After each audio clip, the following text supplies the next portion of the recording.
Welcome back to Metafanfic, the place where your favorite words get rewritten. This video includes a self-recorded human introduction in the first 30 seconds, followed by AI generation for creative storytelling purposes. If you love powerful what-if story, you are in the right place. Before we begin, hit that subscribe button so you never miss a new twist in the wizarding world. Today's story is one of our most exciting yet. What if Harry Potter discovered Dumbledore darkest lie about his parents? Let's dive in. Here is short summary. When Harry's power grows beyond all limits, even Harry Potter becomes something neither Voldemort nor Dumbledore can control. As both sides try to shape him into a weapon, Harry chooses his own path, one that could shatter the balance of the wizarding world forever. But before we start, if you want more stuff like this, then be sure to subscribe and like this video. And if possible, share this video with your friends. Now let's start the story. The heat that summer was wrong. Not the ordinary, oppressive heat of a Surrey July that turned asphalt soft and made Mrs. Dursley's petunias wilt despite her obsessive watering schedule. This was something else, a thick, electric pressure that sat over number 4, Privet Drive like a lid on a pot about to boil over. The neighbors felt it without knowing what they felt. Dogs on the street pulled at their leads to cross to the other side. The streetlights nearest the house flickered at odd hours. Mrs. Number 7's television scrambled every evening at precisely the same time, and Mr. Number 3 swore he could feel a low vibration in his fillings when he walked past the Dursleys' front hedge. Inside the smallest bedroom, Harry Potter lay on his back and stared at a ceiling he'd memorized years ago, and felt himself coming apart. 3 weeks since Sirius fell through the veil. 3 weeks since Harry had screamed himself raw in Dumbledore's office and smashed every whirring, spinning instrument the old man owned. 3 weeks since he'd been deposited back at Privet Drive like a parcel, for your protection, Harry, you must understand, and left to rot in a room that smelled like dust and old grief. He hadn't eaten properly in days. Not out of some dramatic refusal, but because the thought of food made his stomach clench and his magic did something strange whenever strong emotion hit him now. The glass of water on his nightstand was vibrating. It had been vibrating for 6 hours. He'd stopped looking at it. Hedwig was at the Weasleys'. He'd sent her there after the second night, when his nightmares had made every window in the house crack simultaneously and his uncle had come pounding on the door with a face like a skinned beetroot. Better she was somewhere safe. Better everyone was somewhere safe. Harry closed his eyes and saw Sirius falling backward, the surprise on his face, that terrible slow-motion arc through the veil. He saw it every time he closed his eyes. Sometimes he saw it when his eyes were open. And every time the image hit him, something inside his chest pulsed, a deep, tectonic shift, like a fault line grinding in the dark. The glass of water cracked. He didn't flinch. Water spread across the nightstand in a slow puddle, dripping onto the floor, and Harry lay still and breathed and felt the thing inside him move again. It was getting bigger. Whatever it was. This pressure that lived behind his sternum, that hummed in his bones, that made the air around him taste like lightning. He'd written to no one about it. What would he say? Dear Ron, I think my magic is eating me alive. Please advise. A car door slammed somewhere down the street. Harry's ears rang with it as though the sound had happened inside his skull. He pressed the heels of his hands against his eyes and breathed out slowly, trying to do what he always did, push it down, contain it, shove it into the box inside himself where he kept everything too dangerous to look at directly. The box was full. It had been full for a while, actually. Maybe since the graveyard in 4th year, when Cedric's body hit the ground and Voldemort's red eyes found his across the headstones. Maybe since the Department of Mysteries, where everything he'd fought for fell apart in minutes. Maybe since Dumbledore had sat behind his desk with those sorrowful blue eyes and explained, with the patient gentleness of a man delivering a death sentence, that Harry had been marked for slaughter since before he could walk. Neither can live while the other survives.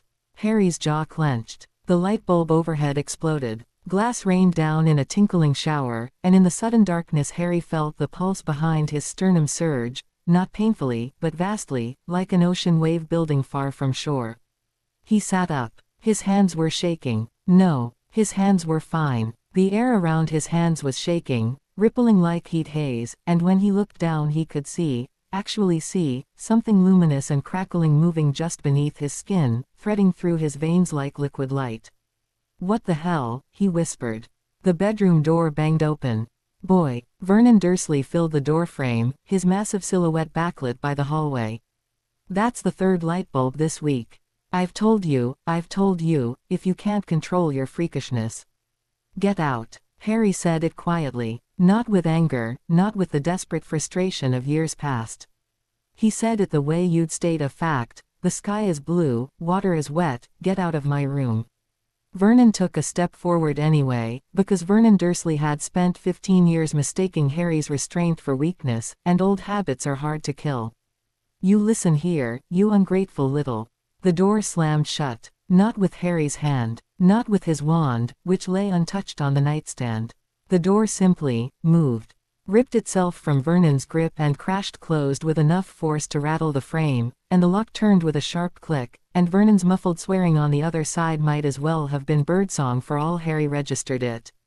He was staring at his hands. The light beneath his skin was brighter now. He could feel it, feel everything, in a way he never had before. The wards around the house, Dumbledore's precious blood wards, he could sense them like a dome of gossamer threads overhead, old magic woven with his mother's sacrifice. He could feel the ley lines beneath the foundations, deep arteries of raw magical energy that fed the wards and ran off into the distance toward London. He could feel Owl 2 streets away, and the faint, sour signature of a wizard under a disillusionment charm standing at the corner of Privet Drive and Wisteria Walk. His order guard, probably Mundungus, given the laziness of the concealment. He could feel all of it. Like he'd been wearing earplugs his whole life and someone had just ripped them out. Harry stood up. The floorboards groaned under him, not from his weight, but from the pressure radiating off him in waves. The remaining glass from the light bulb lifted off the floor and hung suspended in the air around him, tiny glittering motes turning slowly in the dark. Something was happening. Something irreversible. He pressed his hand flat against his chest and felt his heart hammering, and beneath that, deeper, the pulse of something that was his magic and also not his magic, something hybrid, something that had been growing in the space between his own power and the fragment of Tom Riddle's soul that lived behind his scar. The two forces had been coexisting for 15 years like unstable chemicals in the same bottle, and the bottle had just cracked. The scar on his forehead split open with white-hot pain. Harry dropped to his knees. He didn't scream, he was beyond screaming, but his mouth opened in a silent howl and the windows blew out. Both of them, simultaneously, glass erupting outward into the night, and the shockwave rolled through the house like a detonation. Downstairs, every dish in Petunia's china cabinet shattered. Car alarms wailed to life up and down the street. The order guard, definitely Mundungus, apparated away with a crack of pure panic. And Harry felt the thing behind his scar writhe. He knew what it was. Not because Dumbledore had told him, the old man had told him almost nothing useful, ever, but because he could feel it now with this new, terrible clarity. A fragment. A piece of Tom Riddle's soul, lodged in his forehead like shrapnel, feeding on his magic and being fed by it in return for 16 years. It was trying to hold on. He could feel it scrabbling, digging in, and his own magic, this new, enormous, impossible magic, was rejecting it like a body rejecting a splinter. Not destroying it. He didn't have the knowledge for that yet. But isolating it, walling it off, cutting the tendrils it had woven through his mind over a lifetime. The pain was extraordinary. Colors burst behind his eyes. He tasted copper. His fingers dug grooves into the wooden floor, actually dug grooves, his magic so dense around his hands that the wood compressed and splintered under the force. And then, between one ragged breath and the next, it stopped. Harry knelt in the ruins of his bedroom, breathing hard. Glass and dust everywhere. The night air poured through the empty window frames, cool against his sweat-soaked skin. He could feel the soul fragment still, a cold, contained not behind his scar, but it was sealed off now, quarantined, its connections to his mind and magic severed like cut puppet strings. His head was quiet. For the first time in his life, his head was quiet. No background hiss of Voldemort's emotions. No dark undertow pulling at his dreams. Just his own thoughts in his own skull, clean and clear and startlingly loud. Harry looked at his hands. The light beneath his skin had faded to something subtle, a faint luminescence that pulsed gently with his heartbeat.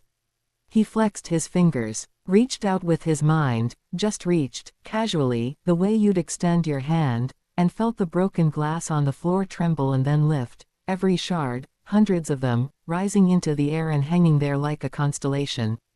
He closed his fist and the glass compressed into a single smooth marble of fused silica, which dropped into his palm with a soft click. "Okay," Harry said to the empty room. "Okay." Downstairs, Dudley was crying. Vernon was shouting. Petunia was shouting at Vernon. The whole house hummed with aftershock. Harry stood, picked up his wand, it felt almost quaint in his hand now, like picking up a training wheel, and pointed it at the window frames. The glass reformed. Not reparo, not exactly. He didn't say anything, he just wanted the windows whole, and they were. He tucked his wand into his back pocket and looked around the room. The cracks in the walls. The grooves in the floor. The fear he could smell seeping up through the floorboards from the family below. He'd been at Privet Drive for 3 weeks, and he was done. Harry pulled his trunk from under the bed with a gesture, it slid out smoothly, as though the floor had tilted, and began to pack. Clothes, books, the Marauder's map, his invisibility cloak, the photo album Hagrid had given him. He worked quickly and without urgency, the way you do when you've made a decision that's been building for a long time. He was halfway through when the cracks of apparition split the night outside. Multiple arrivals. Harry felt them before he heard them, 5, 6, 7 distinct magical signatures popping into existence on the street below. One of them was enormous, a deep, ancient well of power that Harry recognized instinctively even before he looked out the newly repaired window and saw the tall figure striding up the front walk, silver beard gleaming in the streetlight. Dumbledore. And behind him, Tonks, her hair mousy brown and her face tight with worry. Kingsley Shacklebolt, wand already drawn. Mad-Eye Moody, magical eye spinning in its socket. Remus Lupin, looking like he hadn't slept in days. And 2 others Harry didn't recognize, Order members, presumably, called in for backup. 7 adults with wands drawn, converging on number 4, Privet Drive at 11 o'clock at night, because something had set off every alarm Dumbledore had placed on this house. Harry watched them approach. He felt, and this was new, this was part of whatever had changed, he felt remarkably calm. Not numb, not detached, just settled, like a storm that had finally broken and left clear air behind it. He didn't go downstairs, he waited. The front door opened, Vernon's blustering protests were audible for about 3 seconds before Moody's growl silenced them, and then footsteps on the stairs, and then his bedroom door opened slowly, and Albus Dumbledore stood in the doorway with his wand in his hand and looked at Harry with an expression Harry had never seen on that lined, ancient face. Fear, just a flash, gone almost as soon as it appeared, smoothed over by that grandfatherly mask Dumbledore wore like armor. But Harry saw it, and more than that, he felt it, a spike of cold apprehension in Dumbledore's magical aura, clear as a shout. "Harry." Dumbledore's voice was gentle, careful. "Are you all right?" "Fine." The wards registered a significant disturbance. Several of the monitoring instruments I keep attuned to this residence were destroyed. A pause. "I see your room has seen better days." "I fixed the windows." Dumbledore's eyes, those piercing blue eyes that had always seemed to see straight through Harry, swept the room. They lingered on the grooves in the floor, on the marble of fused glass sitting on the nightstand, on Harry himself, standing by his open trunk with his wand in his back pocket, radiating a magical pressure that made the air between them feel thick. "May I come in?" "You're going to anyway." Something shifted in Dumbledore's expression. He stepped into the room. Behind him, in the hallway, Harry could see Lupin peering over the headmaster's shoulder, his face drawn and pale. "Harry," Dumbledore said again, and this time the gentleness had an edge to it, the way a doctor's voice gets when they're about to deliver difficult news. "Can you tell me what happened?" "My magic changed." "Changed how?" Harry considered the question. He could feel Dumbledore reaching out with legitimacy, not aggressively, just that habitual, subtle probe the old man had probably been using on him for years without his knowledge. Harry felt it touch his mind like a fingertip against a window and, without effort, without thought, he pushed it away. "Not occlumency." Something more fundamental, like slamming a vault door. Dumbledore blinked. "Don't do that," Harry said. The silence that followed was the loudest thing in the room. Behind Dumbledore, Lupin's hand went to his wand, an unconscious gesture of alarm.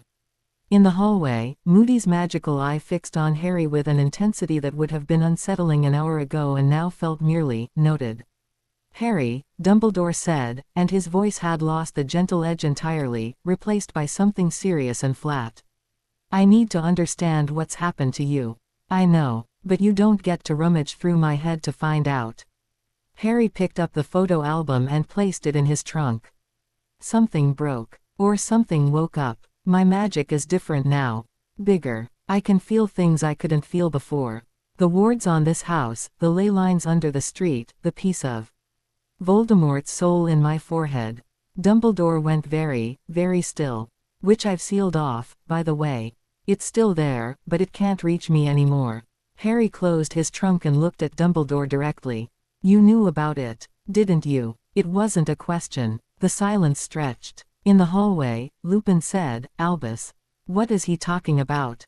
And got no answer. "I suspected," Dumbledore said finally. His voice was quiet. "I have suspected for some time that the connection between you and Voldemort ran deeper than. You suspected there was a piece of his soul in my head, and you didn't tell me. Harry, you must understand, the situation was extraordinarily delicate." "I understand perfectly." Harry latched his trunk. "I understand you've been making decisions about my life based on information you've kept from me, and I understand that's done now." He said it without heat. That was the thing that seemed to unsettle Dumbledore most, the absence of the anger the old man had clearly braced for. Harry wasn't furious. He was past fury. He was in the clean, clear space on the other side of it, where things were simply what they were and you dealt with them. "I'm leaving," Harry said. "Tonight. The wards. The wards are keyed to my mother's blood, and I've been reinforcing them unconsciously my entire life. I can feel that now. The moment I leave, they'll fade over a period of weeks, but the Dursleys were never the real target anyway, and we both know it." He looked at Dumbledore. "You don't need to protect me here anymore. You never really could." "Harry, I must insist." "No." The word dropped like a stone into water. The air pressure in the room shifted, not violently, not threateningly, but noticeably, the way atmospheric pressure drops before a storm. Every Order member in the hallway felt it. Moody's magical eye stopped spinning. Tonks took a half step backward. Harry picked up his trunk. "I'm going to Grimmauld Place. It's mine. Sirius left it to me." He met Dumbledore's eyes. "You can come with me and we can have a conversation like adults, or you can try to stop me. But I think we both know how that would go." For a long, crystalline moment, Albus Dumbledore looked at Harry Potter and saw, perhaps for the first time, not the boy he'd placed on a doorstep 15 years ago, not the weapon he'd been carefully shaping for a war he alone understood, not the tragic orphan whose sacrifice might one day be necessary for the greater good, but a young man with more raw magical power than Dumbledore had felt in over a century, standing in the ruins of his childhood bedroom with clear eyes and a steady voice, telling the most powerful wizard in Britain that the era of control was over. Dumbledore stepped aside. Harry walked through the door, past Lupin's stunned face, past Moody's calculating stare, past Tonks who opened her mouth and closed it again, down the stairs where Vernon and Petunia and Dudley huddled in the living room doorway, pale and trembling, and out the front door into the warm night air. He stopped on the front walk. The streetlights flickered. He could feel the ley lines humming beneath his feet, and he reached down into them with his mind and felt the vast, interconnected web of magical energy that crisscrossed beneath Britain, and he found the thread that ran toward London, toward a certain unplottable house on Grimmauld Place, and he apparated. No crack. No sound at all. One moment he was standing on the front walk of number 4, Privet Drive, and the next he was simply somewhere else, standing on the top step of number 12, Grimmauld Place, with his trunk beside him and the warm London night settling around him like a cloak. Behind him, on a quiet street in Surrey, 7 Order members stood in various states of shock, and Albus Dumbledore stared at the space where Harry Potter had been and felt, for the first time in a very long time, the cold grip of uncertainty. The door of number 12 recognized him. Not his wand, not a password, it recognized his magic, the black family wards responding to Sirius's bequest, and the locks clicked open and the door swung inward and Harry stepped into the dark hallway of his godfather's house. Sirius's house. His house now. The grief hit him like a physical blow. He stood in the entrance hall with his trunk at his feet and breathed through it, the musty smell of the place, the troll leg umbrella stand, the heavy curtain concealing Mrs. Black's portrait, the thousand tiny details that said Sirius lived here and Sirius is gone simultaneously. But the grief was clean now. Painful, yes. Devastating, even. But clean. No longer filtered through the dark lens of Voldemort's soul fragment, no longer twisted and amplified by that parasitic connection. Just loss. Just love. Just the terrible, simple fact of missing someone. Harry wiped his eyes with the back of his hand and moved deeper into the house. He felt the wards as he walked, layers of them, ancient black family protections interleaved with the more recent charms the Order had placed. He could read them like a book. Fidelius charm, still active, anchored to Dumbledore as secret keeper. Anti-apparition jinxes layered over the internal space. Detection wards, alarm wards, muggle-repelling charms on the exterior. And beneath all of it, the deep, dark pulse of old blood magic, the kind of protections pureblood families had been laying down for centuries. Harry set his trunk down in the kitchen, lit the lamps with a thought, not a spell, just intention made manifest, and sat down at the long wooden table where the Order of the Phoenix had held its meetings while he'd been locked upstairs, excluded, protected. He was done being protected. He was done being managed, handled, kept in the dark, and fed scraps of information calibrated to keep him compliant. Dumbledore's love, and Harry did believe it was love, of a kind, came wrapped in so many layers of manipulation that the love and the manipulation were inseparable, and Harry was no longer willing to accept the package deal. He had power now, real power, the kind that made Albus Dumbledore step aside in a narrow hallway. And he was going to use it. Not recklessly, not cruelly, but on his own terms, for his own reasons, toward his own goals. Goal number 1, destroy Voldemort. Goal number 2, survive the process. Goal number 3, make sure the people he loved survived it too. Everything else was negotiable. The crack of apparition outside, multiple cracks, arriving in the square, told him the Order had followed. He felt them gathering on the doorstep. Dumbledore, Lupin, Moody, the others. He felt Dumbledore's magic interact with the Fidelius, granting the others access, and then the front door opened and footsteps filled the hallway. Harry stayed seated. He poured himself a glass of water from the tap, wandlessly, the pitcher floating from the counter to the table, and waited. Lupin came through the kitchen door first. He looked terrible. Thin, gray, with dark circles under his eyes and a haunted look that Harry recognized because he'd been wearing one himself for 3 weeks. He stopped when he saw Harry sitting at the table, and something complicated moved across his face, relief, fear, grief, and something else that might have been awe. Harry. Lupin's voice cracked. You apparated. Without a license. Without side along. Without making a sound. Yeah, that's not, Harry, that's not possible. Silent apparition is. Only a handful of wizards in history have. Remus. Harry gestured to the chair across from him. Sit down. You look terrible. Lupin sat. He did it mechanically, his eyes never leaving Harry's face, and Harry could feel the man's magic, warm, tinged with the wild, dark signature of the lycanthropy curse, trembling with barely contained emotion. You were supposed to write, Lupin said. Every 3 days. You stopped 2 weeks ago. I know. I'm sorry about that. I thought, Lupin pressed his hands flat on the table. After Sirius, I thought you might. I wasn't going to hurt myself, Remus. But something was happening to me and I didn't know how to explain it. I still don't, really. He paused. I'm okay now, though. Better than okay. The others filed in. Dumbledore last, closing the kitchen door behind him with a quiet click.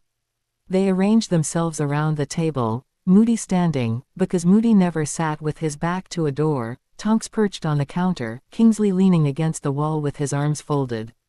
The 2 Harry didn't recognize stood near the door like sentries. Dumbledore took the seat at the head of the table. Force of habit, Harry supposed. The old man's expression was composed now, the grandfatherly mask firmly back in place, but Harry could feel the turmoil beneath it, magical energy in constant motion, the hallmark of a brilliant mind working at full speed. "Well," Dumbledore said, folding his long fingers on the table. "Perhaps we should begin." "All right," Harry said. "I'll go first." He looked around the table. 3 weeks ago, something happened to my magic. I don't know exactly what triggered it, grief, maybe, or the soul fragment, or just time. But I'm different now, stronger, a lot stronger. I can do things I couldn't do before, and I can feel things I couldn't feel before, and I'm not going to pretend otherwise or hide it to make anyone more comfortable." He let that land. Tonks shifted on the counter. Kingsley's arms tightened across his chest. "I also know about the prophecy," Harry continued. "All of it. Dumbledore told me at the end of last term. Neither can live while the other survives. I know that means one of us has to kill the other. And I know that Voldemort put a piece of his soul in my head the night he killed my parents." Lupin made a sound like he'd been punched. "I've sealed it off," Harry said. "It can't influence me anymore. But it's still there, and at some point I'll need to deal with it. Among other things." He looked at Dumbledore. "How many Horcruxes did he make?" The silence was absolute. Dumbledore stared at Harry. Behind the half-moon spectacles, those blue eyes were doing rapid calculations, reassessing, recalibrating, trying to determine how much Harry knew and how he knew it. "You know the term," Dumbledore said carefully. "I can feel his soul, Professor. The piece in my head, and the others, they resonate. Like tuning forks on the same frequency. I can feel them out there. Distant, but real." Harry held Dumbledore's gaze. "How many?" Another long pause. Then Dumbledore said, "I believe he intended to make 6, splitting his soul into 7 parts. The piece in your scar was unintentional, which would bring the total to 7 fragments in addition to the piece that remains in his body. 7 Horcruxes." Harry's voice was steady. "And you've been sitting on this information for how long?" "Harry, the knowledge of Horcruxes is extraordinarily dangerous. So is ignorance. Ask Sirius." The words hit the room like a slap. Lupin flinched. Dumbledore's composure didn't crack, exactly, but something behind his eyes flinched too. "You kept me ignorant last year," Harry said. "You kept me isolated. You wouldn't look at me. Wouldn't talk to me, because you were afraid Voldemort would use our connection to spy on you through me. And because I didn't know what was happening, because I didn't understand the connection, I fell for his trap. I went to the Department of Mysteries. And Sirius died." He said it without accusation. Just facts, laid out in the order they occurred, cause and effect. But the facts were damning enough on their own. "I have made mistakes," Dumbledore said quietly. "Terrible mistakes, born of. I know. You told me. You cared about me too much, so you kept me in the dark to protect me. I understand the logic, Professor. I even believe you meant well." Harry leaned forward. "But it's done. From now on, you tell me everything, or I find it out on my own. And I'll warn you, finding things out on my own is getting easier by the hour." Moody barked out a short laugh. Everyone looked at him. The scarred old Auror was studying Harry with his magical eye, and whatever he saw seemed to please him. "The boy's got a point, Albus," Moody said. "And if half of what I'm seeing is real, he's got the power to back it up." My eyes practically burning looking at him. "I've never seen a magical core like that. Not on anyone. Not on you." The room absorbed that. Dumbledore looked at Moody, looked back at Harry, and for just a moment, one tiny, human moment, the mask slipped entirely, and Harry saw the face of a very old, very tired man who had been carrying the weight of a war on his shoulders for decades and had just realized that the load was shifting in ways he couldn't predict or control. Then the mask was back, and Dumbledore nodded slowly. "Very well, Harry. You want honesty. Then here is honesty." He straightened in his chair. "I have spent the past year researching Tom Riddle's history, tracking the creation and likely locations of his Horcruxes. I have identified several with reasonable confidence. The diary you destroyed in your second year was one. The Ring of Marvolo Gaunt was another, which I located and destroyed earlier this summer." He held up his right hand, and for the first time Harry noticed the blackened, shriveled skin, as though the hand had been burned from the inside. "Not without cost. Harry looked at the hand. He could feel the curse on it, a deep, necrotic magic eating slowly through Dumbledore's flesh, contained but not stopped. A death sentence on a timer. That's killing you, Harry said. Dumbledore's eyebrows rose slightly. Severus has managed to contain it, but yes. The curse is persistent. Let me see it, Harry. Let me see it. Another pause. Then Dumbledore extended his blackened hand across the table. Harry took it gently, and the moment his fingers made contact, he could feel the curse in intimate detail, its structure, its intent, the way it was slowly, inevitably eating through Snape's containment like acid through cloth. Dark magic of the worst kind, magic designed by Voldemort himself, designed to kill anyone who tampered with his Horcrux. Harry closed his eyes. The magic inside him stirred, not the wild, explosive force of earlier, but something more precise, more surgical. He could feel the architecture of the curse, see its logic, and he could feel, instinctively, where it was vulnerable. He didn't think about what he was doing. He just did it. His magic poured into Dumbledore's hand like water filling cracks in stone, warm, golden, overwhelmingly alive. It wrapped around the curse, not fighting it but suffocating it, cutting off the dark magic's connection to its source, collapsing its structure from the inside. The blackened skin paled. The dead flesh flushed pink. Dumbledore's fingers, which had been frozen in a claw-like curl, straightened. It took about 30 seconds. Harry let go. Dumbledore pulled his hand back and stared at it. Flexed his fingers. The skin was healthy, whole, undamaged, as though the curse had never existed. The kitchen was absolutely silent. That was a curse designed by the Dark Lord himself, Moody said, and his voice had lost its usual gruffness. He sounded almost reverent. Snape said it was terminal. Snape said 12 months at most. It was terminal, Harry said. It's not anymore. Dumbledore was still looking at his hand. When he raised his eyes to Harry's, the mask was gone entirely, and what was left was raw, gratitude and awe and something darker, something that looked very much like the fear Harry had seen in his bedroom at Privet Drive, now much more intense. "Thank you, Harry," Dumbledore said. His voice was not entirely steady. "You're welcome." Harry leaned back in his chair. "Now tell me about the other Horcruxes." Dumbledore told him. The ring, destroyed. The diary, destroyed. A locket that had belonged to Salazar Slytherin, believed to be hidden in a cave on the coast where young Tom Riddle had once terrorized children from his orphanage. A cup that had belonged to Helga Hufflepuff, suspected to be in the vault of one of Voldemort's most trusted followers. A relic of Ravenclaw, possibly the lost diadem, location unknown. And possibly a seventh, likely Nagini, Voldemort's S. Harry listened. He could feel the truth of it. Each Horcrux Dumbledore named resonated against the sealed fragment in his scar, a faint harmonic vibration, like plucking a string and hearing the others sing in sympathy. The locket, the cup, the diadem, the S. Yes, those were right. "I can find them," Harry said when Dumbledore finished. "You believe you can sense their locations?" "Not exactly. Not yet. But I can feel them, feel that they're out there. If I get close enough, I'll know." He paused. "I want to start with the locket. You said you know where the cave is." Dumbledore studied him. The calculation was back in those blue eyes, but layered now with something else, a grudging, almost painful recalibration of his entire strategy. Harry could practically see the gears turning. The plan had always been for Dumbledore to guide Harry, to feed him information in measured doses, to shape his understanding and direct his actions toward the eventual, necessary sacrifice. And now the plan was in ruins, because the sacrifice had just healed Dumbledore's cursed hand with a touch and was sitting across the table making demands. "The locket will require careful preparation," Dumbledore said. "The cave's defenses. We'll discuss it," Harry said. "But not tonight. Tonight I want to sleep in a house that doesn't smell like my uncle, and tomorrow I want to see my friends. We can plan the locket retrieval this week.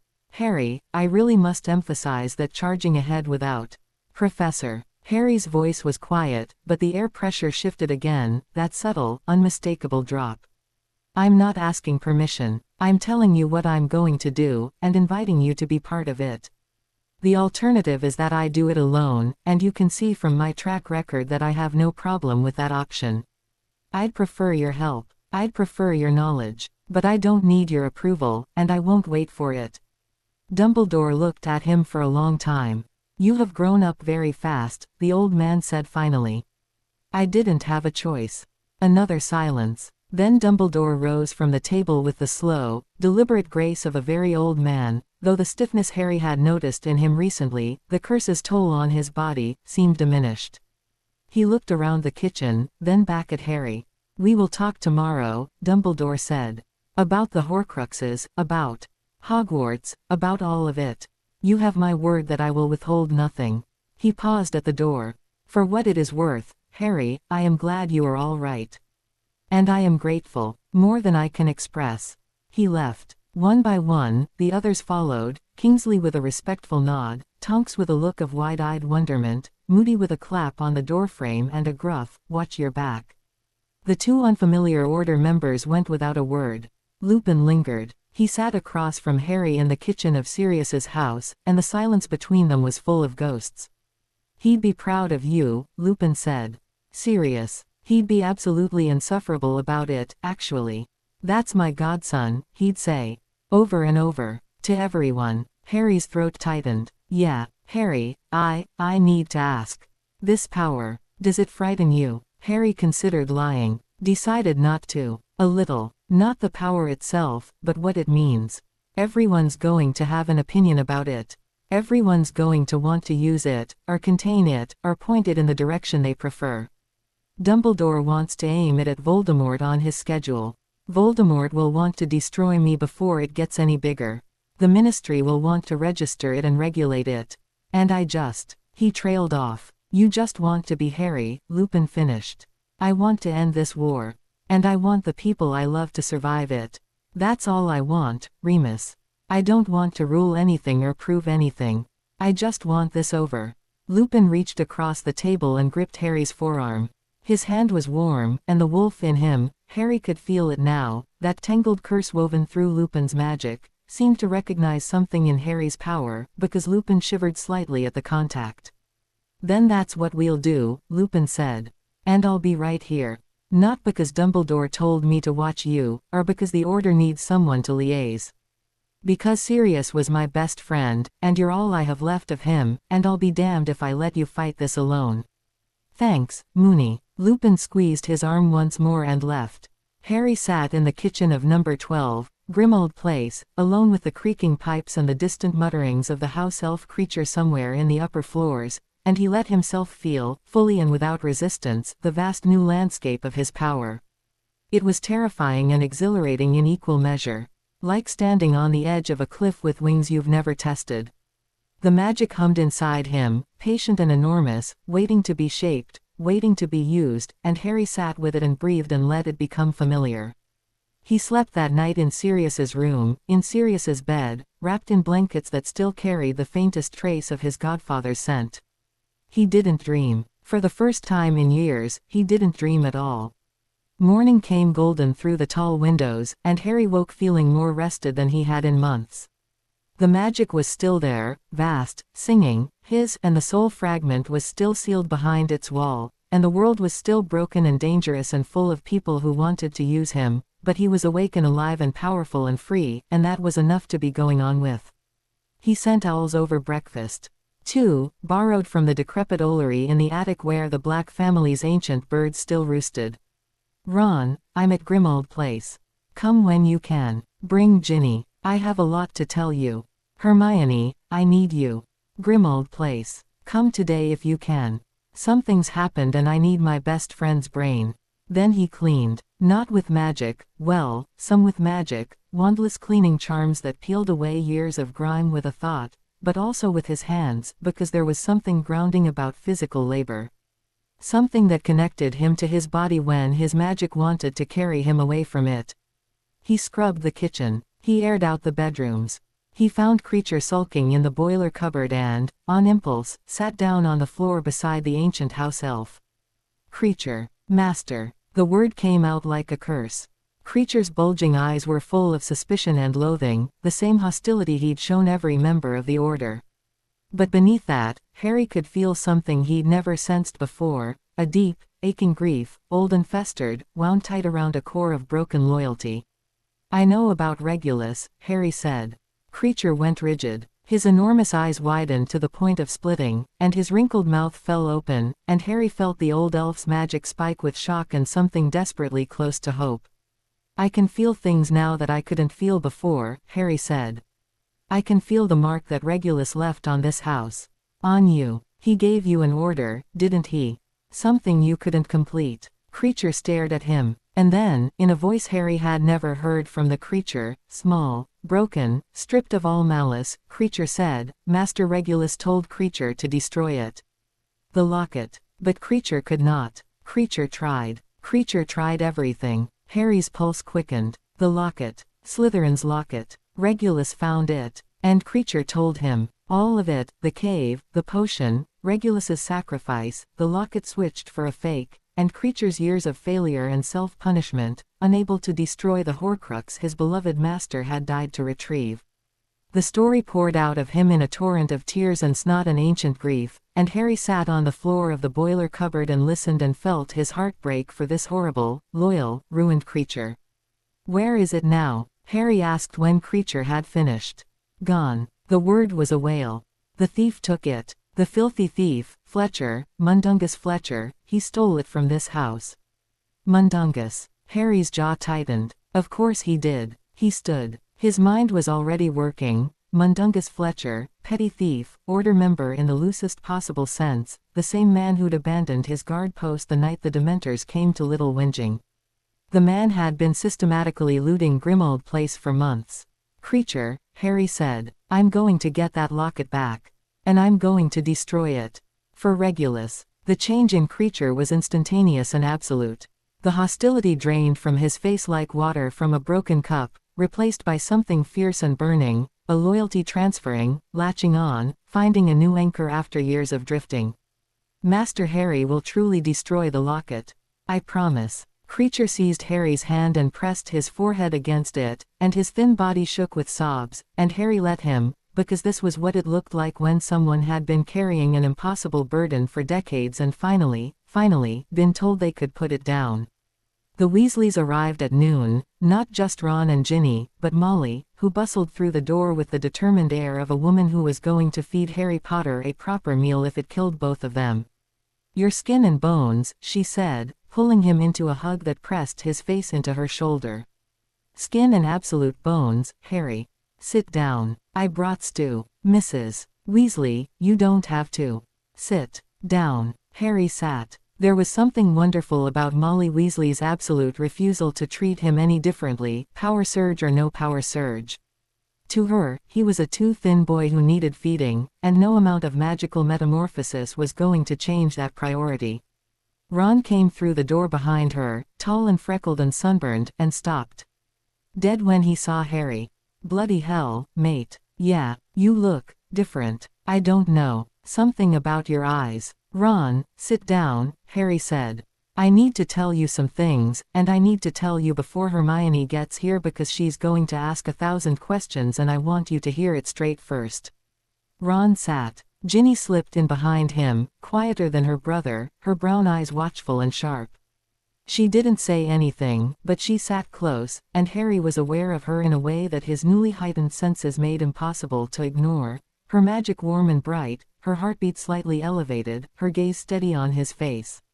He told them, not everything, not the details of Horcruxes, not yet, but about his magic, about the transformation, about the soul fragment and what he'd done to contain it.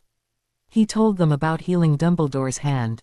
He told them about Creature and the locket. Ron's face went through about 17 expressions during the telling and settled on something between awe and the particular look he got when processing something too big for his brain to handle all at once. So you're basically, Ron made a vague gesture with his hand. You're like a very powerful wizard who's still terrible at potions, probably. Ron cracked a grin. Still you, though. Still me. Then we're good. Ron reached across the table and punched Harry's shoulder, and that was that. No drama, no jealousy, no complicated emotional processing. Ron Weasley, the most loyal person Harry had ever met, adapting to a new reality in the time it took to throw a punch.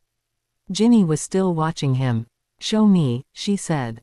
Show you what? Something. Anything. I want to see. Harry looked at the bowl of stew Molly had placed in front of him. He reached out with his mind and lifted it, not with a spell, not with a wand, just lifted it off the table with pure intention. Then he lifted the spoon. Then the salt shaker, the pepper grinder, the stack of plates Molly had brought.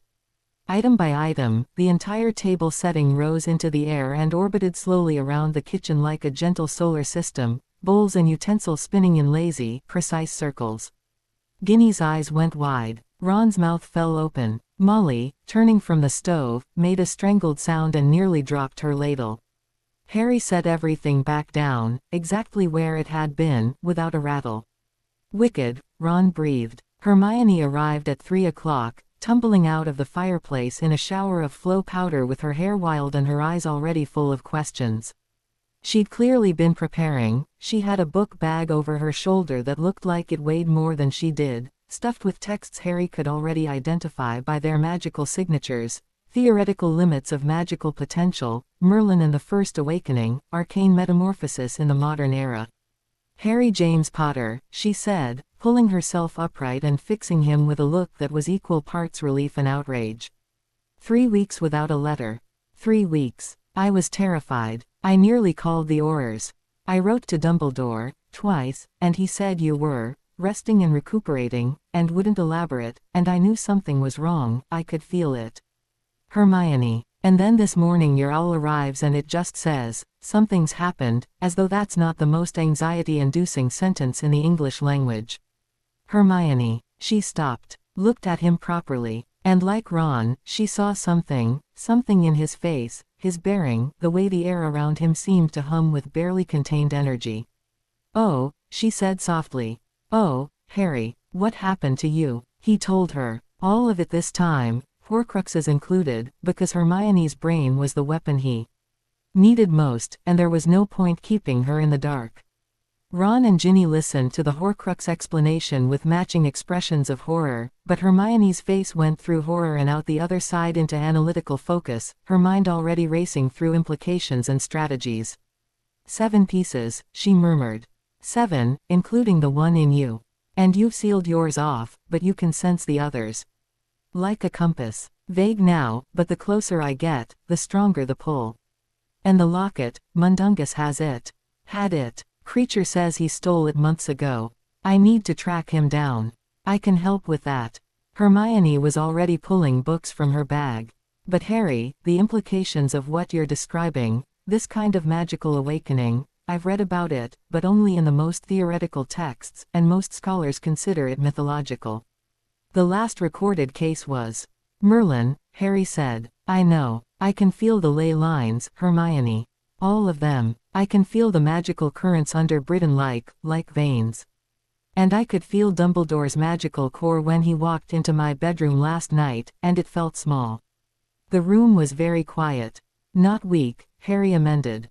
Dumbledore is incredibly powerful, but compared to what I'm carrying now, it's like comparing a bonfire to a forest fire.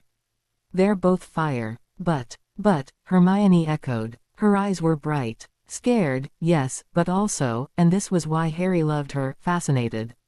Her fear would never override her curiosity, and her curiosity would never override her loyalty, and between those 3 forces, Hermione Granger was the most reliable person in the world. So what's the plan? Ron asked. He'd been quiet through the Horcrux explanation, processing, but now he was leaning forward with the particular expression he got over a chessboard, tactical, focused, seeing the whole board. Find the Horcruxes. Destroy them. Kill Voldemort. Harry shrugged. Preferably before Christmas. Ron laughed. Before Christmas. You're mental. I've got the power to back it up. What I need is intelligence. Locations, defenses, weak points. That's where you two come in. He looked at Hermione. I need everything you can find on Horcrux destruction. The diary was destroyed with basilisk venom, the ring with the sword of Gryffindor. Which is also laced with basilisk venom, Hermione said, nodding rapidly. The sword absorbs that, which makes it stronger. So we need either venom or the sword, or me. Harry held out his hand, palm up.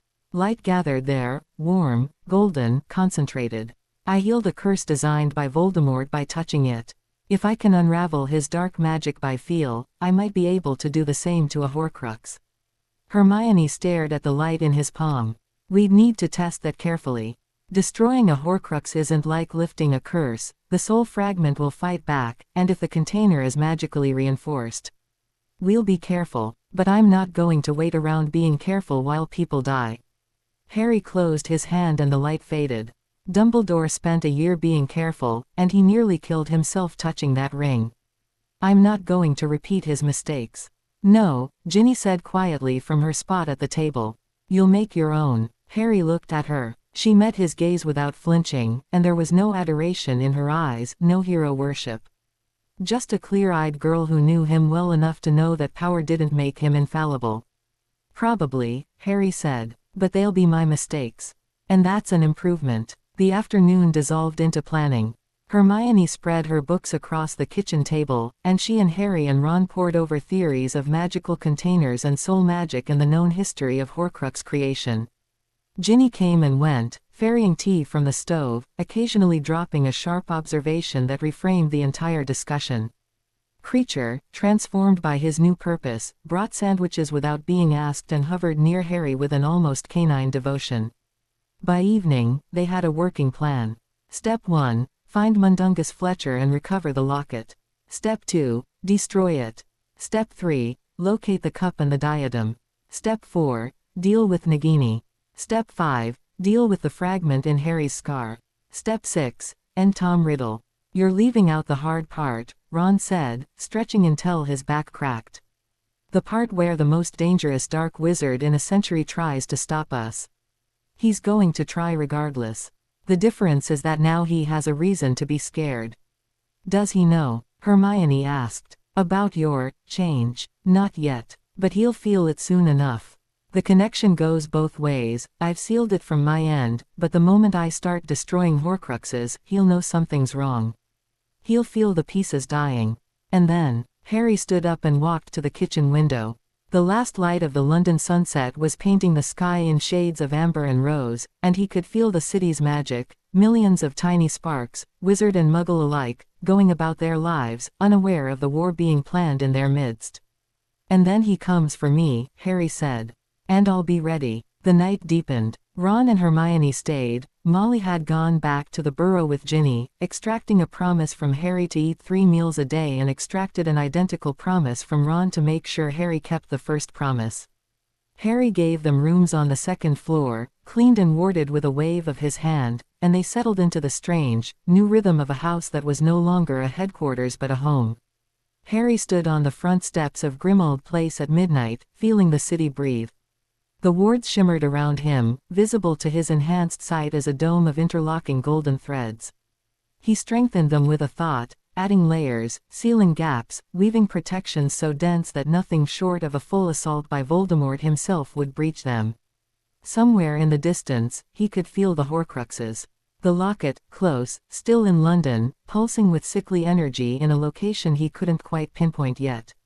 The cup, further away, south, locked behind layers of ancient ward magic that tasted like gold and greed. The diadem, north, much further, a whisper of dark magic buried under centuries of accumulated magical resonance.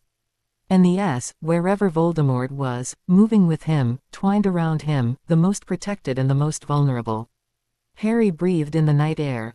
His magic sang inside him, vast and ready, and the scar on his forehead was quiet, and the stars above London were faint but visible, and somewhere out there a dark wizard who had terrorized the world for decades was about to learn that the boy he'd tried to kill had become something he couldn't begin to comprehend.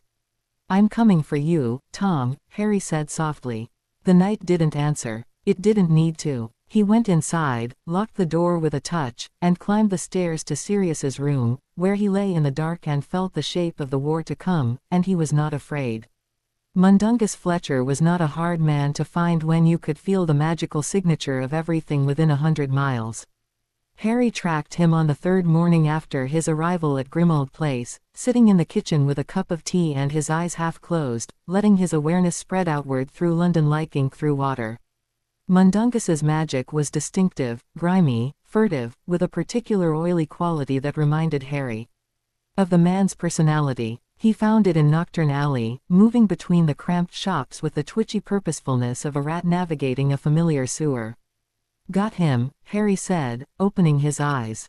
Ron looked up from his toast. Where? Nocturne Alley, near Borgin and Burke's. Hermione closed her book. She'd been reading since 5 in the morning, and the stack of texts beside her had grown a spine of colored page markers like a porcupine. We should plan this carefully. If he's already sold the locket, then we find out who he sold it to and take it from them.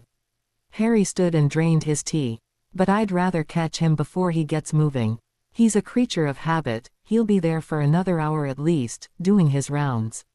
I'm coming with you, Ron said immediately, already pushing back from the table. Me too, Hermione said, though she said it with the particular pinched expression she wore when heading into situations she disapproved of but couldn't bear to miss. Harry didn't argue. He could have gone alone, could have apparated into Nocturne Alley, grabbed Mundungus, and been back in time for second breakfast, but that wasn't the point. Ron and Hermione were his partners, not his followers, and he wasn't going to start treating them the way Dumbledore had treated him. They apparated together, Harry taking them side along with a smoothness that made Hermione gasp. No spinning, no compression, no nausea, just a step forward in Grimmauld Place and a step completed in the shadowed mouth of Nocturne Alley, as easy as walking through a door. That was. Hermione blinked, steadying herself. That was nothing like normal apparition. Better or worse? Better. Significantly. You didn't even, there was no compression at all. How? I don't squeeze through the gap. I just move the gap to where I am. Harry shrugged. He couldn't explain it better than that, and honestly, he wasn't sure the mechanics mattered. The magic did what he wanted it to do. The how was becoming increasingly irrelevant.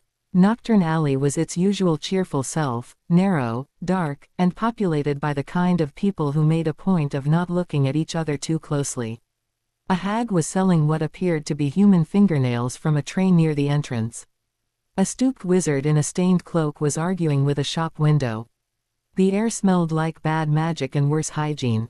Harry felt Mundungus before he saw him, that oily magical signature, 50 yards ahead, just emerging from a shop whose sign read Craven and Dark, purveyors of rare and unusual artifacts. The little thief was tucking something into his coat with the practiced speed of a man who'd been tucking things into his coat since before he could walk. There, Harry said, and walked straight toward him. Mundungus spotted them when they were 20 feet away. His small, bloodshot eyes went wide, and Harry watched the calculation flicker across his face, the route assessment, the exit planning, the ingrained flight response of a lifetime petty criminal. Then Mundungus ran. Or tried to. He spun on his heel and bolted deeper into Nocturne Alley, his bandy legs pumping, his coat flapping behind him, and hit a wall that wasn't there. Harry hadn't raised his hand. Hadn't spoken. He'd simply decided that Mundungus Fletcher wasn't going anywhere, and the air in front of the fleeing thief had hardened into something invisible and impassable. Mundungus bounced off it like a bird hitting a window and sat down hard on the cobblestones, his coat spilling stolen goods in every direction. Harry reached him in 4 strides. Ron and Hermione flanked him, Ron with his wand drawn, Hermione scanning the alley for witnesses. A few shady figures had paused to watch, but the particular energy radiating from Harry seemed to convince them that whatever was happening was none of their business. They melted into doorways and shadows like cockroaches from a light. Morning, dung, Harry said, looking down at the sprawled thief. Ari. Mundungus scrambled backward, his voice pitching high. Listen, I can explain, whatever this is about, I can explain. The locket. Mundungus's face went through a complicated sequence of expressions, confusion, recognition, calculation, and finally the particular sickly resignation of a man who's been caught and knows it. What locket? Harry crouched down to eye level. He didn't do anything threatening. He didn't need to. The air around him was humming with restrained power, and Mundungus Fletcher, for all his faults, had excellent survival instincts. The heavy gold locket you stole from Grimmauld Place, Harry said conversationally. The one with the S on it. Slytherin's locket. The one you had no right to take from my house. Mundungus licked his lips. Look, I didn't know what it was, did I? Just looked like a bit of old jewelry. I was gonna fence it, make a few galleons. Did you sell it? Not exactly. Dung. Harry's voice dropped half a register, and the humming in the air intensified by a fraction. Every loose stone on the cobbles within a 10-foot radius vibrated. Did you sell it? She took it. Mundungus blurted. That ministry woman, the one with the bow on her head, she caught me selling in Diagon Alley and she took it. Said she'd have me arrested if I didn't hand it over, didn't she? Confiscated it, she said. Ministry woman, Hermione said sharply. What did she look like? Short, fat, face like a toad, pink cardigan. Harry and Hermione looked at each other. Umbridge, they said simultaneously. Ron made a sound of pure disgust. Of course. Of bloody course it's Umbridge. Harry straightened up. The invisible wall dissolved, and Mundungus sagged with relief, but Harry wasn't done with him. You're going to stop stealing from my house, Harry said. You're going to return everything you've already taken, and you're going to do it within the week. If you don't, I won't come looking for you again. I'll send Creature. Mundungus went white. He nodded so fast his yellowed teeth clattered. Good. Go. Mundungus went. He scrambled to his feet, scooped up as much of his spilled loot as he could carry, and vanished around a corner with a crack of apparition that sounded almost panicked. Umbridge, Ron said again, shaking his head. That evil old bat has a Horcrux and doesn't even know it. She's wearing it, Harry said. He closed his eyes briefly, reaching out, feeling for the locket's signature. Now that he knew to look in the right direction, the Ministry, the dense magical fortress buried beneath central London, he could feel it, faint but unmistakable. A cold, sick pulse of fractured soul, wrapped around the throat of Dolores Jane Umbridge. She's wearing it right now. Hermione chewed her lower lip. The Ministry of Magic. Harry, we can't just walk in and... Why not? Because it's the Ministry of Magic. There are hundreds of employees, security checkpoints, Aurors. And I need that locket. Harry looked at her steadily. I'm not saying we should blast through the front door. I'm saying we should be smart about it. But we're getting that locket, Hermione. Today if possible. Ron shifted his weight. I've got an idea, actually. They both looked at him. Dad works there, Ron said. He could tell us Umbridge's schedule, where her office is, what floor, all of it. We don't need to fight our way in. We just need to know where she'll be and when. Hermione's expression shifted from anxious to thoughtful. That's actually quite good, Ron. Don't sound so surprised. 20 minutes later, they were back at Grimmauld Place, gathered around the kitchen table with Arthur Weasley's face floating in the green flames of the fireplace. Arthur looked harried. He always looked harried these days, caught between his ministry job and his order duties, but his eyes lit up when he saw Harry. Harry, Molly said you were looking well, but I must say, you look more than well. You look. He trailed off, studying Harry through the flames with the particular focus of a man who spent his life examining magical objects. Different. I am different, Mr. Weasley. In a good way, I think. Listen, I need to know about Dolores Umbridge. Arthur's expression soured. What's that dreadful woman done now? She's got something of mine. Something important. I need to get it back, and I need to know her movements.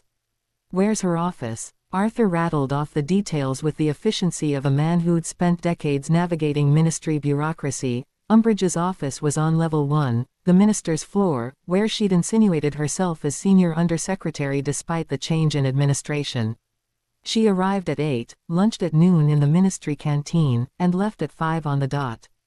She had 2 assistants, both terrified of her, and a security detail of 1 bored Auror who sat outside her door and read the Daily Prophet. Arthur, Hermione said carefully, leaning into the fireplace. Could you get us visitor passes? Legitimately, if we had a reason to be in the building. I could get you into the atrium, certainly. But level 1 requires clearance, and with things the way they are. He shook his head. Scrimgeour's cracking down on access. The Death Eater infiltration last year spooked everyone. That's fine, Harry said. Get us into the atrium. I'll handle the rest. Arthur looked uncertain but agreed, and the fire call ended with his concerned face fading into orange embers. Hermione immediately rounded on Harry. I'll handle the rest. What does that mean, exactly? It means I'll walk up to level 1 and take the locket from Umbridge. Harry, Hermione. I can turn invisible without a cloak. I can move through wards like they're not there. I can put every person on that floor to sleep with a thought. This isn't going to be a battle, it's going to be a retrieval. And if something goes wrong, then I handle that too. Hermione opened her mouth, closed it, and turned to Ron with an expression that said, "Help me talk sense into him." Ron shrugged. He's not wrong, Hermione. If he can do half the stuff he's shown us, Umbridge and one Auror aren't exactly going to be a problem. It's not about whether he can. It's about whether he should. The political implications of Harry Potter breaking into the Ministry. I'm not breaking in. Arthur's getting his passes. I'm a visitor who happened to wander onto the wrong floor. Harry grinned, and for a moment he looked exactly like the boy they'd known for 5 years, reckless, charming, impossible to argue with. Come on, Hermione. You know you want to see the look on Umbridge's face. Despite everything, Hermione's lips twitched. They went that afternoon. Arthur met them in the atrium, looking nervous in his work robes, and shepherded them through the security checkpoint with visitor badges that proclaimed them guests of the Misuse of Muggle Artifacts office. The golden fountain in the center of the atrium was still damaged from the battle last month. Dumbledore and Voldemort's duel had left scorch marks on the marble and melted one of the golden statues into an unrecognizable lump. Ministry workers streamed around it, heads down, hurrying. Harry felt the lock at the moment. They entered the building. It was above them, level 1, pulsing with that sickly, dark resonance, and it was close. Umbridge was in her office. Good. Here's where I leave you, Arthur said at the lift. Level 1 is restricted. I can't. It's all right, Mr. Weasley. Harry shook his hand. Thank you. For everything. Arthur looked at him for a long moment, then squeezed his hand and walked away. The lift arrived with a clatter, and Harry, Ron, and Hermione stepped inside. Level 1, Harry said. The lift moved. When it opened, a long, carpeted corridor stretched before them, doors on either side, portraits of former ministers watching them with suspicious painted eyes. A security desk sat at the far end, manned by a young Auror who looked up from his newspaper with a frown. Oi, this floor's restricted. You need clearance. We have clearance, Harry said. He pushed, gently, so gently, against the young man's mind. Not imperious. Nothing so crude. Just a suggestion, a nudge, a slight rearrangement of priorities. These visitors have clearance. You checked their badges. Everything is in order. Go back to your paper. The Auror blinked, looked down at his newspaper, and resumed reading. Hermione was staring at Harry. Did you just... Suggestion, not control. He'll remember us being here but won't think it was odd. Harry kept walking. Third door on the left, Arthur said. The door to Umbridge's office was pink. Of course it was. Pink, with a small brass nameplate that read Dolores J. Umbridge, Senior Undersecretary to the Minister in fussy, ornamental script. Harry could hear movement inside, the scratch of a quill, the rustle of paper, and the faint, nauseating pulse of a Horcrux hanging around its owner's neck. Harry knocked. Enter, came that simpering, girlish voice, and Harry's hand went to his right hand instinctively, the hand that still bore the faintest traces of white scarring. I must not tell lies. The memory of that quill, cutting into his flesh night after night while she watched with her toad-like smile, rose inside him. Not as trauma, not as weakness, as fuel. He opened the door and walked in. Umbridge's office hadn't changed since her brief, tyrannical reign at Hogwarts. Kitten plates on the walls, mewing softly. Pink doilies on every surface. A cloying floral scent that didn't quite mask the stench of bureaucratic cruelty. And behind the desk, Dolores Umbridge herself, squat and wide in her pink cardigan, her broad, flabby face frozen mid-simper as she registered who had just walked through her door. Mr. Potter. The simper curdled into something colder. I don't believe you have an appointment. I don't need one. Harry walked to the center of the room. Ron positioned himself by the door without being told, good instincts, always, and Hermione slipped in behind him, her wand in her hand but held at her side. You are on a restricted floor without authorization, Umbridge said, her voice dropping to the dangerous, sweet register that preceded her worst punishments. I will be speaking to the minister about this breach, and I assure you that the consequences. Give me the locket. Umbridge stopped. Her small, dark eyes narrowed. One stubby hand went to her throat, where the heavy gold locket hung on a chain, the ornate S visible against her pink cardigan. "I beg your pardon. The locket around your neck. It's mine. It was stolen from my house by a thief and confiscated by you without legal authority. I want it back." Umbridge's expression underwent a rapid transformation, from surprise to calculation to that particular, venomous sweetness she deployed when she was about to make someone's life very unpleasant.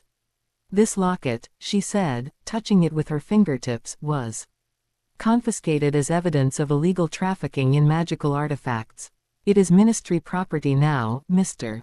Potter, and I suggest it's not Ministry property. It was never catalogued, never entered into evidence, and we both know you took it because you liked the look of it." Harry held out his hand. "Give it to me, or I take it. Your choice." "How dare you!" Umbridge rose from her chair, and the false sweetness was gone, replaced by the ugly authoritarianism that had always been her true face. "You arrogant, attention-seeking boy. You think because the Daily Prophet has decided you're some kind of hero again, you can march into the Ministry and make demands. I will have you arrested. I will have you expelled. You can't expel me. You don't work at Hogwarts anymore." Harry's voice was calm, almost bored. "And you can't arrest me, because I haven't broken any laws. The locket belongs to the House of Black, I am the legal heir to the House of Black, and you are in possession of stolen property. If you want to make this a legal matter, I'm happy to involve the DMLE. I'm sure they'd be very interested in how many other, confiscated, items have ended up in your personal collection." The color drained from Umbridge's face, then rushed back in a mottled, furious red. Her hand closed around the locket protectively. "Get out of my office. The locket first. I said get out." She went for her wand. Harry saw the movement begin, her right hand dropping from the locket to the desk where her wand lay, and he didn't even bother countering it. He simply reached out with his mind and the wand flew off the desk, across the room, and into Ron's waiting hand. Ron caught it with the easy reflexes of a keeper and tucked it into his pocket. "Thanks." Umbridge stared at her empty desk. Stared at Harry. And for the first time since he'd entered the room, he saw what Dumbledore had shown in his bedroom at Privet Drive, fear. Real, bone-deep fear, the kind that overrides everything else, because the woman behind the desk had just realized that the teenager in front of her was something she had no framework to understand.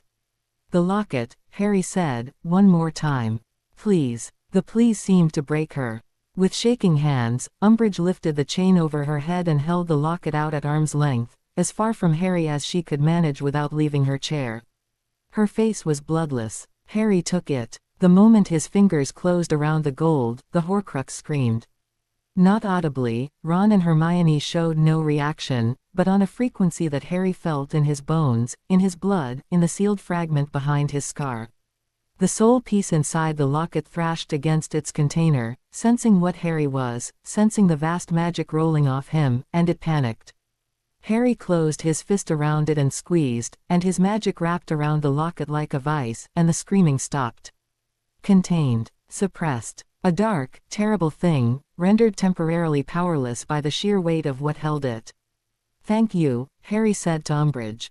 "We'll see ourselves out." He turned and walked out of the office. Ron followed, pausing to place Umbridge's wand on the corridor floor outside her door with exaggerated politeness. Hermione came last, closing the door quietly behind her, and the three of them walked down the carpeted corridor past the oblivious security aura and into the lift without a single alarm being raised.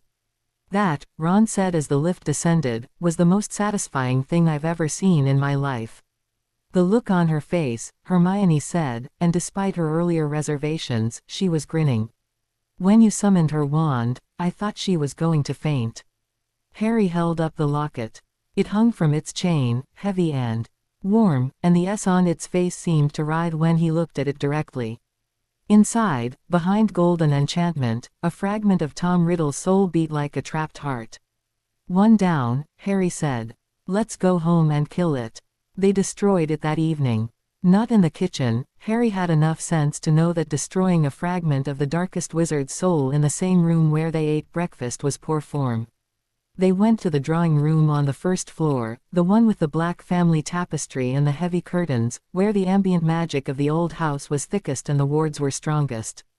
Harry placed the locket on the floor in the center of the room. Ron and Hermione stood behind him, wands drawn, ready for whatever came. Kreacher hovered in the doorway, his enormous eyes fixed on the locket with an intensity that bordered on madness, his thin hands twisting together. "Right," Harry said. "Stand back." He knelt in front of the locket and opened his senses fully. The Horcrux blazed in his perception like a wound in the air, dark, pulsing, wrong, a tear in the fabric of magic that shouldn't exist. He could feel its defenses, layers of dark enchantment wrapped around the soul fragment like barbed wire, designed to protect it from destruction and to attack anyone who tried. In canon, in the version of events that might have been, if Harry had remained the boy Dumbledore expected, the locket would have required the sword of Gryffindor, or basilisk venom, or fiendfire. Something external, something destructive enough to overwhelm the container's protections. Harry didn't need external tools. He had himself. He placed his hand on the locket and pushed.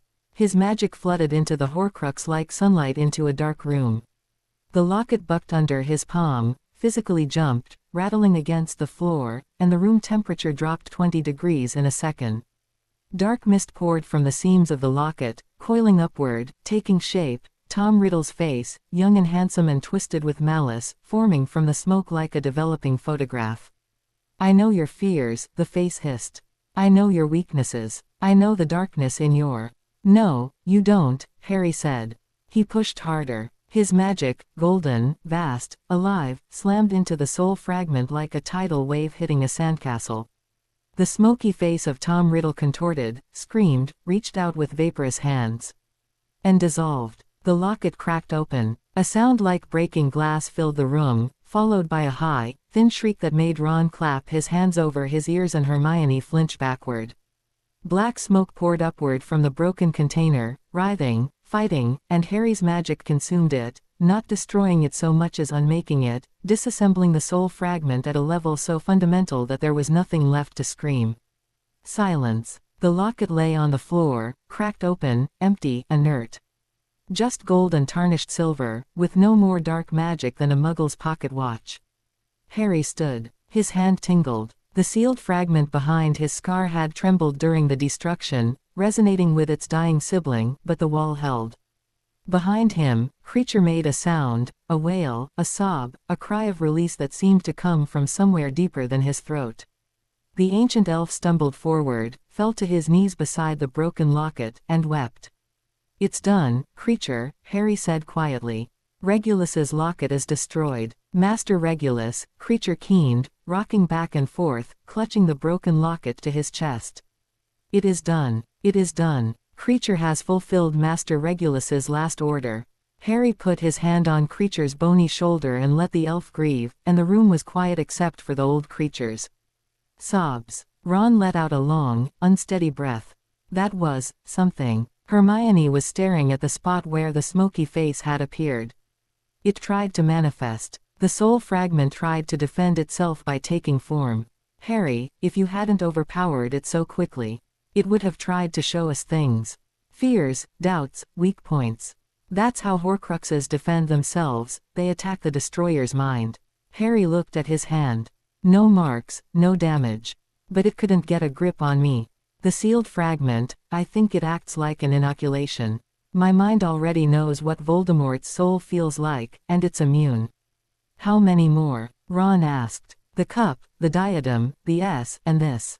Harry tapped his scar. "4 to go. Plus Voldemort himself. Plus Voldemort himself." Ron nodded. Then, with the particular British practicality that Harry loved about his best friend, "Right. Then." News traveled fast in the wizarding world, and Harry's visit to the ministry did not go unnoticed. By the next morning, the Daily Prophet's front page featured a photograph of Harry walking through the atrium. Someone with a camera had been in the right place at the right time. Under the headline "Potter Returns, the boy WHO lived seen at ministry." The article was breathlessly speculative, referencing sources who claimed Harry had been in a private meeting with the minister, or that he'd been filing a complaint against former Hogwarts staff, or that he'd been recruiting for Dumbledore's secret army. None of it was accurate, but all of it was useful. The wizarding world was paying attention, and attention, Harry was beginning to understand, was a kind of power all its own. What the prophet didn't report, because no one outside of Umbridge's office knew, was what Harry had actually done. But Umbridge knew. And Umbridge, terrified and humiliated, did what Umbridge always did when cornered. She went to the person she perceived as the highest authority and reported everything. Harry knew this because, 3 days after the locket's destruction, Rufus Scrimgeour appeared on the doorstep of number 12, Grimmauld Place. Harry felt him coming from a block away. The minister's magical signature was sharp, aggressive, flavored with the particular intensity of a former Auror. 2 bodyguards flanked him, both competent, both wary, and Scrimgeour himself radiated the controlled energy of a man who was used to being the most dangerous person in any room. Harry opened the door before Scrimgeour could knock. "Minister." Scrimgeour studied him. He was a lean, hard-faced man with more actions right the next now. 3. No man's land. The cave was exactly where Dumbledore said it would be. Harry stood on the cliff edge overlooking the black water, wind tearing at his jacket, and felt the place. Not just saw it, not just heard the crash of waves against the rocks below, felt it, the way you'd feel a bruise if someone pressed their thumb against it. The entire headland was saturated with dark magic, old and deliberate, layered into the stone-like geological strata. Tom Riddle had come here as a child and terrorized 2 orphans in a seaside cave, and decades later he'd returned as something worse than a bully and turned the place into a fortress for a piece of his shattered soul. Except the soul piece was gone. Harry had already destroyed Slytherin's locket in the drawing room of Grimmauld Place. What remained here was the trap, the cave itself, with whatever horrors Voldemort had installed as security, and Harry had come to see it anyway, because understanding how Tom Riddle thought was almost as important as destroying what he'd made. And because Dumbledore had planned to come here alone, and nearly die doing it, and Harry wanted to know exactly what the old man had been willing to walk into without telling anyone. "This place is foul," Ron said from behind him, hunching his shoulders against the wind. "It's meant to be." Hermione was scanning the cliff face below, her hair whipping across her face. Psychological warfare. Voldemort designed every element of his Horcrux protections to demoralize anyone who got close. The location, the approach, the defenses, they're all meant to make you feel hopeless before you even begin. "Lovely bloke," Ron muttered. Harry stepped off the cliff. Ron shouted, a sharp, involuntary bark of alarm, but Harry didn't fall. He drifted downward, his magic carrying him as naturally as a current carries a leaf, descending the sheer rock face until his feet touched the narrow ledge above the waterline. Below him, black waves crashed against stone that hadn't seen sunlight in millennia. Above him, Ron's pale face peered over the edge. "A little warning next time," Ron called down. "Where's the fun in that?" Harry reached up and brought them down, not floating them exactly, more like bending the space between the cliff top and the ledge until the distance was a single step. Ron stumbled as his feet hit stone, grabbing Harry's shoulder for balance. Hermione landed more gracefully, though her knuckles were white around her wand. The cave entrance was a fissure in the rock, barely visible, sealed with a blood ward that Harry could feel like a film of static across its surface. Dumbledore had told him about this, you had to pay in blood to enter. Voldemort's idea of a doorbell. Harry pressed his hand against the rock. The blood ward pulsed against his palm, demanding its toll, and Harry could feel its logic, simple, crude, designed to weaken whoever passed through it. A few drops of blood. Not much, but enough to establish dominance, to make the intruder bleed before they even entered, to set the psychological tone for what came after. Harry's magic rose in response. Not with violence, not with force, with something more like contempt.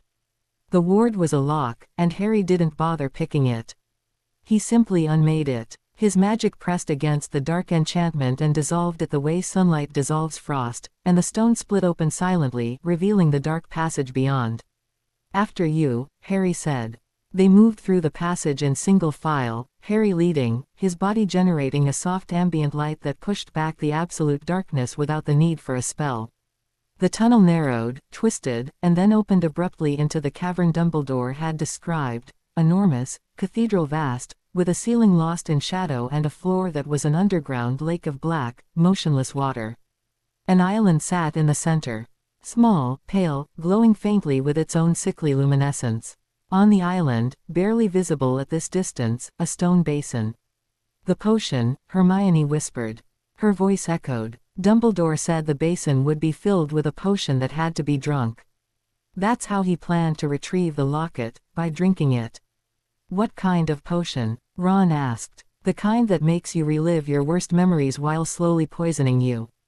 It can't be vanished, can't be transfigured, can't be scooped out. It has to be consumed." Hermione's voice was tight. He was going to drink it himself. An old man with a cursed hand, alone in a cave, drinking liquid agony. That was his plan. Brilliant plan, Ron said flatly. Harry was barely listening. He was reading the cave, its wards, its traps, the intricate web of dark magic Voldemort had woven through every surface. The lake was full of inferi.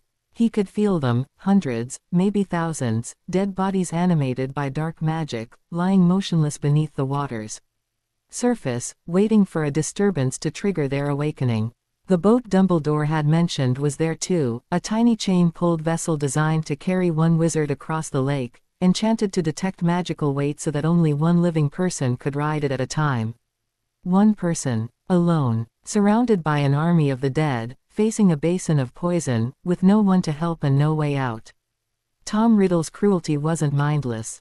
It was architectural. Every element of this cave was designed to create maximum suffering and isolation. Not just to protect the Horcrux, but to punish anyone arrogant enough to come looking for it. This was personal. This was Riddle saying, "You think you can challenge me? Let me show you what that costs." Harry felt a pulse of something that wasn't quite anger and wasn't quite pity. It was the particular emotion you felt when you understood your enemy perfectly and found them pathetic. "We're not using the boat," Harry said. He stepped onto the water. His foot didn't break the surface. The lake held him the way solid ground would, his magic pressing downward with just enough force to create a platform of compressed water molecules beneath his soul. He took another step, another, walking across the black lake as casually as crossing a room, leaving faint ripples in his wake. The inferi felt him. Below the surface, in the cold dark water, hundreds of pale bodies stirred. Harry could feel their programming, simple, brutal instructions encoded in dark magic. Wake when the water is disturbed. Drag the living down. Drown them. They began to rise, a slow, terrible migration upward, dead hands reaching for the surface. Harry stopped walking. He looked down through the black water at the army of corpses ascending toward him, their blank eyes and grasping fingers, their waterlogged skin and their mechanical, mindless hunger, and he felt sorry for them. These had been people once. Real people, murdered and desecrated, their bodies stolen and end even after death. He pushed his magic downward. Not as an attack, as a release. Golden light flooded into the water, spreading outward from his feet in an expanding ring, penetrating the dark lake all the way to its stone floor. The light touched the inferi, and the dark magic animating them simply stopped. Like cutting the strings on a marionette. One by one, then in waves, the corpses went still. The cruel enchantment that had kept them in their awful half-life dissolved, and the bodies settled to the bottom, finally and truly dead, finally at rest. The lake went still. Behind him, standing on the shore, Ron and Hermione stared. "Come on," Harry said, and extended his magic backward to create a path, a bridge of solidified air stretching from the shore to where he stood, invisible but solid underfoot. "It's safe now." They crossed together. Ron's footsteps were tentative on the invisible bridge, testing each step, but Hermione walked with determined strides, her trust in Harry overriding her fear.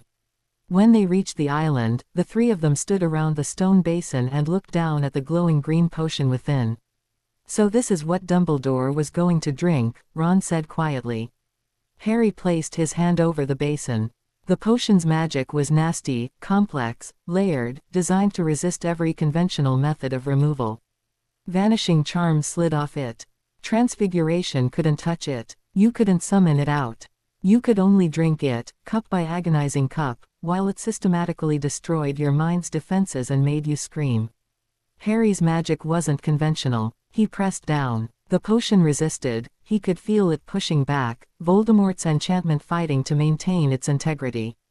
Harry pressed harder. His magic sank into the liquid, permeating it, suffusing every molecule, and then he pulled, not physically but magically, unraveling the enchantment from within. The potion turned clear, then evaporated. One moment it was there, glowing and terrible, the next, the basin was empty except for a folded piece of parchment lying at the bottom. Harry picked it up. The note was small, the handwriting cramped and unfamiliar. To the Dark Lord, I know I will be dead long before you read this, but I want you to know that it was I who discovered your secret. I have stolen the real Horcrux and intend to destroy it as soon as I can. I face death in the hope that when you meet your match, you will be mortal once more. R.A.B. Regulus Arcturus Black. Harry read the note twice, then folded it carefully and put it in his pocket. He'd give it to Creature. The old elf deserved to have his master's last words. Regulus beat us here, Harry said. This is where he came with Creature. He drank the potion himself, then Creature took the real locket and left Regulus to the Inferi. He looked at the still, dark water. Somewhere down there, among the now peaceful dead, lay Sirius's brother. A boy barely older than Harry, who'd realized too late what he'd signed up for and spent his last act trying to undo his worst mistake. We should go, Hermione said softly. There's nothing else here. She was right. The cave was diffused, the Inferi laid to rest, the potion neutralized, the wards dismantled. What had been Voldemort's hidden fortress was now just a cave. Cold, dark, and empty. Harry took one last look around. Then he brought them home. Grimmauld Place was warm after the cave's chill, and Creature had dinner waiting. The elf's cooking had improved dramatically since his change of allegiance, and the kitchen smelled of roast chicken and fresh bread. Ron fell on the food like a man rescued from a desert island. Hermione ate more delicately but with equal enthusiasm, and Harry sat at the head of the table and ate and felt something he hadn't felt in a long time: momentum. 2 Horcruxes destroyed, the diary years ago, the locket last week. The cave diffused, the ring already dealt with by Dumbledore. That left the cup, the diadem, and the S, plus the fragment in his scar. 4 pieces of Tom Riddle's soul, standing between the world and peace. Creature accepted Regulus's note with trembling hands and disappeared into the boiler cupboard. Harry let him go. Some grief needed privacy. They were clearing the dishes when the fire roared green and Dumbledore's face appeared in the flames, and something about the old man's expression, a tightness around the eyes, a forced calm that Harry's enhanced perception read instantly as controlled panic, told Harry that the night wasn't over. Harry, there is an attack on Hogsmeade. Death Eaters, in force. At least 30. Voldemort may be with them.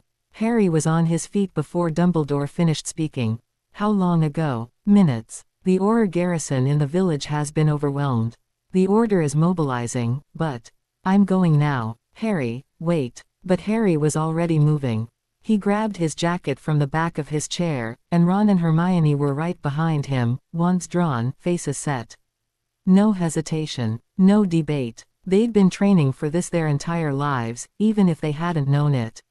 You two stay behind me when we get there, Harry said, and for once he wasn't being protective, he was being tactical. If Voldemort's there, I need to engage him without worrying about you being in the crossfire. Stick together, help the villagers, get people to safety. And if it's a trap? Hermione asked. Then it's a trap for someone who doesn't exist anymore. The Harry Potter they planned for can't do what I can do. He took their hands and apparated. They materialized on the main street of Hogsmeade, and the world was on fire. The 3 broomsticks was burning, its thatched roof a column of orange flame that lit the entire village in flickering, hellish light.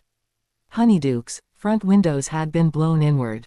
Bodies lay in the street, not dead. Harry could feel their life forces, but stunned, bound, bleeding. Dark figures moved between the buildings, cloaked and masked, casting curses with the methodical efficiency of soldiers sweeping a conquered territory. A woman screamed from somewhere near Zonkos. A child was crying. The sharp crack of dueling, spell against spell, echoed from the direction of the Hog's Head. Harry took it all in within the space of a single heartbeat. The fires, the Death Eaters, the victims, the scale of the assault. He counted magical signatures, 32 Death Eaters, moving in groups of 4, systematically working their way through the village. 2 giants at the far end, near the road to Hogwarts, blocking retreat. A pack of Dementors circling overhead, their cold presence pressing down on the village like a physical weight. And there, at the center of it all, standing in the middle of the high street like a general surveying his conquest, a magical signature that Harry recognized the way you recognize your own reflection. Cold, vast, alien, shot through with the particular corruption of a soul torn apart too many times. Voldemort. He was tall and pale in the firelight, his robes moving in a wind that wasn't there, his red eyes scanning the destruction with the calm satisfaction of an artist reviewing his work. Nagini coiled at his feet, 20 feet of scaled muscle, her flat head swaying. Around him, a core group of his most trusted, Bellatrix Lestrange, the Lestrange brothers, Antonin Dolohov, others Harry didn't recognize. They hadn't seen him yet. Harry stood at the edge of the high street, 50 meters from the Dark Lord, and he felt the fragment behind his scar pulse once, a resonance, a recognition, the sealed piece of Voldemort's soul responding to its source, and then go quiet. Go, Harry said to Ron and Hermione. Help the villagers. East side, away from the giants. Harry, Hermione started. I'll be fine. Go. They went. Because they trusted him, and because they knew what they were good at, and because there were people bleeding and screaming who needed help more than Harry needed backup. Harry walked down the high street of Hogsmeade toward Lord Voldemort. He didn't run, didn't creep, didn't hide behind cover or use the buildings for concealment. He walked, openly, down the center of the street, and the air around him began to change. The fires nearest to him guttered and shrank. The Dementors overhead scattered, peeling away from his approach like birds from a predator, their cold unable to penetrate the warmth of his magic. The dark, oppressive atmosphere of the attack lightened with every step he took, as though the village itself was drawing strength from his presence. A Death Eater stepped into his path. Masked, wand raised, mouth already forming a curse. Harry didn't slow down. The curse, a killing curse, green and final, left the Death Eater's wand and streaked toward Harry's chest, and Harry tilted his head slightly to the left and the curse passed his ear close enough to feel its heat and blew a chunk out of a building behind him. He flicked his wrist. The Death Eater flew sideways as though hit by a car, slammed into the wall of Gladrag's wizardwear, and crumpled. Out cold before he hit the ground. 2 more stepped forward. Harry raised his hand and they both froze, not petrified, not stunned, just held, their bodies locked in place by a force they couldn't see or resist. He walked between them, and as he passed, their wands crumbled to dust in their hands and they slumped to the ground, unconscious.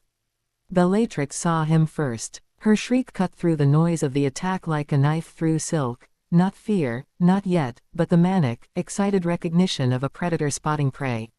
It's Potter. My lord, it's Potter. Voldemort turned. The moment their eyes met, the world seemed to contract. The noise of the battle dimmed. The fires faded to background. There was just the 2 of them, standing in a burning village, connected by prophecy and blood and a shared fragment of soul, seeing each other clearly for the first time. Voldemort's red eyes narrowed. Harry watched him process what he was seeing, the boy he'd tried to kill standing in the open, radiating power that pressed against Voldemort's senses like a physical force.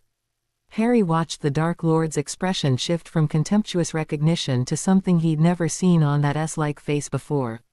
Uncertainty. Harry Potter, Voldemort said, and his voice carried across the burning street with effortless projection. You've come to die. No, Harry said. I've come to stop you. Those are very different things, Tom. The name landed like a slap. Voldemort's lipless mouth thinned to a razor line, and Harry felt the surge of fury in the Dark Lord's magic, hot, immediate, volcanic. Voldemort did not tolerate being called by his Muggle father's name. It was, perhaps, the only reliable way to make him lose his composure. You dare. I dare all sorts of things lately. You're going to find that inconvenient. Voldemort's wand came up. The killing curse followed, fast, fluid, cast with the casual precision of a man who'd murdered more people than he could count. The green bolt crossed the distance between them in a fraction of a second. Harry caught it. Not blocked. Not deflected. Caught. His hand came up, palm open, and the killing curse, the unforgivable, the unstoppable, the curse that had killed his parents and started this whole terrible story, hit his palm and stopped. It writhed against his skin, green and screaming, the raw magical force of instant death condensed into a point of light in his hand. The street went silent. Every dueling pair, every screaming villager, every Death Eater, everyone stopped and stared at the boy holding a killing curse in his bare hand. Harry closed his fist. The curse went out like a candle. "Huh," Harry said. "Didn't know I could do that." Voldemort stared at him. For 3 full seconds, the most feared dark wizard in the world simply stared, and Harry could feel the emotions cycling through that fractured mind: fury, disbelief, and beneath them both, rising fast, something Lord Voldemort hadn't felt since he was a powerless orphan being beaten by bigger boys in a London orphanage. Terror. Then Voldemort attacked in earnest. The curse barrage was extraordinary. Harry had seen Voldemort duel Dumbledore in the Ministry atrium and thought that was the limit of the Dark Lord's ability. He'd been wrong. That had been a display, a performance. This was the real thing. Curses Harry had never seen, magic he couldn't name, torrents of dark energy that warped the air and cracked the ground and turned the high street of Hogsmeade into a wasteland. Harry moved through it like water through stones. He didn't stand still and tank the assault. He flowed, stepping, turning, bending the space around himself so that curses curved past him, redirecting killing blows into empty air, absorbing what he could and deflecting what he couldn't. His hands moved constantly, shaping magic without words, without a wand, weaving shields and counters and returning fire with bolts of concentrated force that made the air scream. Voldemort was fast. Faster than anyone Harry had ever faced, his wand a blur, his magical reserve seemingly bottomless. But Harry was faster, not just in reflexes, in comprehension. He could see the shape of Voldemort's spells before they fully formed, could read the intent in the Dark Lord's magic like words on a page. Every curse Voldemort cast, Harry understood, its structure, its purpose, its weakness. He understood because part of Tom Riddle lived in his head, sealed and quarantined but still there, and its knowledge bled through the walls in moments like this. Harry knew Voldemort's magical vocabulary because it was, in some fundamental way, also his own.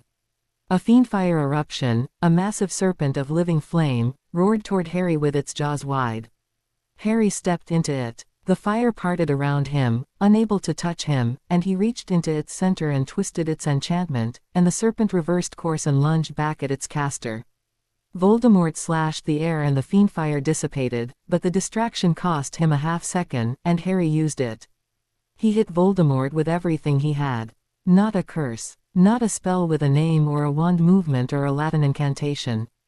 Just force, raw, concentrated magical force, the full weight of Harry's power compressed into a beam of white gold light that crossed the distance between them instantaneously and hit Voldemort in the chest. The Dark Lord flew backward. Not staggered, not pushed, launched, his body covering 30 feet of ground before he hit the cobblestones and skidded another 10, his robes tearing, his wand hand spasming. Around him, his inner circle scattered like bowling pins. Voldemort lay on the ground for 2 seconds. Then 3. Then he got up. Blood on his lipless mouth. His robes in tatters. But his red eyes were blazing, and his wand was still in his hand, and Harry felt, with grudging respect, the sheer will that kept Lord Voldemort on his feet when every cell in his body was telling him to stay down. "What are you?" Voldemort whispered. "I'm the boy you tried to kill," Harry said. "I'm the equal you made. And I'm the last thing you're ever going to see, Tom. Maybe not tonight, but soon." Voldemort's hand tightened on his wand. Harry could feel him calculating, reassessing, running the numbers, trying to determine if he could win this fight. And Harry watched the moment the calculation came back negative. Watched the Dark Lord's eyes flicker, just once, toward Nagini, coiled and hissing 20 feet away. Watched the possessive terror of a man who'd just realized his insurance policies might not be as secure as he'd believed. Voldemort dissipated. No dramatic exit. No parting curse. No monologue. He simply vanished, silently, instantly, and Nagini vanished with him, and the core of his inner circle followed a second later, Bellatrix screaming in frustrated rage as she was pulled along by a portkey activated remotely. The remaining Death Eaters, suddenly leaderless, broke.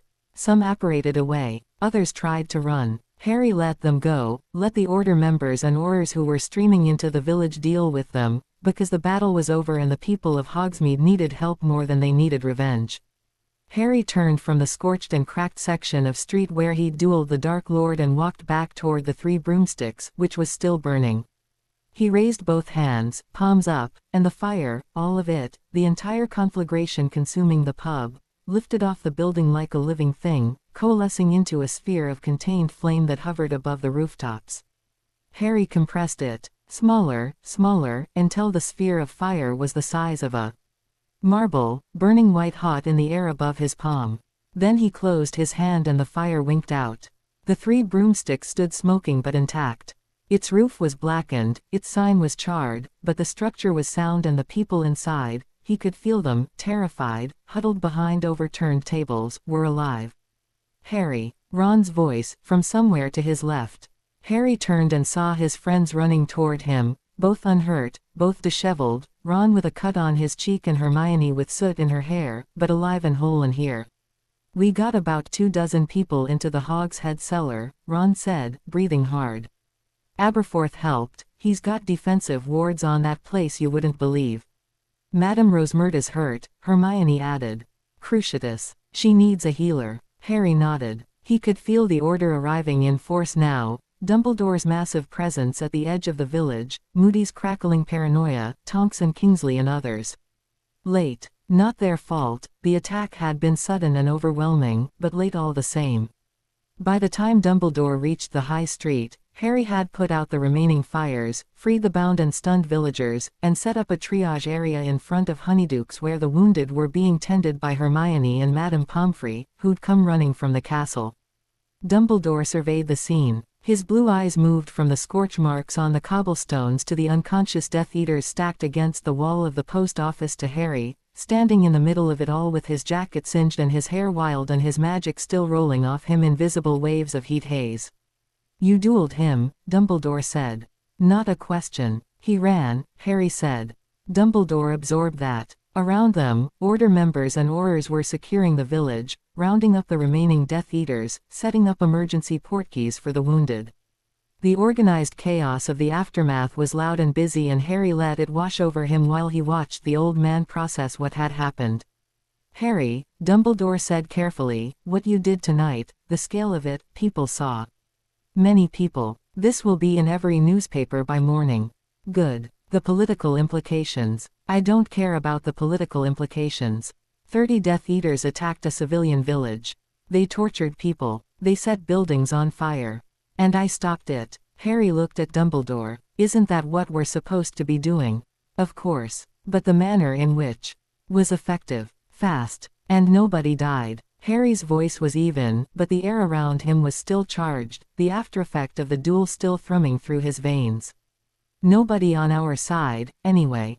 Can you say the same about your strategy of caution and secrecy? Because I walked through a cave today that you were planning to face alone, and the potion you were going to drink would have nearly killed you." Dumbledore went very still. "You went to the cave. This morning. The inferior at rest, the potions destroyed, and the cave is neutralized." Harry reached into his pocket and produced Regulus Black's note. The locket wasn't there. Regulus Black switched it years ago. "I already found the real one and destroyed it. That's 2 Horcruxes in a week, Professor. How many did you manage in a year?" The words hung in the air between them. Not cruel, Harry hadn't said them with cruelty, but honest in a way that cut to the bone. Dumbledore had spent a year of research and planning to destroy 1 Horcrux, nearly dying in the process. Harry had destroyed one and diffused another in the space of days. Dumbledore looked at the note. "Read it," folded it precisely and handed it back. "You are moving very fast, Harry. I don't see the advantage in moving slowly. The advantage is caution, preparation, understanding the full picture before. I understand the full picture better than you think. I can feel them, Professor. Every remaining Horcrux. I can feel the cup in a vault under Gringotts. I can feel the diadem at Hogwarts, yes, at the school, it's been there the whole time. And I can feel Nagini, wherever Voldemort just ran to, wrapped around his shoulders." Harry held up 3 fingers, then a fourth. 4 left, counting the one in my head. Then just him. People were gathering. Order members, villagers, Aurors, a growing crowd at the edges of the conversation, drawn by the sight of Harry Potter and Albus Dumbledore standing face to face in a destroyed street, clearly in the midst of something significant. Dumbledore was aware of the audience. Harry could see the calculation behind those blue eyes, the political awareness, the instinctive understanding of optics that had made Dumbledore one of the most influential figures in the wizarding world for half a century. Perhaps, Dumbledore said, lowering his voice, we should continue this discussion in private. Why? You've spent years making decisions about this war behind closed doors. Maybe it's time some of these conversations happened where people can hear them. Harry, he attacked a village, Professor. A village, full of families and children and people who just wanted to have a drink at the pub. And we've been playing defense, hiding behind wards, gathering intelligence, waiting. Waiting for what? For him to do this again. For more people to die while we're careful. You are speaking from anger. I'm speaking from clarity. There's a difference. Harry turned to face the gathered crowd. 30, 40 people now, order members, shopkeepers, students who'd been in the village on the early edge of the Hogwarts school year. They were watching him with a range of expressions, awe, fear, hope, confusion, and Harry addressed them because they deserved to know. Voldemort attacked Hogsmeade tonight because he's afraid, Harry said. His voice carried easily, amplified by his magic without conscious effort. Not of me specifically, of losing. He's losing, and he knows it, and when he's cornered he lashes out at soft targets because that's all he knows how to do. He's a bully. A powerful, dangerous bully, but a bully nonetheless. And bullies lose when people stop being afraid of them. The crowd was silent. Somewhere in the back, a child whimpered and was hushed. I'm not going to pretend I have all the answers, Harry continued. But I can tell you this, the war is going to end. Not eventually, not someday, soon. And it's going to end because we refuse to keep playing by his rules. He felt Dumbledore's gaze on the side of his face. Felt the old man's magic churning with complex emotions, pride, fear, frustration, and something deeper, something that tasted like the particular anguish of watching a carefully tended plan grow legs and walk away. Harry turned back to him. I'm going to Hogwarts tomorrow. There's a Horcrux in the castle, and I'm going to find it and destroy it. I'd like your help, but I'll do it without if I have to. Dumbledore looked at him for a long time. Then, with a faint, rueful smile that didn't quite reach his eyes, I suppose you will.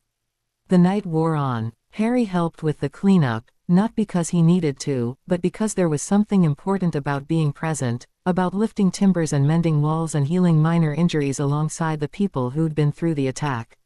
Madame Rosmerta was taken to St. Mungo's. The unconscious Death Eaters were bound and portkeyed to ministry holding cells. The giants had fled when Voldemort retreated, and the Dementors had scattered to wherever Dementors went when they weren't terrorizing innocents. By 2 in the morning, Hogsmeade was quiet. Damaged, traumatized, but quiet. Harry stood outside the 3 broomsticks and felt the village's wards, patchy, weakened by the attack, and spent 20 minutes reinforcing them, weaving new protections into the existing framework, layering defenses so dense that anything short of a full-scale military assault would bounce off them like rain off stone. Ron found him there, sitting on the pub's front step, staring at the stars. Hermione's helping Pomfrey with the last of the wounded, Ron said, sitting down beside him. She's in her element, bossing around Aurors twice her size. He was quiet for a moment. You all right? Yeah, that thing you did with the killing curse. Catching it. Yeah, that's not normal, Harry. Even for you. I know. Ron stretched his long legs out, crossed his ankles, and tilted his head back to look at the sky. When we were kids, first year, I remember thinking you were mental. Just absolutely barking, running off after a troll, jumping on the back of a Cerberus, playing chess against a set that was literally trying to kill us. And I thought, this bloke's either the bravest person I've ever met or the stupidest. What did you decide? Both, mostly. Ron grinned. But now it's different. You're not running into danger because you don't know any better. You're walking into it because you can. And look, I'm not going to pretend I'm not jealous sometimes.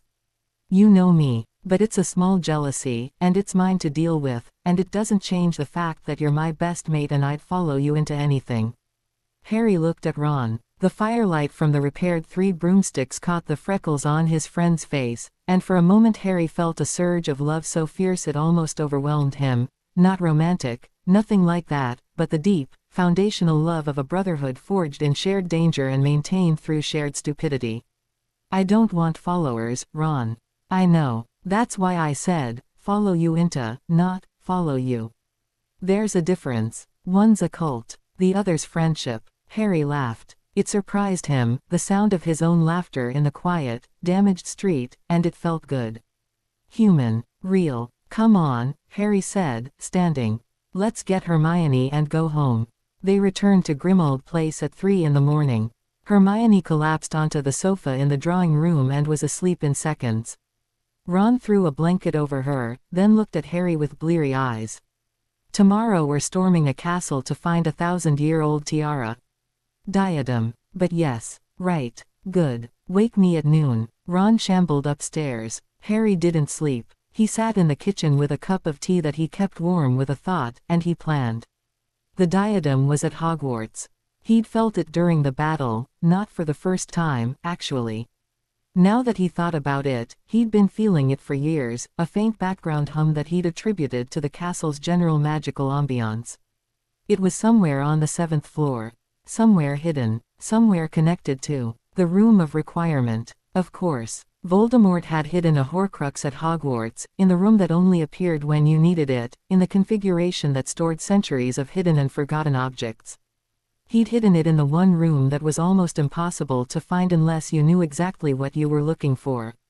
But Harry knew. He'd been in that room. 5th year, DA meetings. He'd walked past the door 100 times. And now, with his enhanced senses, he could feel the diadem's dark pulse through 300 miles of distance, calling to the fragment in his scar like a radio signal. The cup was a different problem. Gringotts. The Goblin Bank was legendary for its security, wards centuries old, dragon-guarded vaults, enchantments that made the cave look like a padlock on a garden shed.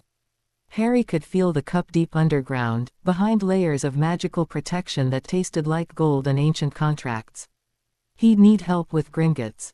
Not because he couldn't breach the wards, he probably could, though it would be neither quiet nor diplomatic, but because starting a war with the Goblin Nation while already fighting Voldemort seemed like poor strategy. There had to be a smarter way. But the diadem first. Tomorrow. Today, technically, given the hour. Harry drank his tea and watched the kitchen windows lighten from black to gray to the soft pink of a London dawn, and when the sun crested the rooftops he went upstairs and showered and dressed and felt ready. Hogwarts greeted him like a lost son. Harry felt it the moment he passed through the gates, the castle's magic, vast and ancient, wrapping around him like a warm embrace. He'd always loved Hogwarts. It had been his first real home, the place where he'd discovered who he was, and the castle seemed to reciprocate. The suits of armor straightened as he walked past. The portraits whispered and waved. The moving staircases aligned themselves to create a direct path to the 7th floor, as though the castle itself was clearing the way. Ron and Hermione flanked him. It was a Saturday, classes hadn't started yet, but the castle was occupied by staff preparing for the new term, and a few early arriving students watched from doorways and corridors as Harry Potter walked through Hogwarts with a purpose that was impossible to mistake for anything casual. Professor McGonagall intercepted them on the 5th floor. She appeared at the end of a corridor in her green tartan robes, her mouth set in its familiar thin line, and Harry felt a wash of affection for her stern, unwavering competence. "Mr. Potter, I received word from the headmaster that you'd be visiting today." Her eyes swept over him, sharp and assessing. "I also received word about last night. From multiple sources, all of whom seemed unable to decide whether they were more frightened or impressed." "Probably both, Professor." "Quite." She fell into step beside them, matching Harry's pace with a briskness that belied her age. "The headmaster asked me to remind you that the castle and its students are his primary responsibility, and that any activities you undertake within these walls should be conducted with appropriate regard for." "I'm not going to blow anything up, Professor. That would be a refreshing first." The ghost of a smile crossed her face. What exactly are you looking for? Something Voldemort hid here. A long time ago, before any of us were born. It's on the 7th floor. McGonagall's expression tightened. You're certain? I can feel it. She studied him for a moment, then nodded once. Then I'll ensure the 7th floor is cleared. Whatever you need to do, Mr. Potter, do it quickly. The staff are on edge. She left them at the 6th floor landing. Harry took the stairs 2 at a time, and on the 7th floor he turned left and walked to the stretch of blank wall opposite the tapestry of Barnabas the Barmy and his trolls. He could feel the diadem through the wall. Close, very close. The dark pulse of it was strong here, a discordant note in the castle's warm magical harmony, like a wrong note in a symphony. Harry paced 3 times. I need the room where everything is hidden. I need the room where everything is hidden. I need the room where everything is hidden. The door appeared. The room of hidden things was exactly as Harry remembered it, a cathedral-sized space crammed with centuries of accumulated detritus. Towers of broken furniture, stacks of old books, crates of confiscated items, a stuffed troll, a suit of armor, 10,000 forgotten objects piled to the ceiling in teetering, dust-covered mountains. The diadem was calling to him. Harry followed the pull. Through the narrow aisles between the junk piles, past a stack of chairs that reached the ceiling, around a cage that had once held something large and angry, deeper and deeper into the room until the aisles narrowed to nothing and the dust was inches thick and the only light was the glow emanating from Harry's skin. There, on top of a blistered old cupboard, next to a chipped bust of an ugly warlock, sat a tarnished tiara. Ravenclaw's lost diadem. Even covered in dust, it was beautiful, delicate silver filigree set with a sapphire that had gone dark with the corruption of the soul fragment inside it. Harry reached up and took it. The Horcrux fought back harder than the locket had. The moment his fingers touched the diadem, dark magic erupted from it like a geyser, a blast of psychic force that slammed into Harry's mind with the full weight of Voldemort's malice. Visions cascaded through his consciousness. His parents dying, Sirius falling, Cedric's body, every loss and every failure compressed into a single moment of concentrated anguish. Harry held on. The diadem screamed. Not the thin, reedy scream of the locket but a full-throated howl of rage and desperation, and the room responded. Objects flew from the piles, hurled by the Horcrux's defensive magic, a tornado of junk spiraling around Harry in a deadly vortex. A chair leg cracked against his shoulder. A book clipped his ear. The stuffed troll toppled toward him like a felled tree. Harry's magic detonated outward. A shockwave of golden light erupted from his body, blasting the flying debris away in every direction, clearing a circle of empty space 30 feet across. The stuffed troll disintegrated mid-fall. The towers of junk nearest to him compressed outward, flattened against the walls. The dust that had been choking the air simply vanished, incinerated by the heat of his power. He turned his attention back to the diadem. It was writhing in his grip, physically hot, the metal warping as the soul fragment inside threw everything it had at him. More visions, darker now, more personal. Voldemort's memories bleeding through, the orphanage, the murders, the ritual that tore his soul apart for the first time.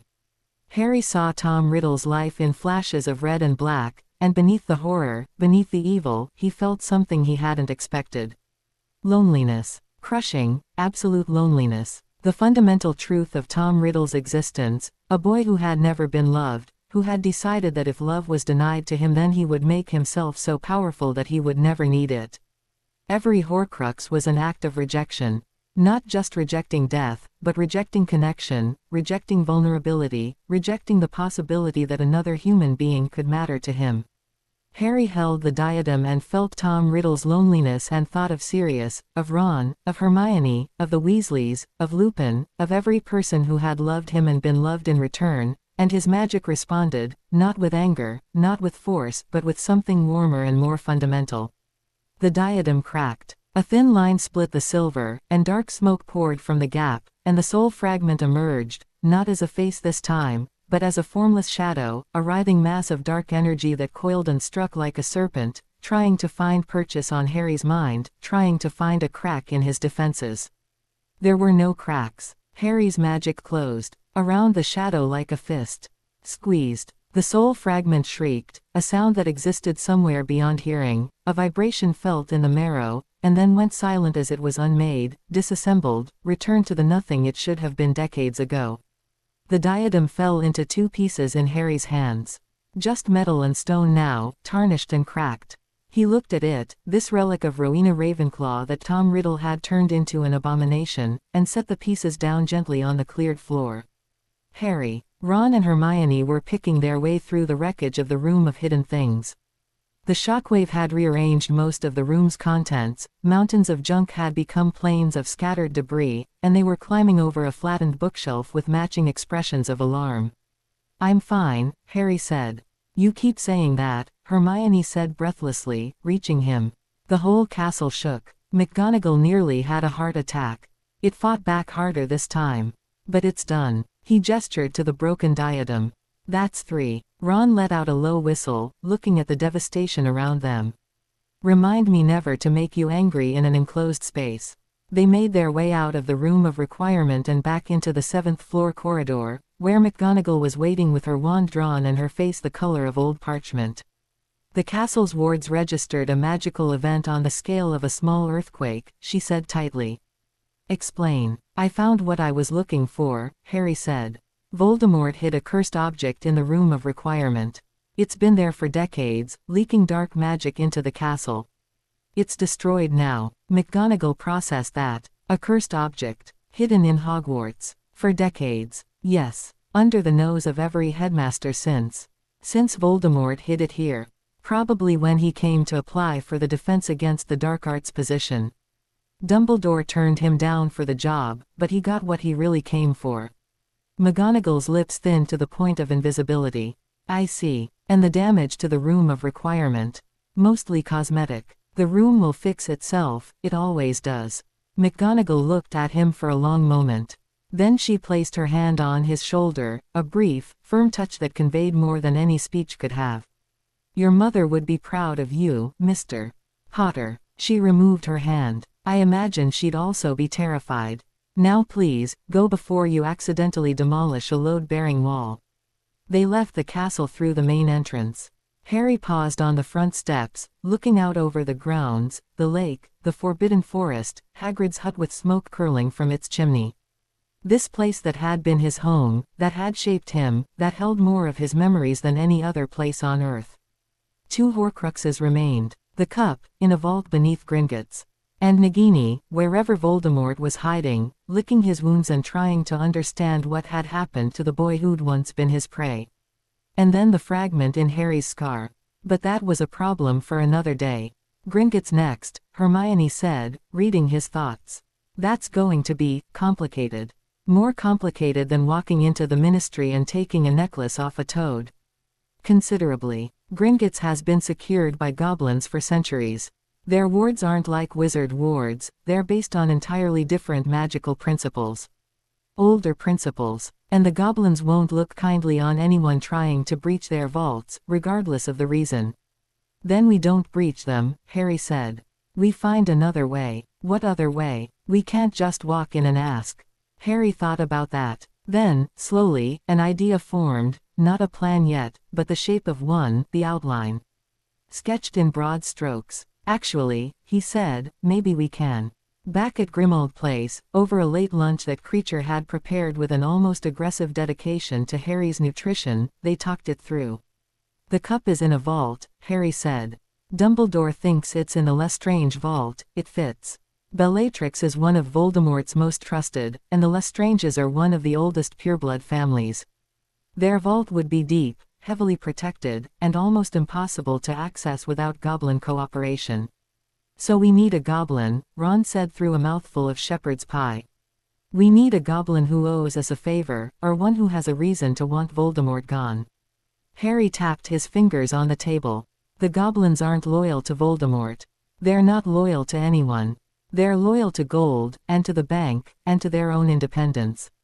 Voldemort's rise threatens that. A wizard supremacist isn't going to leave the goblins autonomous if he wins." Hermione's eyes lit up. "Griphook." "Who?" "Griphook. The goblin from our first year, he took us down to your vault, remember? He was also one of the goblins at Gringotts who was displaced when Voldemort's people started putting pressure on the bank. I read about it in the Prophet," several goblins have gone into hiding because they refused to cooperate with Death Eater-affiliated clients. Where is he now? I don't know, but I can find out. Harry left the Gringotts problem with Hermione, there was nobody better at research and networking, and spent the afternoon dealing with an unexpected visitor. Severus Snape appeared at the front door of Grimmauld Place at 4 o'clock, looking like a man who'd walked through a fire and come out the other side without bothering to pat out the embers. His black robes were travel-stained, his lank hair was unwashed, and his sallow face bore an expression that Harry had never seen on it before, desperation. Harry felt him through the wards and went to the door himself. When he opened it, Snape stared at him with those black, bottomless eyes, and the usual contempt was entirely absent. In its place was something that looked almost like supplication. "Potter, I need to speak with you." Harry studied him. His enhanced senses read Snape like a book, the dark magic layered into his left forearm where the mark burned, the lingering traces of cruciatous exposure, the exhaustion bone-deep and weeks old. And beneath all of it, something Harry had never been able to perceive before, the core of Severus Snape's magic, and wound through it, inseparable from it, a love so deep and so old that it had become part of his fundamental magical signature.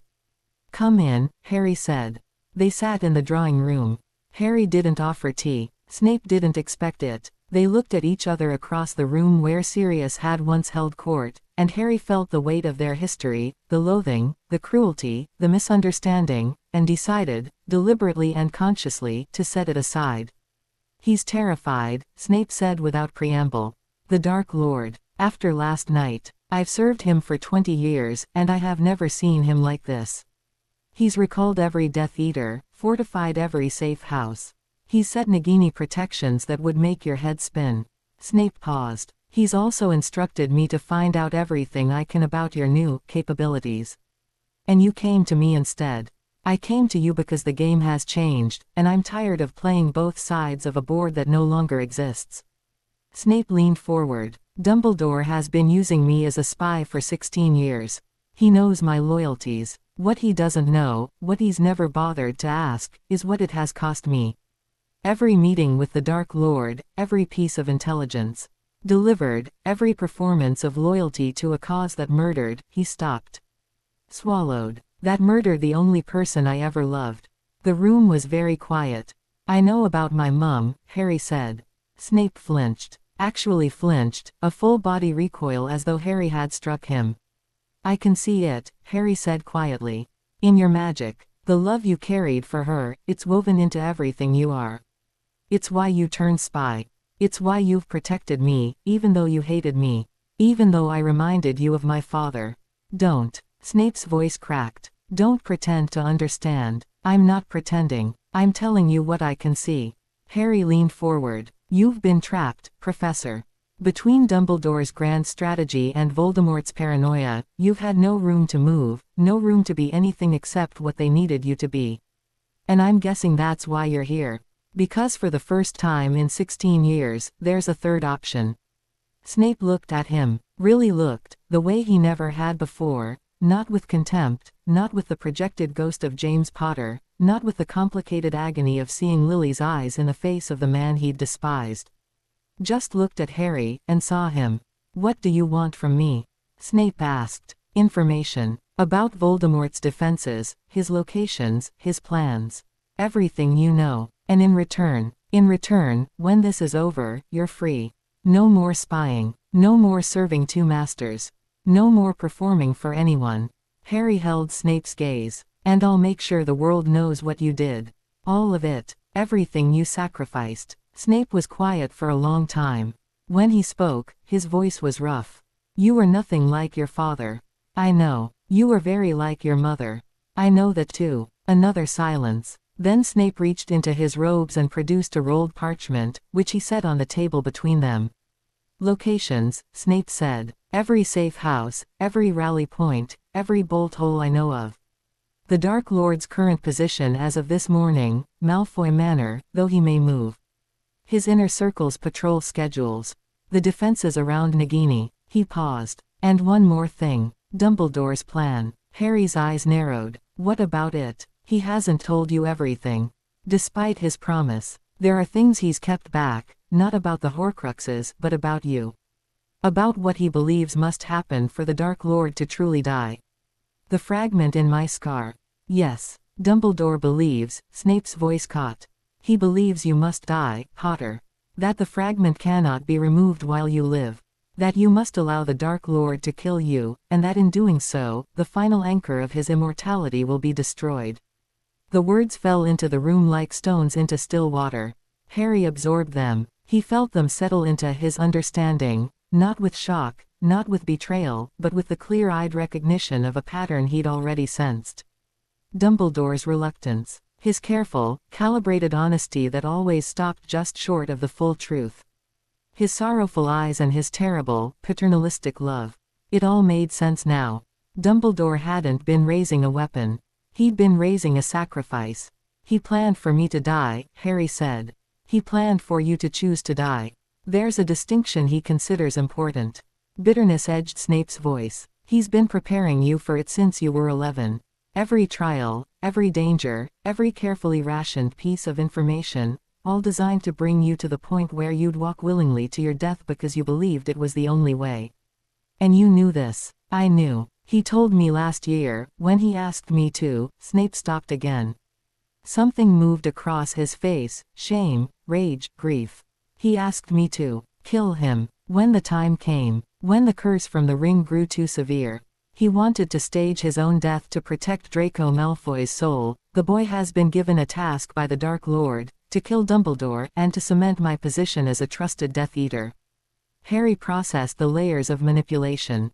Dumbledore, planning his own death. Planning Harry's death. Using Snape as the instrument of one and the secret keeper of the other.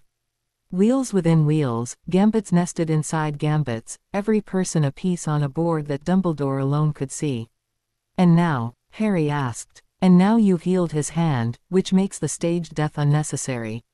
And you've revealed power that makes his sacrifice strategy irrelevant, because a weapon that can destroy Horcruxes by touching them doesn't need to die on the altar of the greater good. Snape's lip curled. I imagine he's working on a new plan as we speak. Dumbledore always has a new plan. Harry sat with that for a long moment. The anger was there, distant, contained, but real. Not hot anger, cold anger, the kind that clarified rather than clouded. Thank you, Severus. Snape's eyebrow twitched at the use of his first name. Don't thank me yet. The information I've given you paints a target on my back the size of Hogwarts. When the Dark Lord discovers I've come to you, he won't discover it, and even if he does, you're under my protection now. Harry said it simply, as a statement of fact. He can't touch you without going through me first. And after last night, he knows what that means. Snape looked at him for a beat too long, and something shifted in those black eyes, a hairline crack in the armor he'd worn for so long that it had fused with his skin. Not warmth, exactly. Snape was too damaged for warmth. But recognition, acknowledgement, the barest, grudging admission that the boy across the room might be worthy of the trust being placed in him. Your mother's eyes, Snape said again, so quietly Harry almost didn't hear it. Then he stood, pulled his robe straight, and left without another word. Harry sat alone in the drawing room and felt the shape of Dumbledore's plan, the real plan, the one behind the plan, and understood, finally, the full scope of what he'd been born into. He'd been raised to die. That was the truth at the center of everything, every decision Dumbledore had made, every piece of information shared or withheld, every danger permitted and every comfort denied. The old man loved him. Harry believed that. But the old man's love had always been subordinate to the old man's plan, and the plan required a boy who would walk into death with open eyes and an open heart. Harry closed his eyes, felt the fragment behind his scar, sealed, quarantined, but present. The last anchor, the final Horcrux. Dumbledore's strategy required it to be destroyed through Harry's death. But Dumbledore's strategy was built on a model that no longer applied.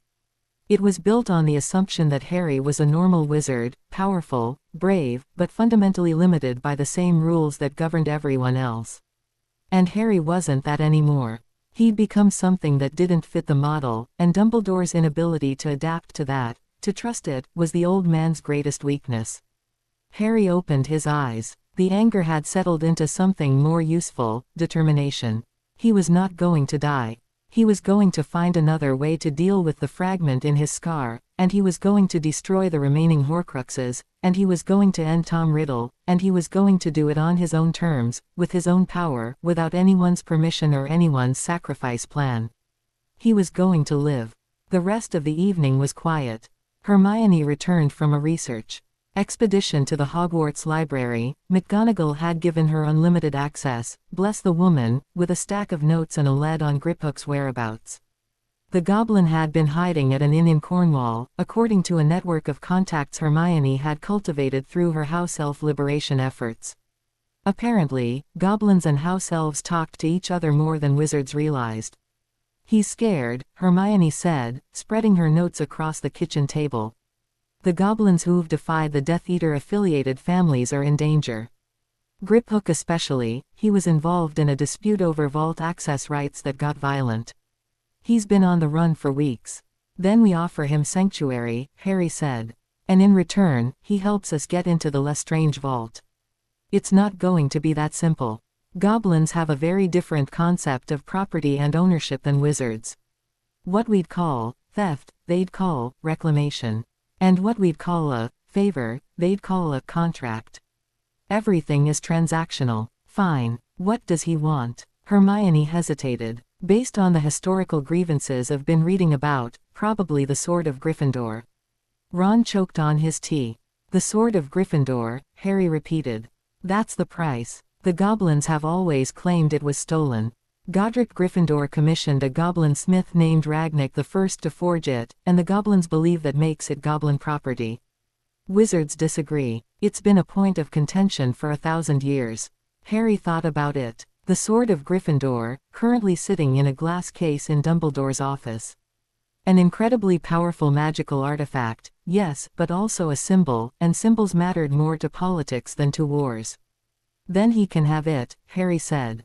"Harry." Hermione's eyebrows shot up. "You can't just give away a priceless historical artifact." "I can if it gets us into that vault. The sword's been sitting in a display case for years. It's a museum piece. The cup in that vault is a piece of Voldemort's soul, and every day it exists as a day Voldemort can't be killed. That math is pretty simple, Hermione." She opened her mouth to argue, then closed it. Then opened it again. "You'd need to actually have the sword first. It's at Hogwarts. Then I'll get it." Harry paused. "After I talk to Dumbledore. There are things I need to say to him, and I'd rather say them before I start taking his stuff." The conversation with Dumbledore happened the next morning, in the headmaster's office at Hogwarts. Harry went alone, not because he didn't want Ron and Hermione there, but because this conversation was between him and the old man, and the things that needed to be said deserved the dignity of privacy. The gargoyle admitted him without a password. It simply stepped aside when Harry approached, responding to his magical signature the way the castle's doors had been responding all along. The spiral staircase carried him upward, and he stepped into the circular office with its whirring instruments, still mostly replaced after Harry had destroyed them in June, and its sleeping portraits and its shelves of exotic objects, and found Dumbledore sitting behind his desk, waiting. The old man looked better than he had in months. His hand, both hands, were healthy, the black curse death a memory. His color had improved. His eyes were clear and sharp behind their half-moon spectacles. But his expression was complicated, the particular look of a man who knows a difficult conversation is coming and has decided to face it head-on.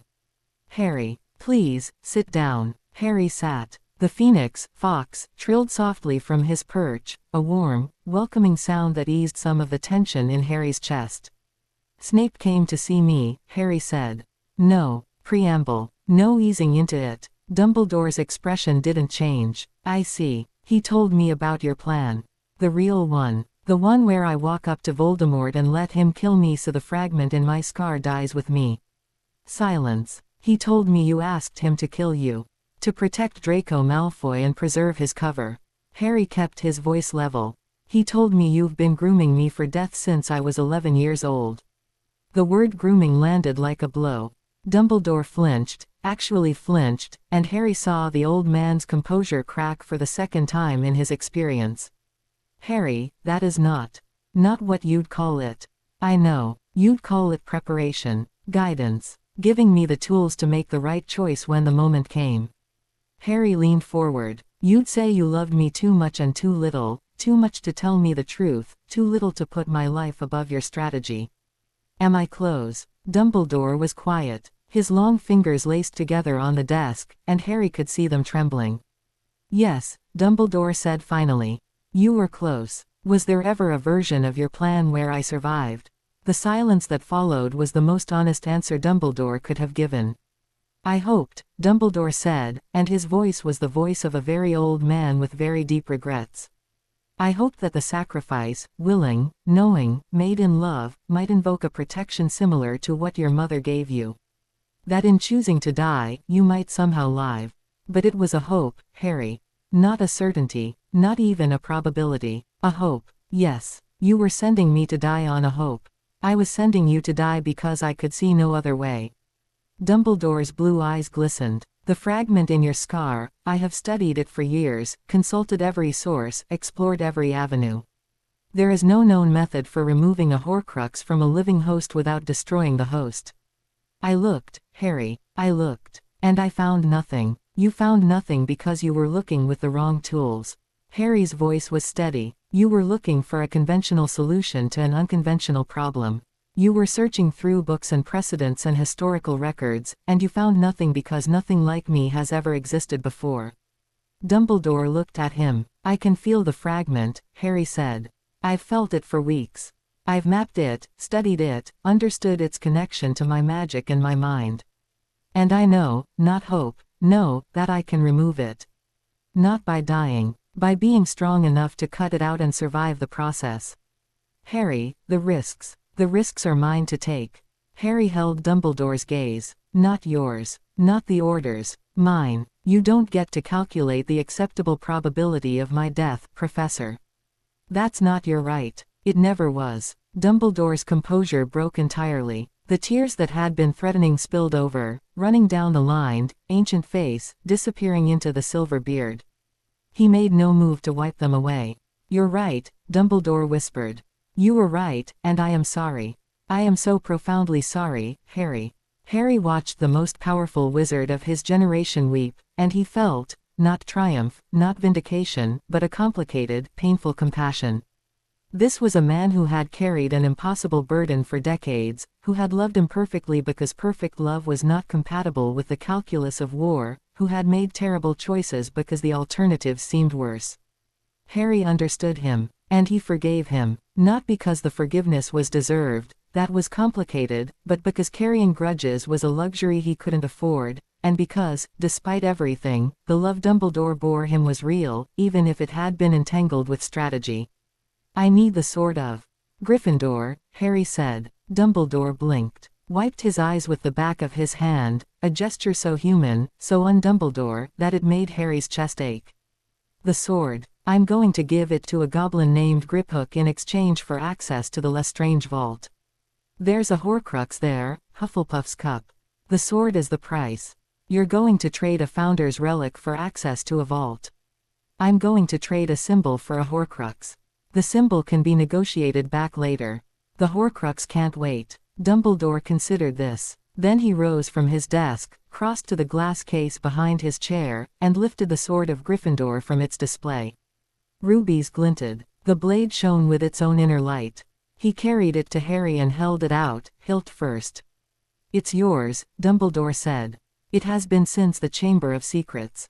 The sword presents itself to any worthy Gryffindor in time of need. It chose you when you were 12, and I dare say it would choose you again. He paused. Use it as you see fit. Harry took the sword. It felt familiar in his hand, lighter than it looked, perfectly balanced, thrumming with 1,000 years of magic. One more thing, Harry said.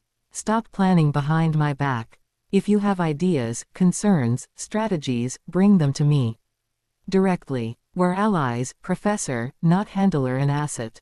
Can you do that? Dumbledore met his eyes, and Harry saw something in that gaze that he'd never seen before, not the calculated twinkle, not the grandfatherly warmth, not the chessmaster's assessment, but genuine, unguarded respect.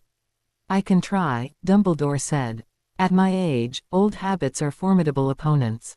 But I will try. That's all I'm asking. Harry left the office with the sword of Gryffindor strapped across his back and a weight lifted from his shoulders that he hadn't realized he'd been carrying. Not the weight of Dumbledore's plan, that had been removed by force. But the weight of wondering if the man he'd trusted most in the world saw him as a person or a sacrifice. Now he knew. And knowing was painful, but it was also freedom. Cornwall was grey and windswept. Harry apparated to the outskirts of the village Hermione had identified, bringing Ron and Hermione with him, and they walked the last quarter-mile to a small, seedy-looking inn called the Crab's Claw that perched on a cliff overlooking the Atlantic. Griphook was in the back room. Harry felt the goblin's magic before they entered, a sharp, metallic signature, fundamentally different from wizard magic, humming with the particular frequency of the goblin race. Old magic, alien magic, the kind of power that had been shaping gold and stone since before Hogwarts was built. The goblin was smaller than Harry remembered, barely 3 feet tall, with a clever, sharp-featured face and dark eyes that radiated intelligence and suspicion in equal measure. He was sitting at a table with a half-eaten meal and a dagger across his knees, and when Harry walked in, those dark eyes fixed on him with an intensity that was almost physical. "Harry Potter," Griphook said. His voice was high and raspy, like metal on stone.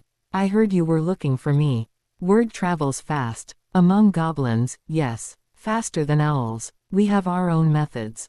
The dark eyes swept over Harry, and Harry felt a probe, not legilimency, something different, something that tasted like cold metal and assessed him not as a mind but as a force. "You're different from the last time I saw you. Considerably. I'm told. Sit. And tell me what you want, because wizards always want something." Harry sat. He didn't try charm, didn't try deception. Goblins, he sensed, valued directness above all else. "There's an object in the Lestrange vault at Gringotts," Harry said. "A gold cup, belonging originally to Helga Hufflepuff. It's been cursed, powerfully, dangerously cursed, by the wizard known as Voldemort. I need to retrieve and destroy it. Without it, Voldemort can't be killed." Griphook's eyes narrowed. "You want me to help you break into Gringotts. I want you to help me enter Gringotts. There's a difference. I'm not interested in stealing anything except the cup, and I'm not interested in damaging the bank or its operations. One item, in and out, and the goblins are better off for it because Voldemort's people are already pressuring the bank to serve their interests. And in return," Harry unslung the sword of Gryffindor and laid it on the table between them. Griphook went rigid. His eyes locked onto the sword with a hunger that was almost feral, and his long-fingered hands twitched at his sides. "The sword of Ragnik," Griphook breathed. "You would give it to me. To the Goblin Nation. Through you. In exchange for your help getting into and out of the Lestrange vault with the cup. This is a remarkable offer. Wizards have fought wars to keep this blade from us. Wizards have fought wars over a lot of things that weren't worth the blood spilled. The sword belongs to whoever made it, and a goblin made it. I'm correcting an old injustice because it's the right thing to do, and because I need your help, and because I'd rather make an ally than pick a lock." Griphook studied him. The metallic probe returned, deeper this time, more searching, and Harry let it wash over him without resistance. He had nothing to hide from this creature, and goblins, he suspected, could smell deception the way sharks smelled blood. "You were honest," Griphook said. It sounded like a verdict. "That is unusual for a wizard. These are unusual times." Griphook reached out and touched the sword. Just the hilt, just his fingertips, but the contact sent a shiver through him that was visible across his entire body. "I will help you," Griphook said. "Not because you've paid me, though you have, and fairly, but because I looked into your eyes just now, and I saw something I haven't seen in a wizard since Ragnik himself walked the earth." "What's that?" "Respect." Griphook withdrew his hand from the sword. "We move at dawn." Harry nodded. At dawn. They made their way back to the inn's front room, where Ron and Hermione were waiting by the fire. Outside the salt-streaked windows, the Atlantic churned gray and white against the base of the cliffs. Somewhere out there, beyond the water and the sky and the gathering dark, Voldemort sat in Malfoy Manor and planned and feared and could not understand what was happening to the world he'd built. Harry sat by the fire with his friends and his new ally and felt the remaining Horcruxes pulsing in the distance, the cup beneath Gringotts, Nagini at her master's side, and the fragment behind his scar, sealed and patient, waiting for the day he'd be ready to face it. 3 down, 3 to go, and then, Tom. The cart plunged downward through the dark, and Harry felt the weight of 1,000 feet of stone above them. Gringotts was alive. Not metaphorically, the bank breathed, its walls pulsing with goblin magic so old and so dense that Harry's enhanced senses struggled to process it all.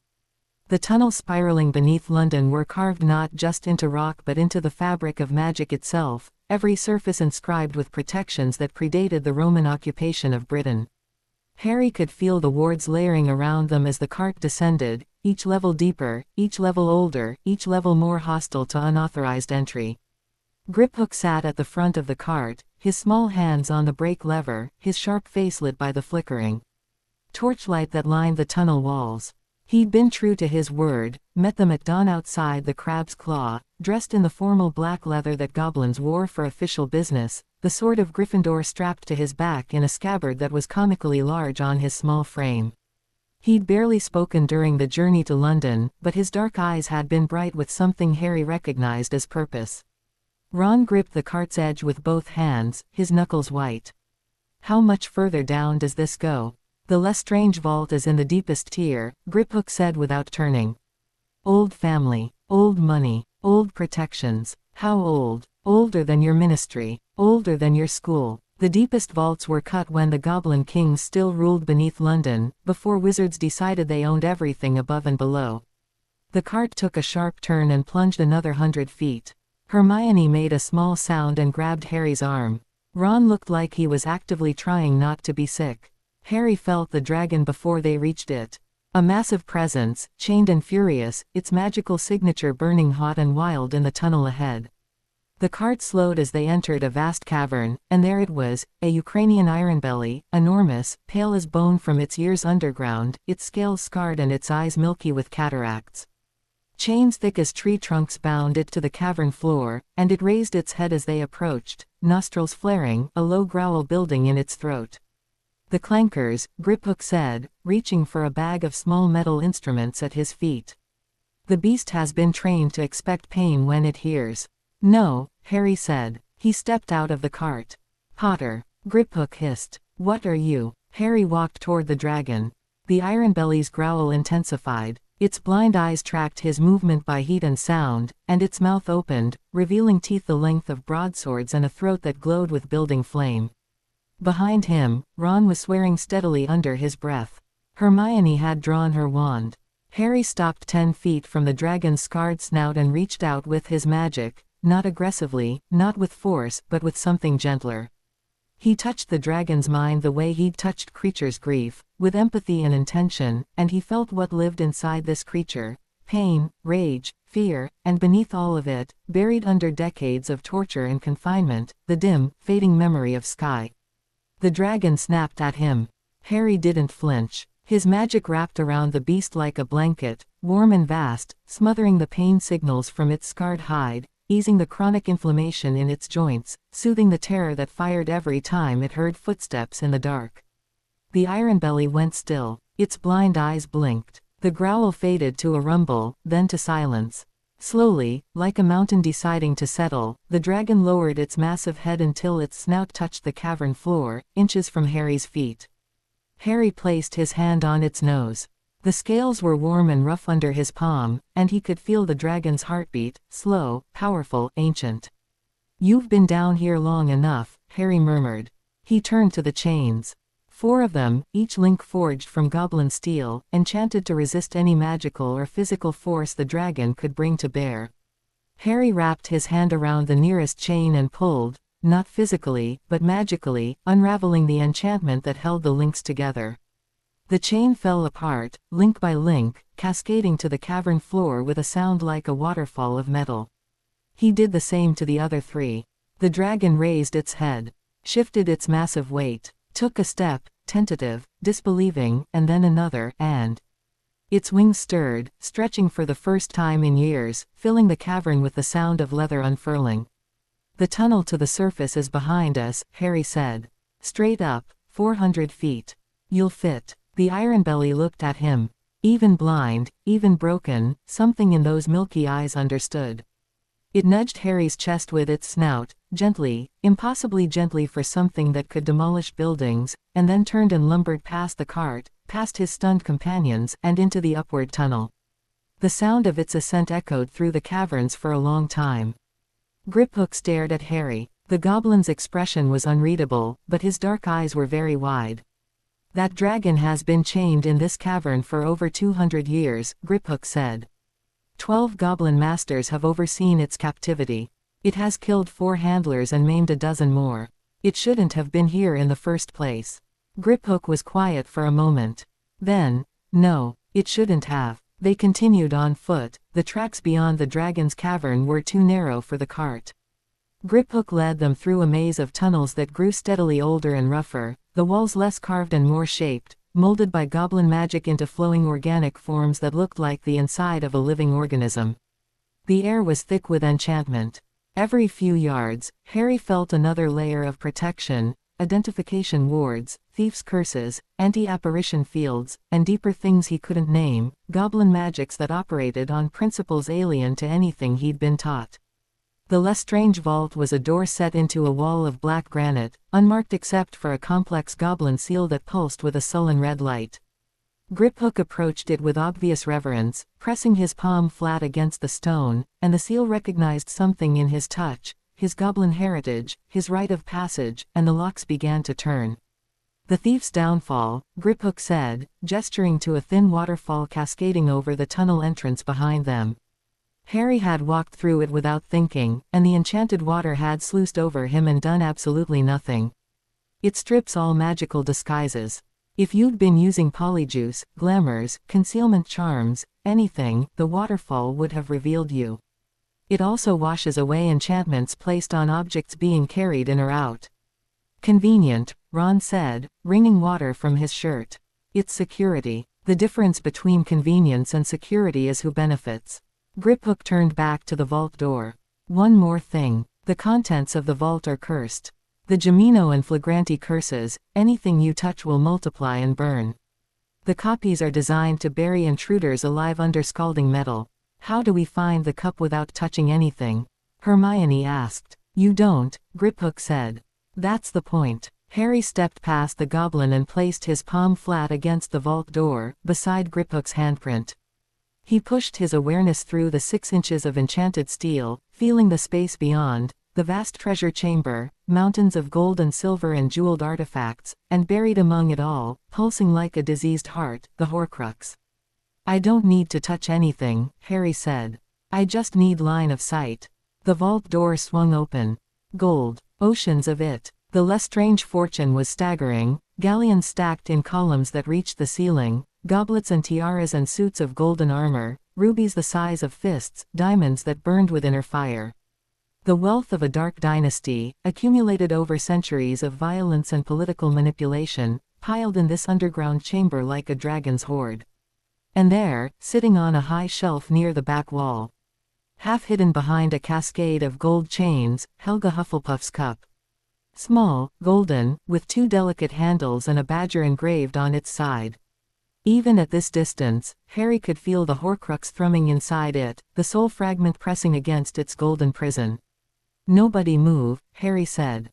He reached out with his magic. Not his hand, his magic, extending from his body like a limb made of light, threading between the towers of gold, skating over the cursed surfaces without making contact, reaching deeper and deeper into the vault until it wrapped around the cup with surgical precision. The cup trembled. The Horcrux inside it felt his approach and recoiled, and Harry could sense the defensive enchantments activating, the Gemino curse preparing to trigger, the Flagranti curse heating the surrounding metal to burning temperatures. The vault was a mousetrap, and the cup was the cheese. Harry pulled. The cup flew toward him in a straight line, weaving between obstacles with the precision of a seeker chasing a snitch. It passed through the narrow spaces between gold columns without brushing a single surface, sailed over a pile of cursed daggers, and landed softly in Harry's outstretched hand. Nothing else in the vault moved. No Gemino, no Flagranti, not a single coin disturbed. Griphook made a sound that might have been a laugh or might have been a gasp. Harry held the cup. The Horcrux raged inside it, he could feel it, the soul fragment thrashing against its container, terrified, knowing what had happened to its siblings. But Harry had done this before, and each time it got easier, the way a surgeon's 100th operation is smoother than the first.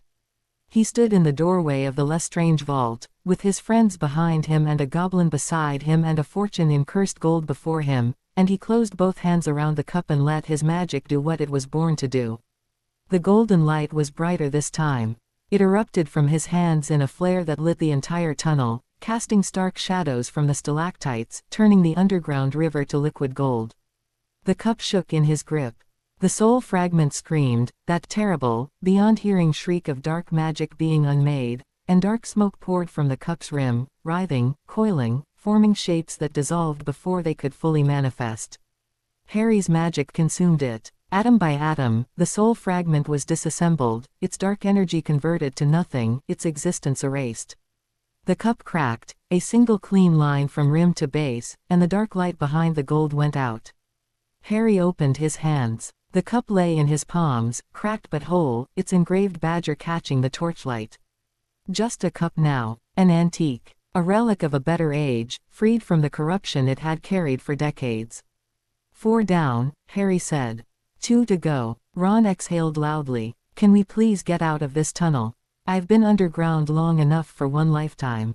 They rode the cart back to the surface in silence. The dragon was gone, the tunnel it had ascended through was scorched and widened, and somewhere above London, a blind Ironbelly was feeling sky for the first time in 2 centuries. Harry could sense it, a bright spark of wild magic moving north, instinctively heading for open country. Griphook stopped the cart at the main level. The bank's marble lobby was visible through the tunnel entrance, goblin tellers at their podiums, wizards and witches conducting business, the ordered normalcy of commerce continuing unaware of what had just happened in the depths below. It's done, Harry said to Griphook. The cup is destroyed. The vault is untouched. The bank is unharmed. Griphook nodded slowly. He reached behind him and drew the sword of Gryffindor from its scabbard. The blade caught the torchlight, rubies blazing. The sword of Ragnak returns to its makers, Griphook said, and there was a weight to the words, formal, ceremonial, the conclusion of a bargain that meant more to the goblin nation than any wizard could fully understand. You have dealt fairly, Harry Potter.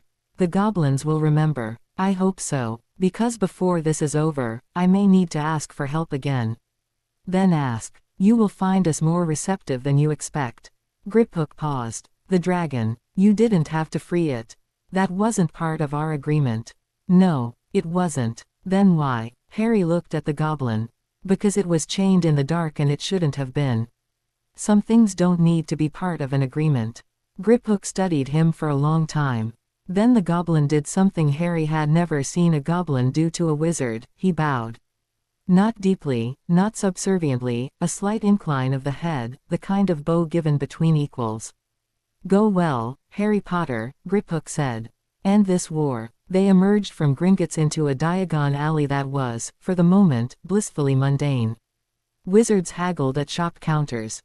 Children pressed their faces against the window of quality Quidditch supplies. An old witch was selling roasted chestnuts from a cart near the leaky cauldron. Harry stood on the white marble steps of the bank and let the September sunlight warm his face. 4 Horcruxes destroyed. 2 left, Nagini and the fragment in his scar. And then Voldemort himself, stripped of his immortality, reduced to what he'd always feared most, a man who could die. I need a drink, Ron announced. It's 10 in the morning, Hermione said. I just rode a cart into the bowels of the earth, walked past a dragon, and watched my best mate destroy a piece of the darkest wizard's soul with his bare hands. I think the morning drinking rules can be suspended. They went to the leaky cauldron. Tom the barkeep served them butterbeers, even Ron accepted that actual alcohol at 10 a.m. was a bridge too far, and they sat in a back booth and decompressed. Nagini, Hermione said, because Hermione was constitutionally incapable of not planning the next move. She's the hardest target. She's always with Voldemort, always protected, and she's not a static object, she's a living creature who can fight back. I know where she is, Harry said. I can feel her. Malfoy Manor, like Snape said. He closed his eyes briefly. She's restless. The other Horcrux is dying, she can feel it. They can all feel it. There's a resonance between them, and every time one goes dark, the remaining ones vibrate. Can Voldemort feel it too? He should be able to, but I don't think he lets himself. Feeling the Horcruxes means acknowledging that they're vulnerable, and acknowledging vulnerability isn't something Tom Riddle does. Harry opened his eyes. But he knows something's wrong. The attack on Hogsmeade, that was reactive. Aggressive, yes, but reactive. He's trying to reassert control over a situation that's slipping away from him. So what do we do? Ron asked. We don't go to Malfoy Manor. Not yet. That's his ground, his wards, his army. I'm powerful, but I'm not stupid. Walking into a fortress full of Death Eaters with Voldemort at the center is a risk I don't need to take. Then how do we get to Nagini? We make him bring her to us. Hermione's eyes narrowed. You want to draw Voldemort out. I want to create a situation where he has to move. Where staying hidden stops being an option. Harry tapped his finger on the table. He's been operating from the shadows, using proxies, sending Death Eaters, keeping himself protected. The Hogsmeade attack was the first time he's shown himself in months, and it cost him. He ran. From me. In front of his followers. That has to sting, Ron said. It does more than sting. His entire power structure is built on fear, and fear requires the illusion of invincibility. Every Death Eater who saw him retreat is now asking themselves whether they backed the right horse. Every ally he's cultivated is recalculating. The duel in Hogsmeade didn't just hurt his pride, it damaged his brand. Hermione was nodding. So if you push that further, if you make his position untenable, he'll have to come out and fight. Not on his terms, but because his people need to see him win. He needs a victory, a decisive one, to hold his coalition together. And the only victory that matters is killing me. Harry, that's incredibly dangerous, Hermione said. It's also the fastest path to ending this. Nagini will be with him, she always is. I destroy her, then I destroy the fragment in my scar, and then he's mortal. Just a powerful wizard who can die like anyone else. You make it sound simple. It is simple. It's just not easy. The walk back to Grimmauld Place took them through Muggle London, because Harry liked the grounding normalcy of it, people on their phones, taxis honking, the smell of exhaust and coffee and rain on concrete. The magical world felt very small sometimes, and it was good to remember that it existed within something much larger, something that would continue regardless of what happened between Harry Potter and Lord Voldemort. They were crossing a street in Islington when Harry felt it. A ripple in the wards around Grimmauld Place. Not an attack, something subtler. Someone pressing against the Fidelius from the inside, testing its boundaries. Someone who knew the secret and was already in the house. Harry grabbed Ron and Hermione's arms and apparated without warning, landing them in the entrance hall of number 12 with a displacement of air that set the chandelier swinging. The house was quiet. Too quiet. Creature was nowhere to be seen. The kitchen door was closed, and behind it, Harry could feel two magical signatures, one familiar, one not. He walked to the kitchen door and opened it. Dumbledore sat at the table. Across from him, looking like a cornered animal in his Hogwarts robes, was Draco Malfoy. Harry stopped in the doorway. His eyes went from Dumbledore, composed, hands folded, radiating the careful calm of a man managing a delicate situation, to Malfoy, pale, thinner than Harry remembered, with dark circles under his eyes and a barely concealed tremor in his hands. The Slytherin's gray eyes locked onto Harry with an expression of pure, undisguised terror. "Harry," Dumbledore said, "thank you for coming so quickly. Mr. Malfoy has come to us with a rather urgent request." Harry walked into the kitchen. Ron and Hermione followed, Ron's hand on his wand, Hermione's face tight with wariness. Harry pulled out a chair and sat down across from Malfoy, and the silence stretched while he studied the boy he'd loathed for 5 years. Malfoy looked broken. Not dramatically, not performatively, genuinely broken, in the quiet, devastating way of someone who'd hit a wall at full speed and was still trying to figure out which pieces were missing. His left sleeve was pulled down tight, but Harry could feel what was underneath, the dark mark, burned into his forearm, its magic a cold, sick thread connecting him to Voldemort's web. "Talk," Harry said. Malfoy's jaw worked. He looked at Dumbledore, who gave a small, encouraging nod, then back at Harry. He gave me a task, Malfoy said. His voice was rough, as though he'd been screaming or crying or both. At the start of summer. The Dark Lord. He gave me a task, and if I fail, he'll kill my parents. What task? Malfoy's eyes dropped to the table. Kill Dumbledore. Ron said in a breath. Hermione's hand found Harry's arm under the table and gripped it. He wanted to punish my father for the failure at the Department of Mysteries, Malfoy continued, each word pulled from him like a tooth. He gave me an impossible mission and a deadline. If Dumbledore isn't dead by the end of the school year, my mother. He couldn't finish. Harry looked at Dumbledore. You knew about this. I did. Professor Snape informed me over the summer. And your plan was to let Malfoy try and fail, then have Snape kill you instead. Tying up both problems at once. Dumbledore inclined his head slightly. The admission hung in the air like smoke. Harry turned back to Malfoy. Look at me, Draco. Malfoy raised his eyes. They were red-rimmed and wet. Your parents are at Malfoy Manor.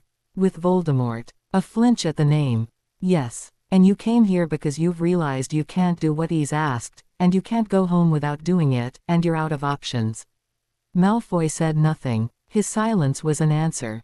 Harry reached out with his senses and felt the dark mark on Malfoy's arm, that ugly, corrupted enchantment, part brand, part leash, part communication device. It was connected to Voldemort through a web of dark magic, allowing the Dark Lord to summon his followers, to track them, to punish them at will. Every Death Eater carried one. It was the chain that held Voldemort's army together. Give me your arm, Harry said. Malfoy recoiled. What? Your arm. The one with the mark. Potter, if you think I'm going to. Draco. Harry's voice was quiet, and the air in the kitchen shifted, that subtle pressure drop that everyone around him had learned to recognize. Not threatening, just present. A reminder of what sat on the other side of Harry's restraint. I'm not going to hurt you. Give me your arm. Malfoy looked at Dumbledore again. The old man nodded. Slowly, with the reluctance of a man putting his hand in a fire, Malfoy extended his left arm and pulled back his sleeve. The dark mark was ugly in the way all of Voldemort's magic was ugly, a skull and serpent branded into pale skin, the lines sharp and dark, the enchantment writhing faintly beneath the surface like something alive. Harry could feel it in detail now, its connection to Voldemort, its monitoring functions, its capacity to deliver pain at the caster's command. He wrapped his hand around Malfoy's forearm, covering the mark completely. Malfoy hissed, not from pain, but from the shock of contact with Harry's magic, which flooded into the mark and began, methodically, to dismantle it. The dark mark fought back. It was keyed to Voldemort's magic, designed to resist removal, but Harry's power overwhelmed it the way a river overwhelms a dam. He could feel the enchantment's architecture, its connections, its fail-safes, and he dismantled them one by one, carefully, precisely, until the mark was just ink on skin, dead and inert. Then he removed the ink too. When Harry took his hand away, Malfoy's forearm was bare. Pale, unmarked skin. The dark mark was gone, not just deactivated, gone, as though it had never existed. Malfoy stared at his arm. His whole body was shaking. He can't track you anymore, Harry said. He can't summon you, he can't hurt you through the mark, and he can't use it to find anyone you're with. You're free of him. Malfoy's face crumpled. Not theatrically, he fought it, the way boys who'd been raised to never show weakness fought it, but the tears came anyway, silent and fierce, and he pressed his bare forearm against his chest and bent forward over the table and shook. Ron shifted uncomfortably. Hermione's grip on Harry's arm tightened. Dumbledore watched with an expression of immense, complicated sadness. Harry let Malfoy cry. There was nothing to say that would make the last 6 months of the boy's life less terrible, and empty words of comfort would have been an insult. When Malfoy pulled himself together, roughly, angrily, swiping at his eyes with his sleeve, Harry spoke again. Your parents. Malfoy's jaw tightened. My mother had nothing to do with any of this. She didn't take the mark. She's at the manor because she has nowhere else to go, and if she runs, he'll kill her to punish my father. And your father. Something complicated moved across Malfoy's face. Love and contempt and grief, all tangled together. My father is a coward who sold our family to a madman for power he never got. But he's still my father. If I get them out, Harry said. What then? Malfoy looked at him. What do you mean? I mean what happens after. If I extract your parents from Malfoy Manor, if I put them somewhere safe, what do you do? Go back to being Draco Malfoy, pureblood prince. Wait for the war to end and pick the winning side. I don't. Because I can get them out. That's not the question. The question is whether you're asking me for a rescue or an exit. Whether you want safety or whether you want to actually do something about the world that put you in this position. Malfoy's red-rimmed eyes hardened. For a moment, Harry saw the old Malfoy, the arrogant, sharp-tongued boy who'd been his antagonist for 5 years, and beneath that, something newer. Something forged in the crucible of an impossible year. I want my family alive, Malfoy said. After that, I'll do whatever you need. I don't need your servitude. I need your intelligence. Harry leaned forward. You've been inside Voldemort's operation. You know Malfoy Manor, its layout, its wards, its weaknesses. You know who's there, how many, what kind of defenses they've set up. That information is worth more to me than another wand in a fight. You're asking me to betray. I'm asking you to choose. Betrayal is what you'd be doing if you went back and pretended nothing had changed. This is choosing. Malfoy was quiet for a long time. The kitchen clock ticked. Somewhere upstairs, Creature moved through the house with the quiet efficiency of a house elf who'd decided his master's affairs were not to be interrupted. The manor has triple-layered wards, Malfoy said finally. Blood wards on the outer perimeter, keyed to the Malfoy line. Anti-apparition fields extending half a mile in every direction. Detection charms on every entrance, including the fireplaces and the tunnel to the wine cellar. Ron pulled out a chair and sat down. Hermione summoned parchment and a quill. The Dark Lord stays in the East Wing, Malfoy continued. My father's study. He's turned it into his command center. Nagini is always with him, always. She sleeps in the room, eats in the room, and if anyone gets within 30 feet without clearance, she attacks. How many Death Eaters on site? Harry asked. Varies. 20 to 40, depending on operations. Bellatrix commands the security detail, she's obsessive about it. Rotating patrols, overlapping fields of fire, ambush positions in every corridor. Where's your mother? West Wing. The family quarters. She's not a prisoner, exactly, she can move through the house, but she knows what happens if she tries to leave. Harry closed his eyes and felt for the manor. Malfoy's description overlaid what his senses were already telling him, the massive magical fortress in Wiltshire, its wards like walls of stone, Voldemort's presence at its center like a cold star.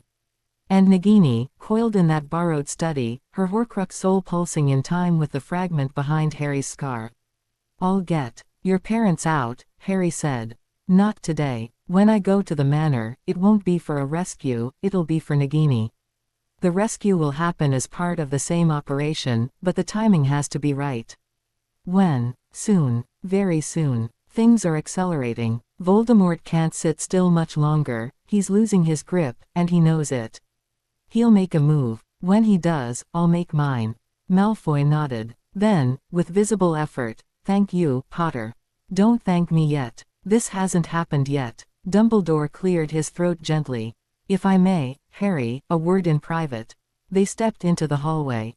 The door closed behind them, and Dumbledore cast a privacy charm, out of habit, Harry supposed, since Harry's own wards on the house made it superfluous. That was well done, Dumbledore said. The mark removal especially. I've spent decades studying the dark mark and have never been able to do more than temporarily suppress it. It's just an enchantment. A nasty one, but just an enchantment. To you, perhaps. To the rest of us, it has been rather more than that. Dumbledore paused. Harry, I must tell you something. The Order held a meeting last night while you were in Cornwall. Harry's eyes narrowed. About you. There is concern among some members. What kind of concern? The kind that arises when a 16-year-old acquires the power of a demigod in the space of a fortnight. Dumbledore's voice was careful, measured. Alistair is on your side, he trusts power when it's wielded well, and he considers your actions to date both competent and principled. Remus supports you unreservedly. Kingsley is cautious but favorable. But there are others who are frightened. And frightened people, as you know, do unpredictable things. Who? Hestia Jones, Elphias Doge, Daedalus Diggle, and, most significantly, the contingent within the ministry that Rufus Scrimgeour represents. The minister did not take kindly to your visit to his building, and Dolores Umbridge has been filing formal complaints with considerable volume and creativity. Scrimgeour can file all the complaints he wants. I'm not answerable to the ministry. You are, technically, an underage wizard, who has been fighting a war that the ministry denied was happening for an entire year. The trace broke when my magic changed. I can feel that it's gone. And I'm not going to pretend to be a schoolboy to make politicians comfortable. Dumbledore studied him. There was a proposal, he said quietly. At the order meeting. To constrain your abilities. Temporarily. A binding, of sorts. The air temperature in the hallway dropped 5 degrees. A binding, Harry repeated. I voted against it, emphatically, and the proposal was defeated. But I want you to know it was raised, because you deserve to know who was thinking what. Who proposed it? Elphias. But the idea did not originate with him. He'd been speaking with ministry officials, Scrimgeour's people, earlier that day. Harry stood in the hallway of his godfather's house and felt the shape of a new threat, not Voldemort, not Death Eaters, but the fearful bureaucracy of the people who were supposed to be on his side. A binding. They wanted to put a leash on him, to reduce him to something manageable, something that fit their categories and answered to their authority. He thought of the dragon under Gringotts. Chained in the dark, blinded, trained to cower at the sound of metal. And he felt something cold and certain settle in his chest. That will not happen, Harry said. I know, if anyone tries. I know, Harry. Dumbledore's voice was gentle, and for once the gentleness didn't feel like a strategy. I am telling you not as a warning but as information. You asked me to be honest. This is me being honest. Harry looked at the old man. The hallway was dim, London afternoon light filtering through dusty windows, and in the half-dark, Dumbledore looked every one of his 150 years. Tired, worried, sincere. Thank you, Harry said. You're welcome. Dumbledore turned toward the front door, then paused. Harry, the proposal, when it was raised, I told the order something that I believe to be true, and that I want you to hear from me directly. What's that? I told them that attempting to bind your power would not only be morally indefensible but practically suicidal. Not because you would harm anyone, I do not believe you would, but because the magical backlash of attempting to constrain a force of your magnitude would be catastrophic for everyone in the vicinity. He paused. I also told them that you are the best hope this world has, and that our job is not to control you but to trust you. And that if we cannot bring ourselves to trust you, then we have already lost. He left. The front door closed behind him with a quiet click. Harry stood in the hallway and breathed. The anger was there, a cold, banked fire, but it was manageable. Dumbledore had been honest, and the information was useful, and the threat was, for the moment, theoretical. But it would need to be addressed. Not with force, with clarity. He went back into the kitchen. Malfoy was sitting where he'd left him, looking wrung out but steadier. Ron was eating a sandwich. Hermione was reviewing the notes she'd taken on the manor's defenses with the focused intensity of a general studying a battlefield map. We need to call a meeting, Harry said. Order meeting? Ron asked. Bigger than that. Everyone, the Order, the DA, anyone who's willing to fight. It's time to stop operating in cells and shadows and start acting like an army. When? Tomorrow night. Here, send owls. Ron stood, sandwich in hand, and went to find Creature and the owls. Hermione continued her notes. Malfoy sat at the table looking lost, and Harry pulled out a chair beside him. You can stay here, Harry said. Grimmauld Place is under Fidelius. As long as you're inside these walls, Voldemort can't find you. Malfoy nodded. Then, staring at the table, I was going to do it, Potter. Kill Dumbledore. For months, I was planning it. The cursed necklace, the poisoned mead, those were me. I know. Katie Bell almost died. I know. And you're still helping me. Harry looked at him. You were 16 years old, and a psychopath threatened to murder your parents if you didn't commit an assassination. The adults around you failed you, Draco. Every single one of them, your father for joining Voldemort, your mother for not running sooner, Dumbledore for knowing and using it as a chess move, Snape for not getting you out. He paused. You did terrible things. Katie Bell almost died, and that's on you. But you came here, and you're choosing differently now, and that matters. Malfoy said nothing for a long time. Then he stood, walked to the door, and stopped. My mother's name is Narcissa, he said without turning around. When you go to the manor. She'll be in the West Wing library. She's always in the library. I'll find her. Malfoy left the kitchen. His footsteps on the stairs were slow and heavy, the footsteps of a boy carrying more than he should have to carry. Harry listened to them fade, then turned to Hermione. How fast can you work up an assault plan for Malfoy Manor? Hermione looked up from her notes. Her brown eyes were sharp, alive with the particular fire that lit them when she was operating at full capacity. Give me 6 hours, she said. They gathered the next night. The kitchen of Grimmauld Place had been expanded. Harry had pushed the walls outward with a sustained pulse of magic, tripling the room's size while maintaining its structural integrity, which was the kind of casual architectural manipulation that would have given a team of magical engineers a collective aneurysm. The long table now seated 40, and every chair was filled. The Order of the Phoenix occupied one end, Moody, Lupin, Tonks, Kingsley, the Weasley parents, McGonagall, Hagrid filling 2 chairs and still spilling over. The DA filled the other, Neville Longbottom, looking grim and determined, Luna Lovegood, looking serene and slightly otherworldly as always, Ginny Weasley, sharp-eyed and straight-backed, Dean Thomas, Seamus Finnegan, the Pottle twins, and a dozen others, many of whom had come straight from Hogwarts via a route Hermione had arranged with McGonagall's discreet cooperation. Between the two groups, bridging the gap, sat Ron and Hermione and Harry. Snape was absent, still maintaining his cover, though for how much longer was an open question. Dumbledore was present, seated at the far end of the table, visibly choosing to place himself at the periphery rather than the center. A small gesture, but one that Harry noted and appreciated. Malfoy sat in the corner, as far from everyone as he could get, his arms crossed and his face carefully blank.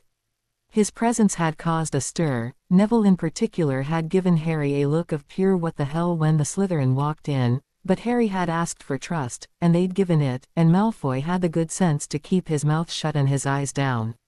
Right, Harry said, and the room went quiet instantly.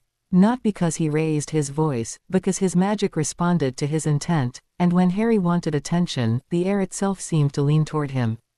Thank you for coming. Most of you know pieces of what's been happening. I'm going to tell you all of it, and then I'm going to ask for your help. He told them everything, the Horcruxes, his transformation, the Horcruxes he'd already destroyed, the 2 that remained. He told them about the prophecy, about Voldemort's fear, about the duel in Hogsmeade and the retreat that followed. He told them about Malfoy's defection and the intelligence he'd provided about the manor's defenses. He did not tell them about Dumbledore's original plan to use him as a sacrifice. That was between him and Dumbledore, and airing it here would undermine the old man's authority at a time when unity mattered more than grievances. When he finished, the room was silent for a long moment. Then Neville Longbottom spoke. What do you need from us? Harry looked at Neville. The boy had changed, not as dramatically as Harry, but profoundly nonetheless. The round-faced, nervous first year was gone. In his place sat a young man with his grandmother's jaw and his parents' courage, who'd fought Death Eaters in the Department of Mysteries and come back to Hogwarts the next year and kept fighting. I need a distraction, Harry said. When I go to Malfoy Manor for Nagini, Voldemort's attention needs to be elsewhere. If he's focused on me, he'll protect the S at all costs. I need him looking in the wrong direction. What kind of distraction? Moody asked, his magical eye fixed on Harry with that perpetual, paranoid intensity. A coordinated strike on every Death Eater position we know about. Simultaneously. Not Malfoy Manor, the outer network. Safe houses, staging areas, recruitment posts. Snape's intelligence gives us 17 locations. If we hit all 17 at the same time, Voldemort's command structure fragments. He has to respond. He has to send resources. And for a window, maybe 20 minutes, maybe 30, his attention and his forces are scattered. That's when you go for the S, Kingsley said, his deep voice thoughtful. That's when I go for the S. And the Malfoys. 17 simultaneous strikes, Moody said, and Harry could see the old Auror's mind working, assessing, calculating, the tactical gears turning behind that scarred face. We don't have the numbers for 17 separate teams. We do if we coordinate with the Ministry. Kingsley, how many Aurors can you mobilize on short notice? Kingsley considered. If I frame it as an intelligence-driven operation against known terrorist cells, which is exactly what it is, I can get 40. Maybe 50, if I call in reserves. Order members for the more heavily defended targets, Harry continued. DA members in support roles, perimeter security, civilian protection, communications. He looked at the DA side of the table. I'm not sending you into combat against Death Eaters. But I need people I trust watching the flanks and keeping the channels open. Can you do that? We can do more than that, Ginny said. Her voice was calm and steady. We've been training for 2 years, Harry. We're not children. I know you're not. But you're not expendable either, and I won't treat you like you are. He met her eyes. Perimeter and communications. That's what I need. Will you do it? Ginny held his gaze for a moment, and something passed between them, an argument conducted entirely in looks, a negotiation that concluded with a slight nod. We'll do it, she said. The timing, Hermione said, standing and unfurling a large map she'd prepared, the British Isles marked with red dots indicating Death Eater positions. Every team needs to strike within a 2-minute window. Any earlier, and Voldemort has time to warn the other positions. Any later, and the element of surprise is lost. Synchronized portkeys, Moody suggested. Timed activation. I can arrange the enchanting, it'll take a day. Do it, Harry said. We move in 48 hours. The room buzzed with energy, nervous, electric, the particular charge that fills a space when people who've been waiting to act are finally given permission to move. Harry watched the groups coalesce, natural leaders emerging, Moody organizing the order strike teams with brutal efficiency, Kingsley stepping aside to fire call the Auror office, Hermione coordinating with the DA members on communication protocols, Neville quietly taking charge of the younger students with an authority that surprised no one who'd been paying attention. Luna drifted over to Harry while the room reorganized around them. She looked the same as ever, wide eyes, radish earrings, an expression of benign detachment that concealed a mind sharper than most people realized. You've changed quite a lot, Harry, she said. Your aura is different. It used to be green, mostly. Now it's gold. Is that good? It's unusual. The last person I saw with a gold aura was a portrait of Merlin in the Ravenclaw common room, and he'd been dead for rather a long time. She tilted her head. You're not dead, are you? Not last I checked. Good. I'd be sad if you were dead. So would the Nargles. She drifted away. Harry watched her go with a faint, bewildered smile. She's utterly mental, Ron said, appearing at Harry's elbow. She's brilliant. Just on a different frequency than the rest of us. Yeah, well, that frequency is picking up stations the rest of us can't hear. Ron paused. This is actually happening, isn't it? 2 days. 2 days. And then you go after the S. Alone. I'll have to be alone for the Manor assault. The wards are key to the Malfoy bloodline, which means Draco could get through them. Ron crossed his arms. Don't give me that look. I've been thinking about this. The blood wards are the outer layer, yeah. Everything else, the anti-apparition fields, the detection charms, those are inside the blood wards. If Draco can get you past the outer layer, you only have to deal with what's inside. Harry stared at him. That's actually brilliant. I have my moments. Draco won't want to go back there. No, but he will if his mum's on the line. That's the whole reason he's here. Harry found Malfoy on the staircase outside the kitchen, sitting with his back against the wall and his knees drawn up to his chest, looking very young and very tired. I need you to take me through the blood wards at the Manor, Harry said, sitting on the step below him. Malfoy's face went white. You want me to go back? I want you to stand outside the perimeter and lower the blood wards long enough for me to get inside. You don't have to enter the house. You just have to open the door. He'll feel it. The moment the blood wards shift, he'll know someone from the family. By the time he knows, I'll already be inside. And I'll be moving fast. Malfoy pressed his palms against his eyes. Potter, you're asking me to stand outside my own home while you go in to fight the most dangerous wizard alive. If something goes wrong, you run. Grimmauld Place, Hogwarts, wherever. But nothing's going to go wrong. You can't know that. I can. Because I'm going to kill his ass, get your parents, and get out before he can organize a response. The simultaneous strikes will have his network in chaos. His attention will be divided. And by the time he realizes what's happening at the manor, I'll already be gone. Malfoy lowered his hands. His gray eyes were bloodshot and afraid. My mother, he said. You promise me, whatever happens, you get my mother out. I promise. Swear it. I swear on my magic, Draco. On my parents' graves. I will get Narcissa Malfoy out of that house. Something broke in Malfoy's expression, and something else set. The fear didn't leave, Harry didn't expect it to, but it was joined by something harder, something that looked like the beginning of resolve. The blood wards respond to intent as much as blood, Malfoy said. I'll need to be touching the boundary stones, there are 4, at the compass points of the property. The northeast stone is in a copse of trees, furthest from the house. That's where I'll go. How long to lower the wards? 60 seconds. Maybe less, if I push. I need a 3-minute window. I can give you 3 minutes. After that, the wards reassert automatically, and if you're inside, you're trapped until I can open them again or you break through from inside. 3 minutes is enough. Harry stood. Get some sleep, Draco. Long day coming. He left Malfoy on the stairs and went back to the kitchen, where the meeting was wrapping up.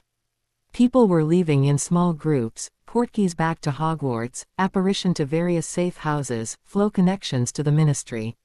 The room was emptying, the energy of the gathering fading to the quiet aftermath of a plan set in motion. Ginny caught him by the arm as the last of the DA filed out. Harry. Yeah. She pulled him into the hallway, away from the kitchen, away from the last stragglers. The hallway was dark, lit only by a single guttering candle, and in the flickering light her face was fierce and beautiful and scared. When you go to the manor, she said. Come back. I will. Don't say it like that. Don't say it like a promise you're making to make me feel better. Say it like you mean it. Harry looked at her, really looked, with everything he had, the enhanced senses and the deeper perception and the simple human ability to see someone who mattered. Ginny Weasley, who'd been possessed by Voldemort at 11 and come out the other side with a backbone of iron. Who'd hexed her way through the Department of Mysteries at 14. Who looked at him, Harry Potter, the most powerful wizard alive, and saw not the power but the boy, and liked the boy better. I'm coming back, he said. Because there are things I want to do after this war that require being alive. Such as, I'll tell you when I get back. She punched his shoulder. It hurt. He grinned. That's not romantic, Potter. It's a little romantic. It's infuriating. Those aren't mutually exclusive. She ed him. Quick, fierce, her hand fisted in the front of his shirt, and when she pulled back her eyes were bright and her cheeks were flushed and the candle in the hallway burned 6 inches higher from the ambient magic radiating off both of them. Come back, she said again. Wild hippogriffs couldn't stop me. She left. Harry stood in the hallway and felt the warmth of the dissipating slowly from his lips and thought about futures and possibilities and the particular courage required to love someone in the middle of a war. Then he went upstairs to plan the assault on Malfoy Manor. The next 48 hours were the busiest of Harry's life. Moody produced 17 portkeys, each time to activate at precisely 9 p.m. on the designated night. Kingsley mobilized his Aurors under the cover of a coordinated anti-terrorism operation, keeping the specific targets classified until the last possible moment to prevent leaks. Hermione built a communication network using enchanted coins, an evolution of the DA's old method, that allowed real-time status updates between all 17 strike teams. Harry spent the time in a different kind of preparation. He sat in Sirius's room with the door closed and the curtains drawn and went inward, into the vast landscape of his own magic, mapping it, understanding it, pushing its boundaries. The fragment behind his scar was his primary focus. He'd sealed it weeks ago, but sealing wasn't enough. After Nagini, it would be the last Horcrux, and he needed to be ready to destroy it. Not by dying, by cutting it out like the malignant growth it was. He spent hours probing the seal, studying the fragment's structure, understanding how it was embedded in his magic and his mind. It was tangled, deeply, intricately tangled, its roots threading through 16 years of growth, intertwined with his memories, his personality, his very sense of self. Removing it would be like performing brain surgery on himself. But he could see how to do it. Not all at once, it would have to be done in stages, carefully, each root severed and each connection cauterized. And it would hurt. Enormously. But he could survive it, because his magic was vast enough to hold him together while the operation was underway. He came out of his meditation on the evening of the second day feeling ready. Not confident, confidence implied certainty, and nothing about what came next was certain. But ready, prepared, clear. Ron was waiting outside the door. "It's time," Ron said. "Strike teams are in position. Moody says the portkeys activate in 90 minutes. Harry stood, stretched, felt his magic settle around him like armor. "Where's Draco?" "Downstairs, looking like he's about to be sick." "He probably is." They went down together. The kitchen was occupied, Hermione at the table with her enchanted coins, monitoring the communication network, Malfoy in the corner, pale and rigid, Lupin by the fire, his face grave. "All teams report ready," Hermione said without looking up. "Kingsley's Aurors are in position. Order teams are at their staging points. DA communications are active." "Good." Harry looked around the room. At the people he loved, the people who trusted him, the people who were about to risk their lives because he'd asked them to. "Hermione, you're running comms from here. Keep the channels open and relay anything critical." "Ron, I'm coming with you." Harry opened his mouth to argue. "Don't," Ron said. His voice was quiet and immovable. "I'm not sitting in a kitchen while you storm a fortress. I'll stay outside with Malfoy and cover the extraction point. When you come out with the Malfoys, I'll be there." Harry looked at his best friend. At the boy who'd followed him through a trapdoor in first year, into a forest full of giant spiders in second, through time in third, and into a government building full of Death Eaters in fifth. The boy who'd never, not once, failed to show up when it mattered. "Okay," Harry said. "Stay with Draco. Cover the extraction." "Done." "Remus, I'm leading Strike Team 3, Lupin said. "The safe house in Yorkshire. Tonks and I have been drilling the team all day." He paused. "Give him hell, Harry." "I intend to." At 8:30, Harry, Ron, and Malfoy apparated to Wiltshire. They materialized in a dark field half a mile from the manor's perimeter. The night was clear and cold, stars hard as diamonds overhead, a half-moon casting silver light across the rolling countryside. In the distance, barely visible, the dark mass of Malfoy Manor rose from its grounds, turrets and chimneys silhouetted against the sky, windows dark, the whole estate radiating an aura of menace that Harry could feel like a hand pressing against his chest. He could feel Voldemort inside. That cold, vast presence, coiled in the east wing, Nagini at his side. The Dark Lord was awake. Alert. Harry could sense the tension in his magical field. Voldemort knew something was wrong, could feel it in the unease of his followers, in the two quiet intelligence channels, in the sixth sense that had kept him alive for decades. But he didn't know what was coming. Not yet. "The cops is that way," Malfoy whispered, pointing north. 500 meters. The northeast boundary stone is inside, at the base of a dead oak. "Go," Harry said. "Ron, with him. I'll wait for the wards to drop, then I move." Ron gripped Harry's shoulder. Squeezed once. "See you on the other side, mate." "Count on it." They melted into the darkness.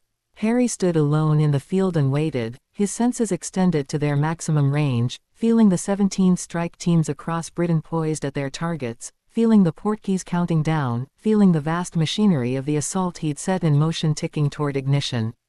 8:55. 5 minutes. Harry breathed. Felt the night air, the cold, the stars. Felt his magic, patient and enormous, filling him like light fills a lantern. He thought of his parents. Of Sirius. Of every person who'd died in this war and every person who would die if he failed tonight. He thought of Ron's hand on his shoulder and Ginny's in the hallway and Hermione's fierce, brilliant eyes bent over her communication network. He thought of Tom Riddle, alone in a stolen house, surrounded by people who feared him and not one who loved him, clinging to fragments of his soul scattered across the country, unable to understand why the boy he'd tried to kill kept refusing to die. 9 o'clock. 17 portkeys activated simultaneously across Britain. Harry felt it happen, 17 points of light igniting at once, 17 teams materializing at 17 Death Eater positions, 17 battles erupting in the same instant. The magical shockwave of it rippled through the ley lines like a stone dropped in a pond. Inside Malfoy Manor, Voldemort felt it too. Harry sensed the Dark Lord's attention snap outward, confusion, then fury. Then a rapid-fire series of communications through the Dark Mark network as reports flooded in from every corner of his organization. Under attack. Everywhere. All at once. It was working. 20 seconds later, Harry felt the Blood Wards shudder.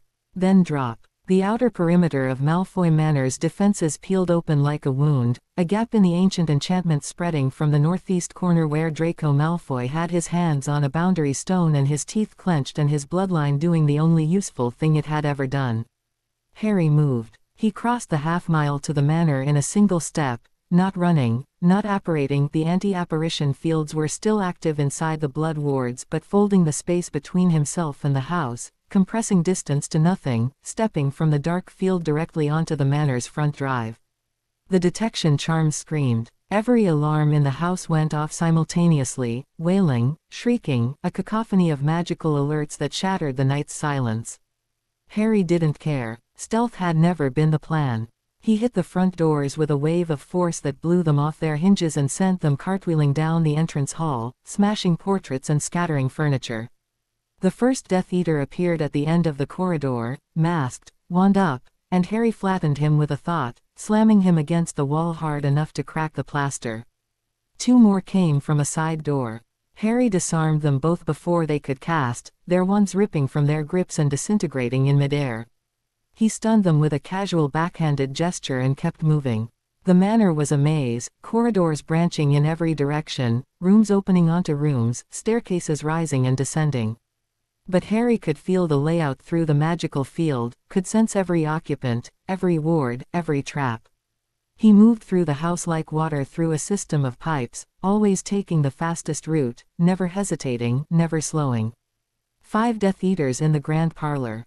Harry walked in and they attacked, 5 curses converging on him from 5 directions. He raised his hand and the curses stopped. All 5, frozen in midair, their energy dissipating into harmless light. Then he pushed, and the 5 Death Eaters went down like dominoes, unconscious before they hit the floor. Bellatrix Lestrange found him on the first floor landing. She came screaming down the corridor, wild-eyed, hair flying, wand blazing. Her first curse, a killing curse, because Bellatrix never started with anything less, was followed immediately by 3 more, a rapid-fire chain of green death that lit the corridor like a strobe.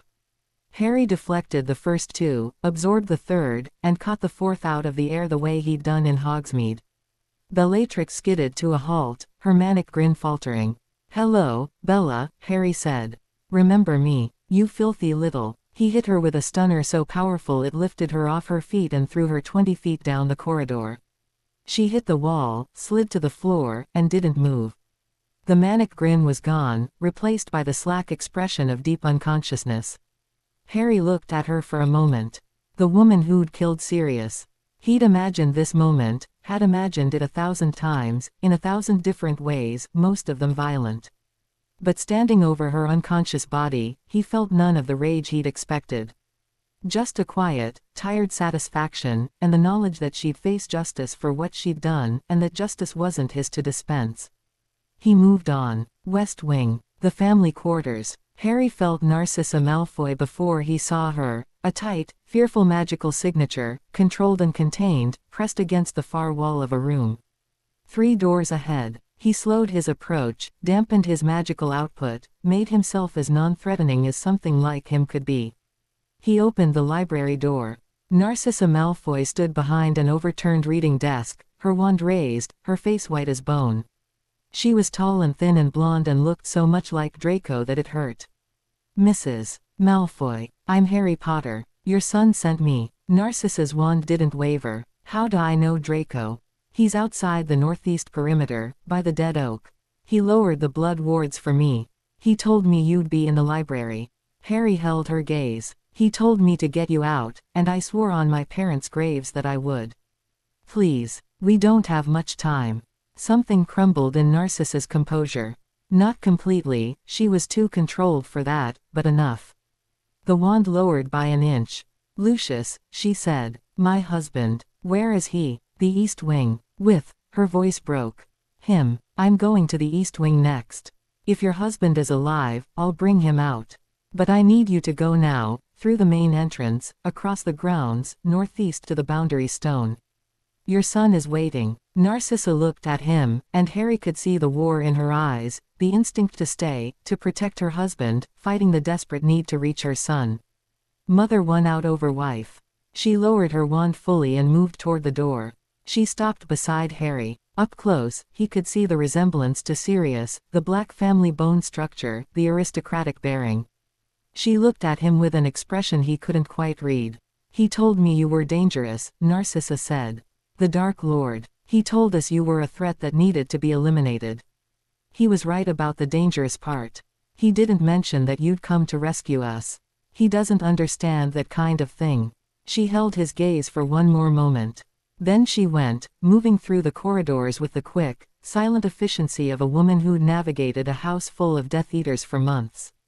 Harry turned east. Voldemort was close. Harry could feel him, 2 corridors away, behind the closed doors of Lucius Malfoy's study, his magical signature blazing with fury and fear as reports continued to flood in from the simultaneous strikes. The Dark Lord's network was in chaos. 7 of the 17 safe houses had already fallen. 3 more were under heavy assault. Voldemort's carefully constructed command infrastructure was crumbling in real time. And now his stronghold had been breached. Harry walked down the east corridor. The air grew colder with each step, the ambient magic darkening, Voldemort's presence pressing outward like a physical force. Death Eaters who crossed his path were dealt with instantly, disarmed, stunned, thrown aside. He wasn't counting anymore. The door to the study was massive, iron-bound oak reinforced with enchantments. Harry touched it and the enchantments dissolved. He pushed, and the door swung inward on silent hinges. The study was large and dark, lit by a single fire in the hearth. Voldemort stood at the center, Nagini coiled at his feet. Lucius Malfoy knelt in the corner, bloodied and trembling, forgotten. A half-dozen inner-circle Death Eaters lined the walls, masks off, faces pale. Voldemort's red eyes fixed on Harry. You, the Dark Lord whispered. Me, Harry agreed. He didn't give Voldemort time to speak. He didn't give the Death Eaters time to raise their wands. He moved, not physically but magically, his power erupting outward in a targeted wave that hit every Death Eater in the room simultaneously and dropped them where they stood. 6 bodies hit the floor at once, unconscious, their wands clattering beside them. Lucius Malfoy, untouched, stared up at Harry with an expression of absolute incomprehension. Harry and Voldemort faced each other across 20 feet of dark carpet. Nagini hissed, rising into a strike position, her flat head swaying. Harry could feel the Horcrux inside her, the 5th fragment, the last external anchor of Voldemort's immortality. It pulsed with dark energy, resonating with the sealed fragment behind his scar. Your Horcruxes are gone, Tom, Harry said. The diary, the ring, the locket, the cup, the diadem. All destroyed. There's only the S left. And then you. Voldemort's face underwent a transformation that was almost too fast to track. Denial, fury, terror, calculation, cycling through at lightning speed before settling on something cold and desperate. You lie. Feel for them. Go ahead. Reach out and feel for your anchors. I'll wait. Harry watched Voldemort close his eyes. Watched the Dark Lord extend his consciousness outward, searching for the fragments of his soul that were supposed to be scattered across Britain, protected, eternal. Watched his face when he found nothing. When Voldemort's eyes opened, they were incandescent with rage and terror. His wand came up, and Harry saw the curse forming, not the killing curse, something worse, something Harry didn't recognize, a roiling mass of dark energy that warped the air and made the fire in the hearth die to embers. Harry struck first. His magic hit Nagini like a spear of light, bypassing Voldemort entirely, piercing the wards around the S and striking the Horcrux within. Nagini shrieked, a sound halfway between a serpent's hiss and a human scream, and thrashed wildly, her massive body whipping across the study floor. Voldemort screamed too. The psychic backlash of the Horcrux's destruction hit him like a physical blow, and his curse died unfinished, the dark energy dissipating as his concentration shattered. He staggered, one hand going to his chest, his face contorting. Harry didn't let up. His magic poured into Nagini, overwhelming the soul fragment the way sunlight overwhelms shadow, and the S convulsed once, twice, and then went still. Dark smoke poured from her mouth and dissolved into nothing. The Horcrux was gone. Nagini, just as now, just an animal, lay motionless on the carpet, dead. Voldemort sank to one knee. Harry watched him. The Dark Lord was diminished, not physically, but magically, each destroyed Horcrux draining some of his power, some of his stability. The immortal edifice he'd built over decades was gone. He was mortal now, still powerful, still dangerous, still the most skilled dark wizard of his generation, but mortal. Killable. Human. It's over, Tom, Harry said. Voldemort looked up at him. And in those red eyes, behind the rage and the terror, Harry saw something he'd never expected to see. Recognition. Not of Harry as a person. Not as an enemy or a threat. But recognition of the situation, the terrible, inevitable truth that Tom Riddle had spent his entire existence trying to outrun. That death was real. That power had limits. That the boy he'd marked as his equal had surpassed him entirely, and the story was ending in the one way Tom Riddle had always feared most. No, Voldemort whispered. Then he ran. Not apparated, the anti-apparition wards were still active. He physically ran, faster than a man his age should be able to move, dark robes billowing, crashing through a window in a shower of glass and dropping to the grounds below. Harry felt him hit the grass and sprint for the perimeter, felt him tear through the reasserting blood wards with brute magical force, felt him reach the boundary and disapparate with a crack that echoed across the Wiltshire countryside. Harry let him go, not because he couldn't have stopped him. He could have. Thought, a pulse of magic, and Voldemort would have been pinned to the ground like an insect on a card. But the fragment in Harry's scar was still intact, the last Horcrux, and until it was dealt with, killing Voldemort risked complicating the endgame in ways Harry couldn't predict. Soon, but not yet. He turned to Lucius Malfoy, who was still kneeling in the corner, his face a mask of blood and disbelief. Mr. Malfoy, your wife and son are outside the northeast perimeter.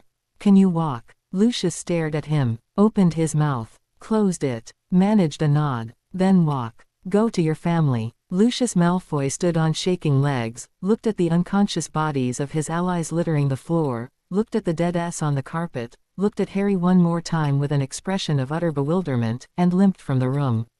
Harry was alone in Voldemort's command center. The fire in the hearth was dead. The room smelled like dark magic and fear. He walked to the window Voldemort had smashed and looked out over the manor grounds. In the distance, at the edge of the trees, he could see 4 figures, Draco and Narcissa embracing, Ron standing guard, Lucius limping toward them across the grass. Harry closed his eyes and felt for the 17 strike teams. The communication network was alive with chatter, Hermione's voice in his head through the enchanted coin, calm and precise, relaying updates. 12 safe houses taken, 3 more falling. 2 of the strikes had met heavy resistance and pulled back to secondary positions. No fatalities. On either side. Harry reached into the coin. Hermione. Harry. Are you? I'm fine. Nagini's destroyed. The manor is secure. Voldemort's fled. A pause. Then Hermione's voice, thick with relief. 5 Horcruxes down. 5 down. 1 to go. He left the manor through the front door. The night was still clear, still cold, the stars hard and bright above. He walked across the grounds to the northeast boundary, where his friends waited with the Malfoy family in a tableau that a year ago would have seemed impossible. Draco Malfoy with his face buried in his mother's shoulder, Lucius standing apart with his hands hanging at his sides, Ron leaning against the dead oak with his wand out and a grin breaking across his freckled face. That took 4 minutes, Ron said. I was starting to worry. Liar. You were timing me. Course I was. Had to know if I needed to come in after you. Ron pushed off the tree and clapped Harry's shoulder. 4 bloody minutes. You're mental. And the S. Done. Ron's grin widened. Then let's go home. Harry took them all, Ron, the three Malfoys, with a single apparition that deposited them on the front step of Grimmauld Place as smoothly as stepping off an escalator. Narcissa swayed. Draco caught her. Lucius stood apart and stared at the door of the house with the expression of a man who wasn't sure he was awake. Inside, Hermione was waiting. She threw herself at Harry the moment he walked through the door, hugging him so hard he felt ribs creak. Don't you ever. I'm fine. 4 minutes. You said you'd be in and out in 3. I stopped to chat. She laughed. It was slightly hysterical, and her eyes were wet, and she didn't let go for a long time. Harry held her and looked over her shoulder at the kitchen, where the communication network was still chattering with updates, and felt a bone-deep exhaustion settle over him. 5 down. 1 to go. The fragment behind his scar pulsed. Patient. Waiting. Tomorrow. Harry woke before dawn and knew it was the day. Not because of any external sign, no omen, no prophecy trembling into clarity, no dramatic shift in the weather. He simply opened his eyes in Sirius's bedroom and felt the certainty settle over him like a second skin. The fragment behind his scar was restless, pressing against its seal, responding to something it could sense and Harry could not yet name. The last piece of Tom Riddle's soul, trapped behind a wall of Harry's making, knew that its time was running out. He lay still for a while.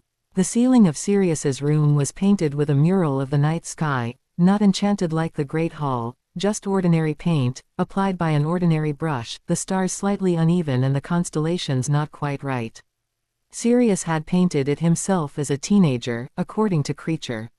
A boy who loved the stars, trapped in a house that hated him, painting his own sky on the ceiling because the real one was too far away. Harry traced the painted Orion with his eyes and missed his godfather with a fierceness that had not dulled with time, only changed shape. The grief was part of him now, not a wound but a scar, healed and permanent, a reminder of what love cost and why it was worth paying. He got up, dressed, went downstairs. The kitchen was quiet. Early light crept through the windows, turning the room gray and gold. Creature had left tea on the table, still hot, under a warming charm, and a plate of toast with the crusts cut off, because at some point the ancient elf had decided that Harry didn't like crusts and no amount of correction would change his mind. Harry sat and drank his tea and felt the morning. London was waking up around him. He could sense it through the walls and wards, the slow stirring of millions of lives, magical and muggle, stretching and yawning and reaching for their own cups of tea.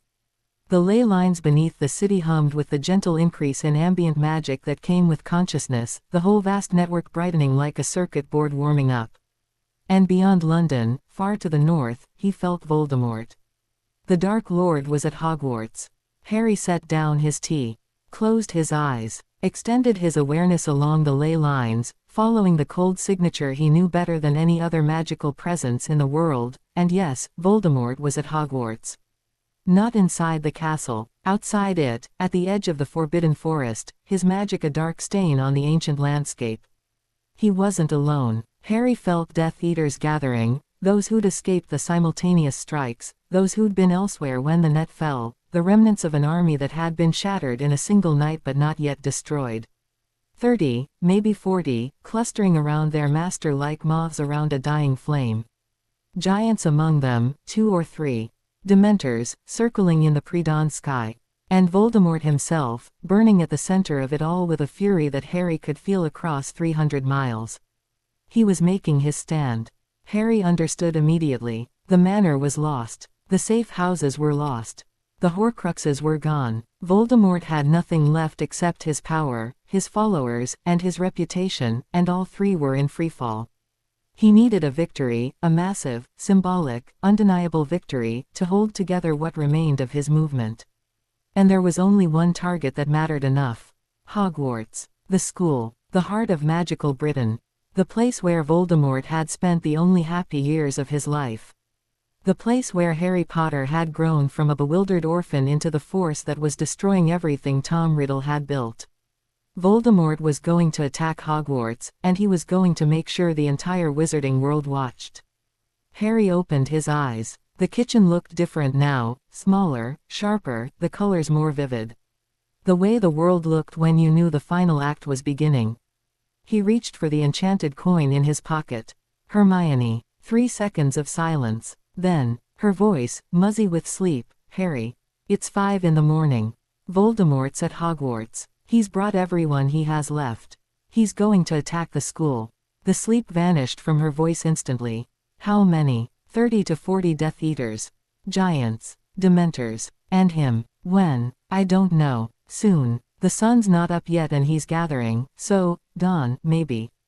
He'll want the light. He'll want people to see. I'm waking Ron. Give me 2 minutes. Harry pocketed the coin and stood. He walked through the house methodically, touching things as he went, the banister, the wall, the kitchen doorframe. Not sentimentally, tactilely, grounding himself in the physical reality of wood and stone, anchoring himself to the world before he did what needed to be done. He stopped in front of the mirror in the entrance hall. The face that looked back at him was his mother's eyes in his father's face, the scar on his forehead a thin white line above eyes that glowed faintly with contained power. 16 years old, 17 in a month, young enough to still need to shave only twice a week. Old enough to end a war. You can do this, he told his reflection.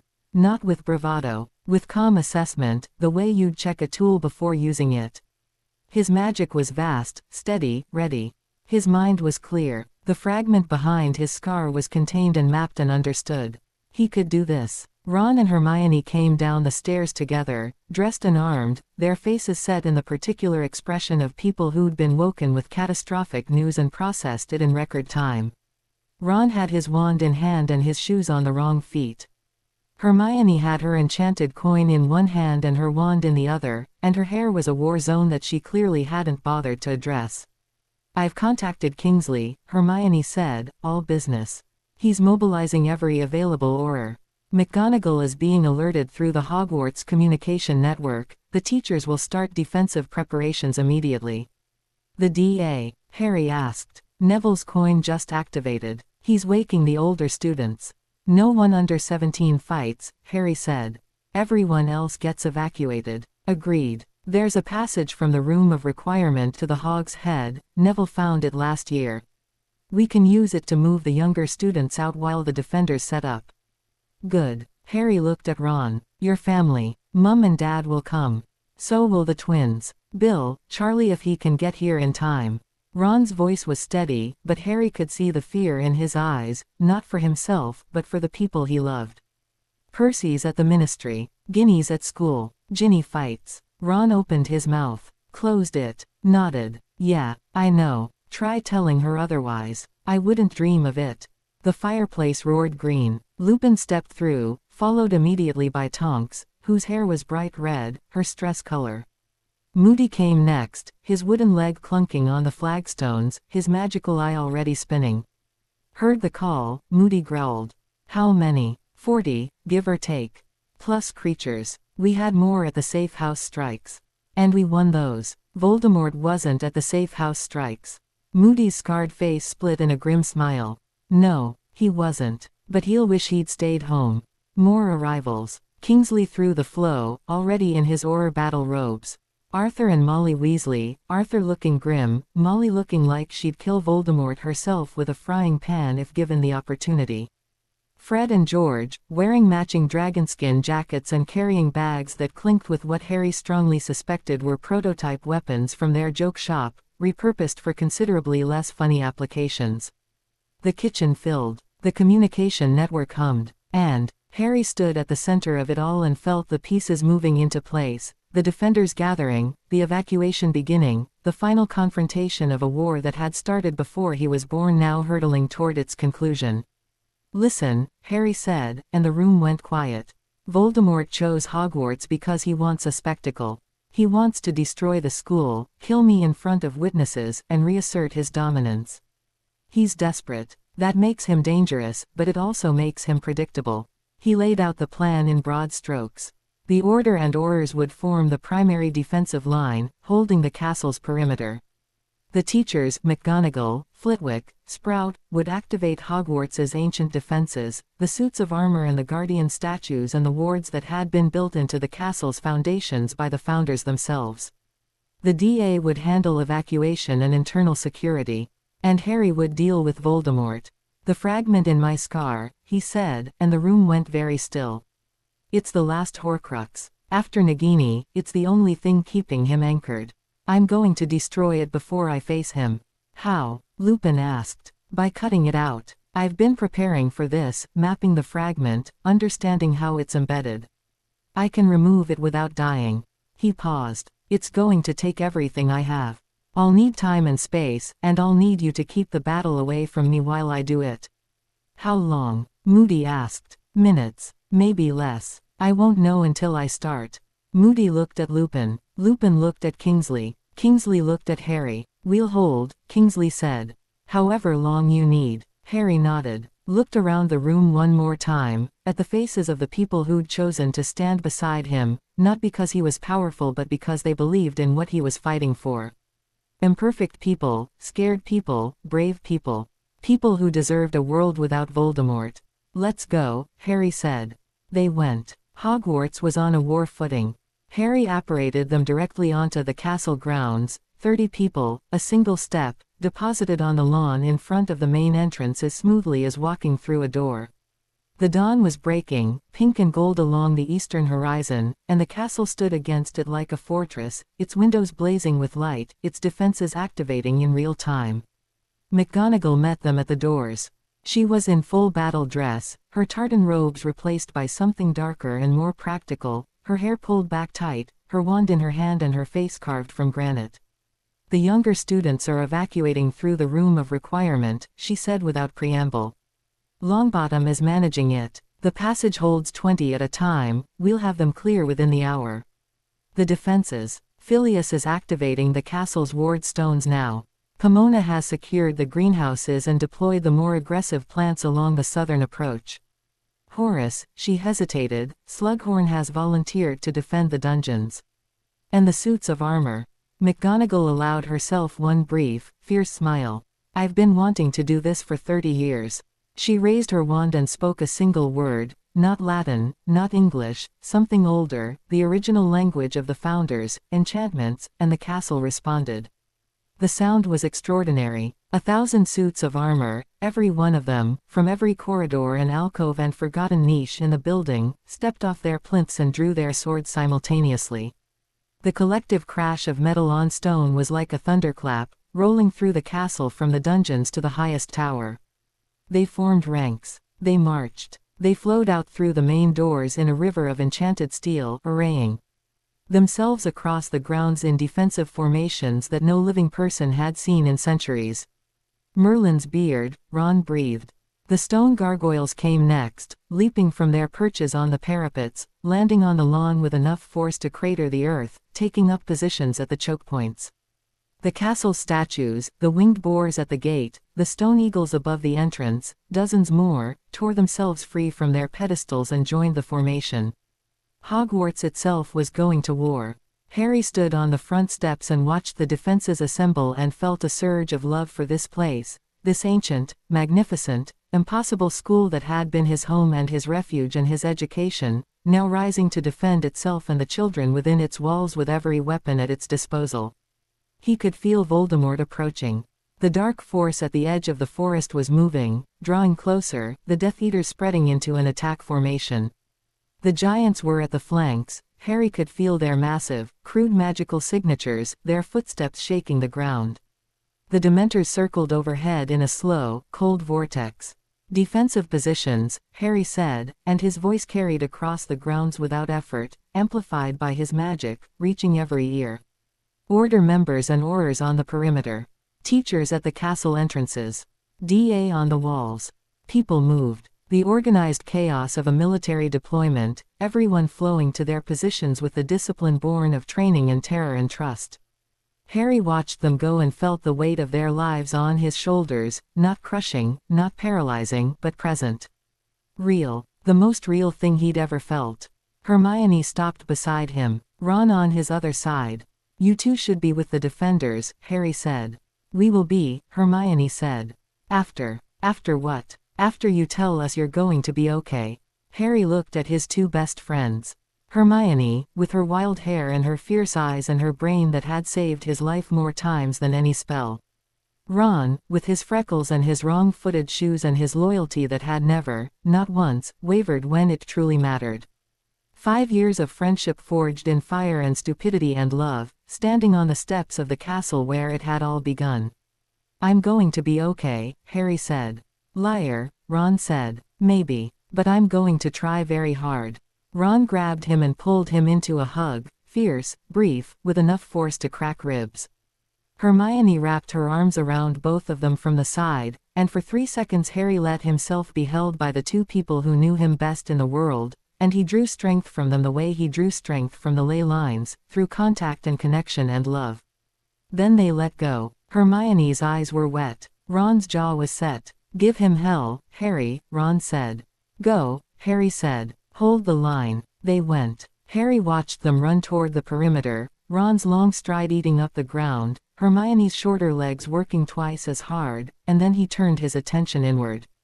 The fragment behind his scar. He'd mapped it over the past 2 days, charting every tendril, every connection, every point where Tom Riddle's soul had woven itself into Harry's magic and mind.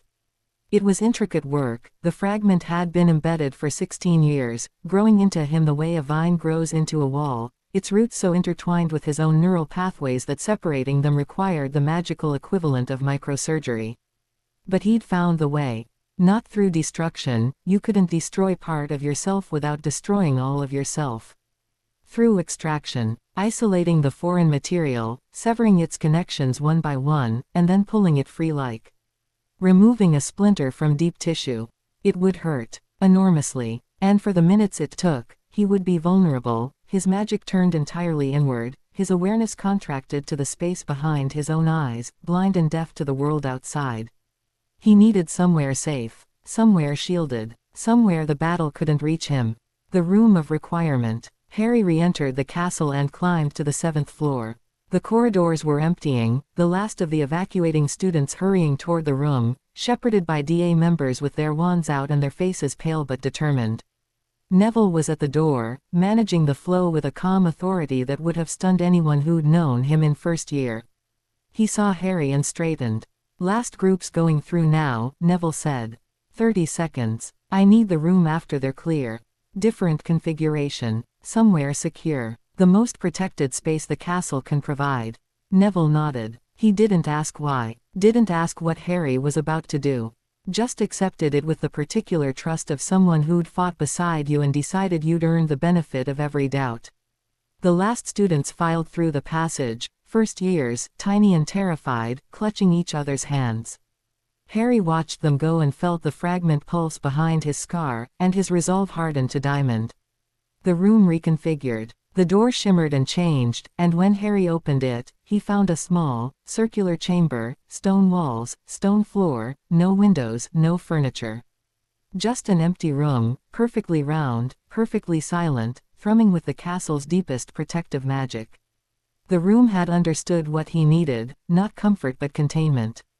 A place where he could tear a piece of his soul away and not bring the building down around him.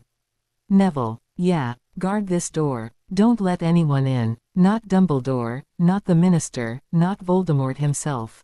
No one comes through this door until I come out." Neville's round face was steady.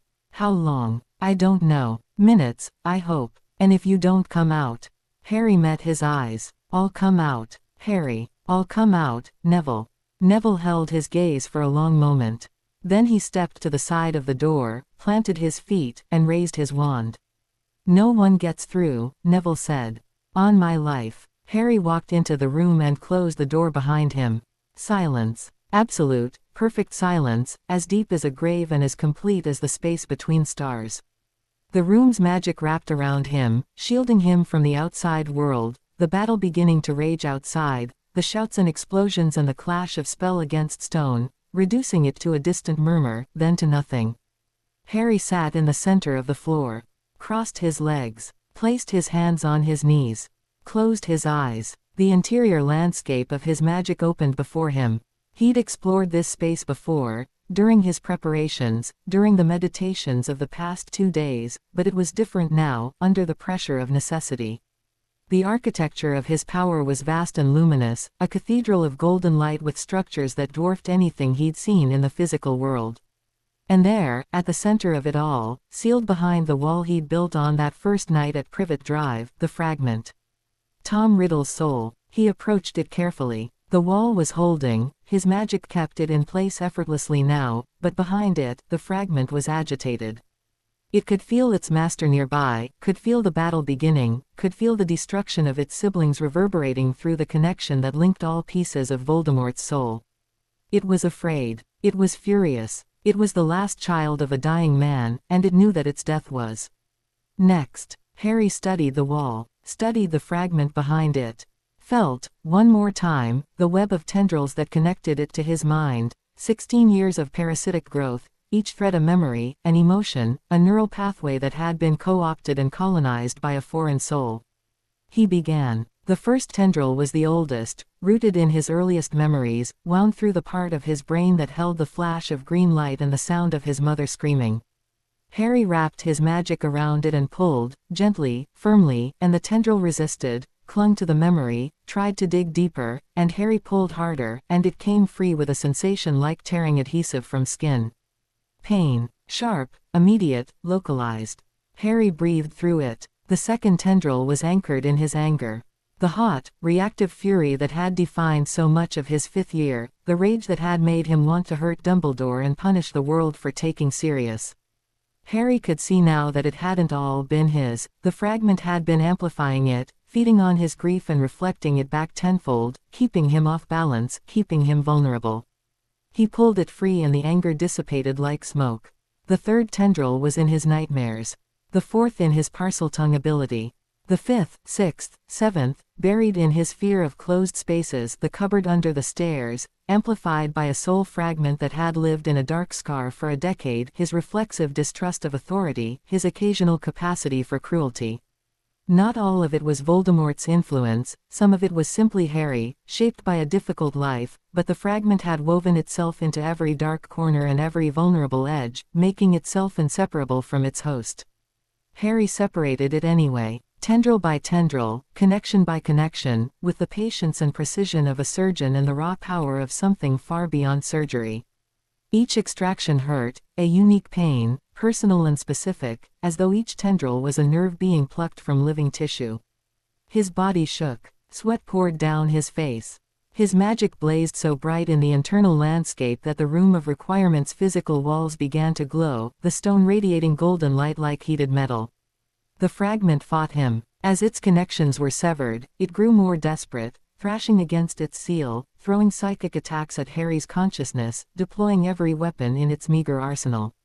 Visions of death. Whispers of failure. The seductive voice of Tom Riddle, young and charming and persuasive. "We're the same, Harry.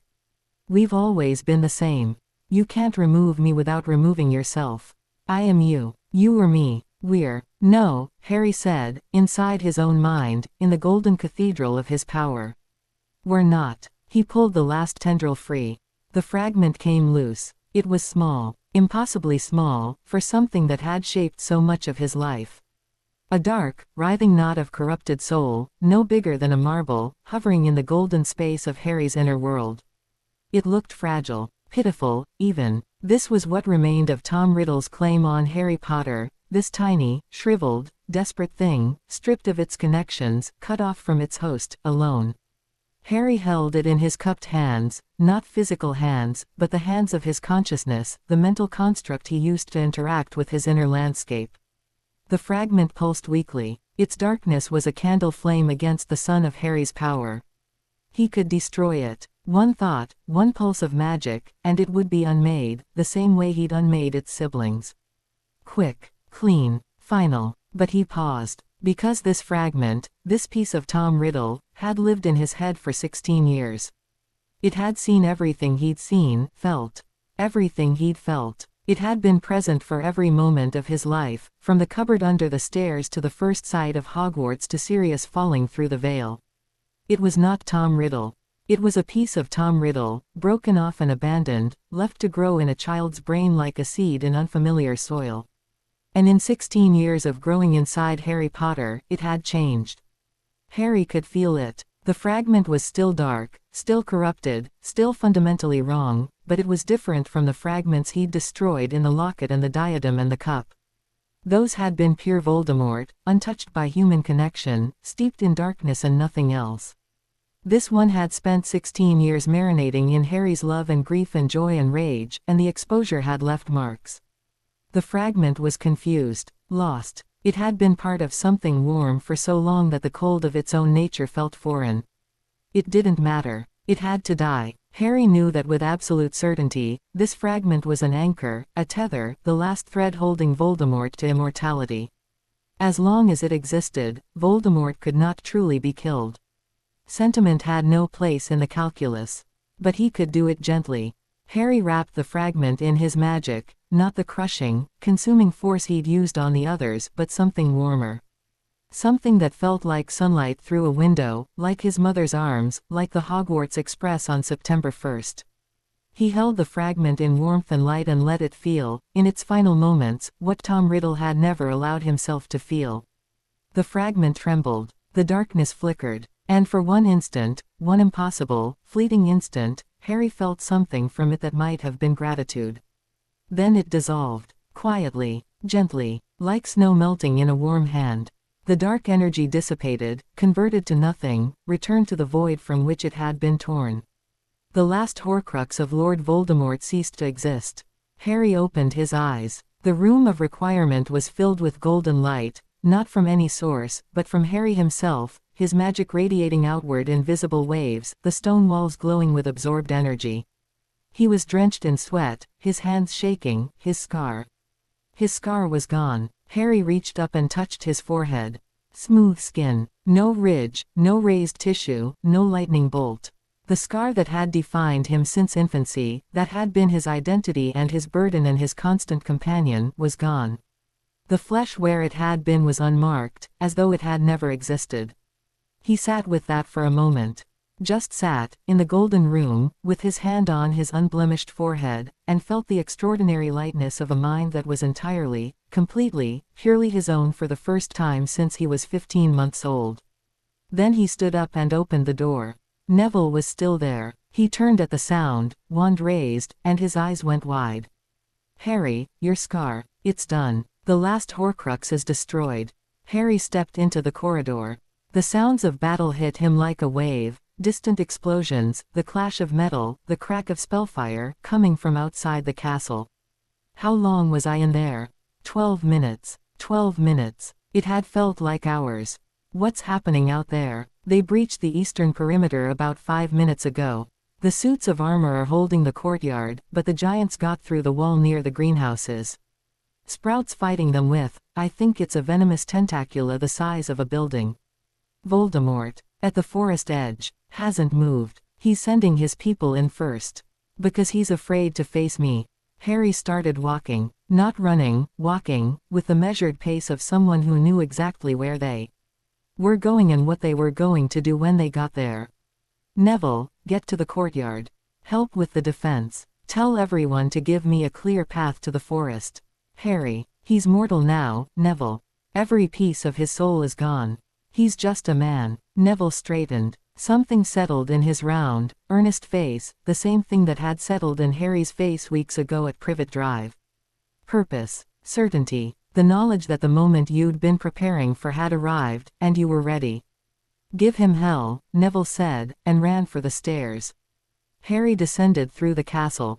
The corridors were empty, everyone was either outside fighting or evacuated, and his footsteps echoed in the stone silence. He could feel every element of the battle through his extended senses, the defenders holding the courtyard with shields and curses, the suits of armor clashing with Death Eaters in a surreal melee of enchanted steel and dark magic, the giants rampaging near the greenhouses while Sprout's weaponized plants fought them to a standstill. He could feel his people. Ron and Hermione, side by side on the perimeter, casting in tandem with the seamless coordination of 5 years' practice. Ginny, on the wall above the courtyard, raining hexes down on Death Eaters with an accuracy that would have made a professional duelist weep. The twins, somewhere near the main gates, deploying what appeared to be a self-propelling swamp that was slowly swallowing a group of Death Eaters from the feet up. Lupin and Tonks, back to back, holding a breach in the eastern wall. Moody, stumping through the chaos with his magical eye spinning and his wand blazing, a one-man army with decades of combat experience and absolutely no fear. And Dumbledore. The old wizard was on the front steps of the castle, dueling 3 Death Eaters simultaneously, his wand work fluid and precise. Harry had healed his cursed hand and given him back what the ring had taken, a future, however long, and Dumbledore was spending it the way he should have all along, fighting beside his people instead of above them. Harry stepped through the main doors and onto the battlefield. The effect was immediate. Every magical combatant on the grounds felt him emerge, his power radiating outward like a shockwave, not destructive but present, an announcement of arrival that was impossible to miss. Defenders turned toward him with relief. Death Eaters turned toward him with dread. Harry raised his hand and the Dementors scattered. Not fled, scattered. Every Dementor above the battlefield broke formation and fled in every direction, their cold presence shredded by the sheer volume of positive energy rolling off Harry. No Patronus required. Just his magic, his love, his uncontainable, undeniable aliveness, filling the sky like dawn. The temperature rose 10 degrees in a second. The oppressive gloom that had hung over the battle lifted, and sunlight broke through the clouds as though the weather itself was responding to Harry's arrival. He walked across the courtyard. Death Eaters who turned to fight him were disarmed, stunned, thrown aside with casual, almost absent-minded applications of force. His attention wasn't on them. His attention was on the forest. On Voldemort. The Dark Lord stood at the tree line, 100 meters from the castle walls. He was alone now, his followers committed to the assault, his giants engaged, his Dementors destroyed. Just Tom Riddle, in his dark robes, with his wand in his hand and his red eyes burning, watching Harry Potter cross the killing ground toward him. The battle noise faded as Harry walked. Not because the fighting stopped, it continued, fierce and desperate, all across the grounds, but because the two of them were entering a space where the noise didn't matter. The space between them contracted, the world narrowing to a tunnel with Harry at one end and Voldemort at the other, and everything else, the castle, the army, the rising sun, became background. Harry stopped 20 feet from the Dark Lord. The grass between them was wet with dew, sparkling in the early light. "Hello, Tom." Voldemort's face was a mask of fury and something else, something that lived behind the fury, deeper and more honest. The fear Harry had seen at Hogsmeade and the Manor was still there, but it had evolved. It wasn't just fear of Harry's power anymore. It was something older, something more fundamental. The fear of a man standing at the edge of the only abyss he'd never been able to conquer. "You've destroyed them," Voldemort said. His voice was flat, controlled. "All of them. Every one. The S. The cup. The diadem. The locket." A pause. "The piece in your scar. Gone. I removed it this morning. It's over, Tom. You're mortal." The word mortal hit Voldemort like a physical blow. Harry saw him flinch, saw the mask crack, saw, beneath the Dark Lord's composure, the terrified orphan boy who'd stood in a London graveyard at 16 and decided that death was the only enemy worth fighting. "That's not possible," Voldemort whispered. "It is. I felt it dissolve. The connection between us, the one you created when you tried to kill me, it's severed. For the first time in either of our lives, we're two separate people. No more shared dreams. No more psychic link. No more excuses." Voldemort's wand hand was shaking. Barely perceptible, but Harry saw it. "You're afraid," Harry said. Not mocking. Observing. "You should be. But not because I'm going to kill you." "Then why?" "Because you're going to die whether I kill you or not. Today, tomorrow, 50 years from now, you're mortal, Tom. You're going to age. You're going to weaken. You're going to stop. That was always going to happen. The Horcruxes didn't cheat death, they just delayed it. And the delay cost you everything." Voldemort's red eyes blazed. "You know nothing of what it cost." "I know exactly what it cost. I felt it. Every piece of your soul that I destroyed, I felt what you gave up when you tore it away. The capacity for love, for connection, for trust, for joy. Every Horcrux took something from you that you'll never get back, and in the end you spent 60 years building an empire of fear around a hollow center. You conquered death and lost everything that made life worth living. Sentiment." The word was a hiss, venomous and dismissive. "The weakness of fools. The strength of everyone you've ever underestimated. Harry took a step forward. My mother's love stopped you. My friend's loyalty rebuilt me. Snape's devotion destroyed your secrecy. Kreacher's faithfulness led me to the locket. Regulus Black's courage stole it from under your nose. Draco Malfoy's conscience opened the door to your fortress. Every connection you severed, every bond you broke, every person you used and discarded, they all came back to tear your empire down. Enough. Voldemort's composure shattered. The mask fell away entirely, and what was left was raw, the rage and the fear and the bottomless, howling emptiness of a man who'd hollowed himself out in pursuit of immortality and found, at the end, that there was nothing left inside worth keeping alive. He attacked. The curse was the same one from the manor, that unknown, roiling mass of dark energy that warped the air and killed the grass beneath it. Harry recognized its structure now, could read its intent: total annihilation. Not just the killing curse's clean severance of body from soul, but something worse: obliteration, erasure, the magical equivalent of tearing someone out of existence entirely. Harry caught it. The dark energy slammed into his outstretched palm and stopped, crackling and writhing, the force of it pushing him back an inch on the wet grass. It was stronger than the killing curse he'd caught in Hogsmeade, much stronger, fueled by Voldemort's desperation and rage. Everything the Dark Lord had left poured into a single killing blow. Harry's magic rose to meet it. Golden against black, light against dark, the two forces grinding against each other in his palm, generating heat and pressure that made the air between them ripple like a heat mirage. The ground beneath Harry's feet cracked. The grass withered. The dew evaporated in a ring of steam. Harry pushed back. The dark energy compressed, shrank. The golden light overwhelmed it, not with superior force but with superior substance. Harry's magic wasn't just stronger than Voldemort's, it was fuller, richer, denser with everything Tom Riddle had spent his life rejecting. Every connection Harry had ever made, every person he'd ever loved, every moment of joy and grief and anger and tenderness, it was all there, woven into his magic, making it more than power. Making it alive. The dark energy guttered out. Harry closed his fist on empty air. Voldemort staggered. His wand arm dropped. For the first time, the Dark Lord looked his age, whatever age he was, the decades of dark magic and soul-splitting having ravaged a body that had once been handsome.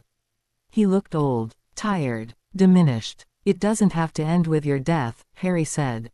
I know that's hard to believe. I know death is the thing you fear most, and I know you think that admitting defeat means admitting mortality, and that mortality means nothingness. But it doesn't have to be that way. Voldemort stared at him. You could stop, Harry said. Right now. Drop the wand. Surrender. Face trial. Go to Azkaban. Live out whatever time you have left as a mortal man, and maybe, find out that the thing you've been running from your whole life isn't as terrible as you think.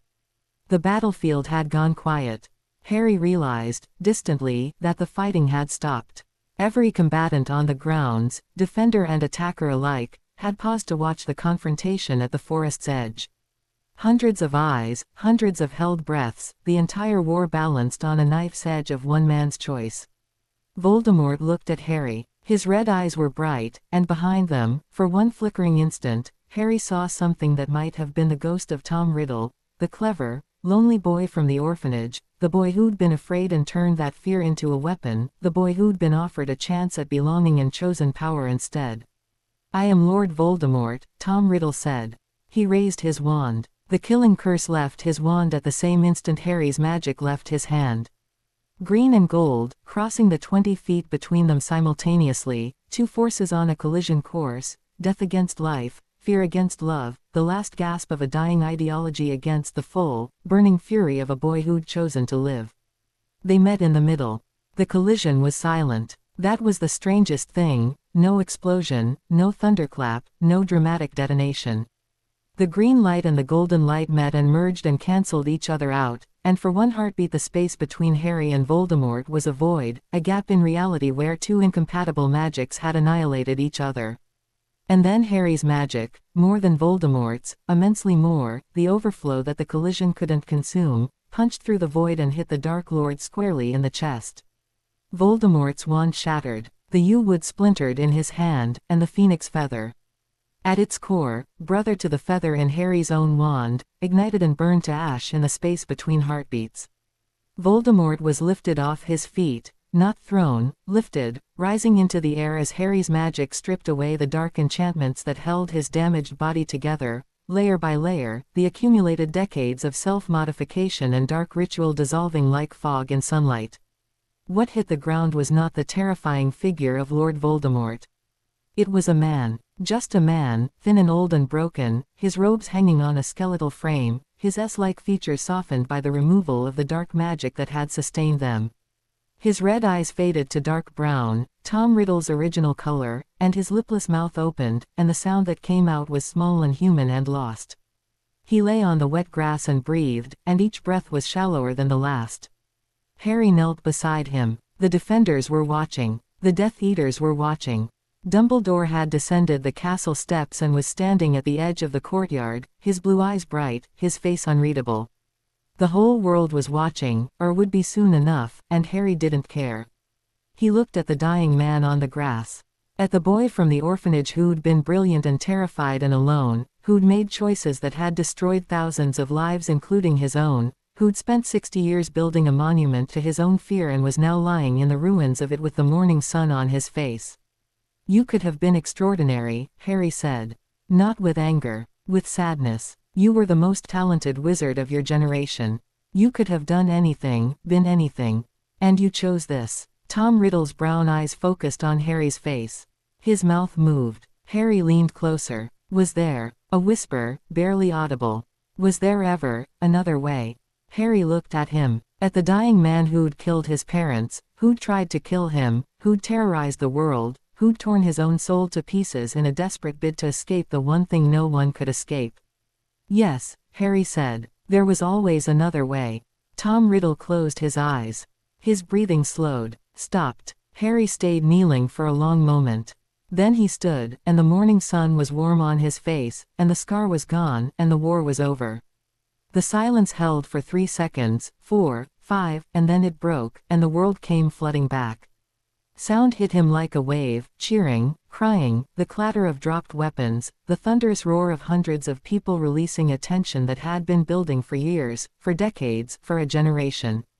The Death Eaters on the field were surrendering, dropping wands, raising hands, some of them sinking to their knees in the wet grass. The giants had already retreated into the forest. The Dementors were gone. Ron reached him first. The tall redhead sprinted across the field, slipping on the wet grass, nearly going down, recovering, and then he was there, grabbing Harry in a hug so fierce that it lifted him off his feet. "You absolute madman," Ron said, and his voice was thick, and his eyes were streaming, and he was grinning wider than Harry had ever seen him grin. "You complete, utter, raving madman." Hermione hit them both from the side. She was sobbing openly, making no attempt to hide it, her arms wrapped around both of them as far as they could reach. "Your scar," she managed, between sobs. "It's gone, it's actually gone." "It's gone," Harry said. "It's all gone." Then Ginny was there, and she didn't say anything, she just grabbed his face in both hands and ed him, hard, in front of everyone, and the cheering doubled in volume and someone, the twins, probably, started a chant of, "Potter. Potter. Potter." That spread through the crowd like wildfire. Harry ed Ginny back and tasted salt. Her tears are his, he couldn't tell, and when they broke apart she looked at him with those fierce brown eyes and said, "You came back. I told you I would." "You did." She punched his shoulder. "It hurt just as much as last time. Don't ever make me wait like that again." The next hour was chaos. The good kind, mostly, the giddy, disorganized chaos of people who've survived something terrible and can't quite believe they've come out the other side. Kingsley's Aurors took the surrendering Death Eaters into custody, binding them and organizing portkey transport to Ministry holding cells. Madame Pomfrey set up a triage area in the entrance hall and began treating the wounded with the no-nonsense efficiency of a woman who'd been patching up students for 30 years and wasn't about to let a little thing like a battle change her standards. Injuries were surprisingly light. The simultaneous strikes had fragmented Voldemort's forces before the Hogwarts assault, and Harry's arrival had broken the attack's momentum within minutes. There were broken bones, curse damage, a few serious injuries. Lupin had taken a cutting curse across the ribs that Tonks was loudly and tearfully overreacting to, and one of Kingsley's oars had been caught by a giant's fist and was being rushed to St. Mungo's, but no fatalities. On either side, no one had died. Harry had promised himself that, in the quiet hours before dawn, no one else dies for this war. Not his people, not the Death Eaters who were mostly broken and frightened humans following a monster out of fear, not even the monster himself, though that last promise had been honored by the universe rather than by Harry, Riddle's body giving out on its own once the dark magic sustaining it was stripped away. Dumbledore found him sitting on the front steps of the castle, watching the cleanup. The old wizard sat down beside him with the careful movements of a man his age, and for a while they just sat together in the September sunshine and listened to the sounds of a world putting itself back together. The scar, Dumbledore said eventually. Gone. The fragments destroyed. Removed it this morning, in the room of requirement. Harry paused. Didn't have to die for it, either. The gentlest of rebukes. Dumbledore received it in silence. I owe you an apology, Dumbledore said. One among many, but this one in particular. I spent years preparing you for a sacrifice that was never necessary. I was so convinced that the old magic, the deep magic of willing sacrifice, was the only path, that I failed to see the path you were building for yourself. A path that required not death but growth. Not surrender but transcendence. You couldn't have known. I could have trusted. I could have looked at you, at the person you were becoming, at the power you were developing, and trusted that you would find a way. Instead, I planned around you, as I've always planned around everyone, moving pieces on a board to achieve the outcome I'd predetermined. Dumbledore's voice was quiet, threaded with a regret so deep it seemed to have no bottom. The arrogance of that. The monstrous arrogance. You saved my life, Professor. Many times. You built the Order, you fought Voldemort for decades, you identified the Horcruxes. None of this would have been possible without you. And yet it was accomplished largely in spite of my plans, rather than because of them. Harry couldn't argue with that. So he didn't try. What happens now? Harry asked. Dumbledore looked out over the grounds. The morning sun was fully up now, painting everything in gold. Students were beginning to emerge from the Hogshead Passage, blinking in the light. Staring at the battle damage with wide eyes. Teachers were moving among them, reassuring, organizing, the machinery of normality resuming its function. Now, Dumbledore said. Now, I believe, the world belongs to you. Not to rule, I know you don't want that, but to shape. You have power that exceeds anything the wizarding world has seen in centuries, and you have something far more valuable, the moral authority of a young man who was given every reason to become a tyrant and chose to be kind instead. I don't want moral authority. I just want to go to bed. Dumbledore's eyes crinkled. Perhaps start with bed. The moral authority will keep. Harry laughed. It came out scratchy and tired and real, and Dumbledore smiled, not the calculated twinkle, not the grandfatherly performance, but a genuine, unguarded smile of an old man who was, for the first time in a very long time, genuinely relieved. Professor. Yes, Harry, thank you. For everything, even the parts that were wrong. Dumbledore was quiet for a moment. When he spoke, his voice was not entirely steady. Thank you, Harry, for everything, especially the parts one didn't deserve. They sat on the steps for a while longer, the old man and the young one, watching the sun climb higher over a world that was damaged but healing, broken but not beyond repair. The days that followed were a blur. Kingsley Shacklebolt was appointed acting Minister of Magic within 24 hours, stepping into the role with the calm authority of a man who'd been preparing for leadership his entire career without ever seeking it. His first acts were pragmatic, securing the captured Death Eaters, disbanding the corrupt elements of the ministry, reaching out to the Goblin Nation and the Centaur herds and the werewolf packs with messages of reconciliation that were notable for their sincerity. Harry was offered the position of head Auror. He declined. He was offered a seat on the Wizengamot. He declined that too. He was offered, in a particularly surreal meeting, the position of Minister of Magic itself, by a delegation of ministry officials who seemed genuinely confused by his refusal. I'm 16, Harry said. I haven't even taken my newts. Many great leaders, one of the officials began. Find someone who wants the job. I don't. What Harry did instead was simpler, and more important. He went back to school. Not because he needed to, his magical education was, at this point, somewhat beyond what Hogwarts could teach, but because he'd missed too much of his own life. He'd been fighting a war since he was 11, and the war was over now, and there were classes to attend and Quidditch matches to play and detentions to serve and all the mundane, beautiful, irreplaceable experiences of being a teenager that had been stolen from him by prophecy and violence. He sat in potions and struggled with a Mortentia just like everyone else. He played Quidditch for Gryffindor and caught the snitch against Hufflepuff in a driving rainstorm. He got AT on a divination essay and didn't care.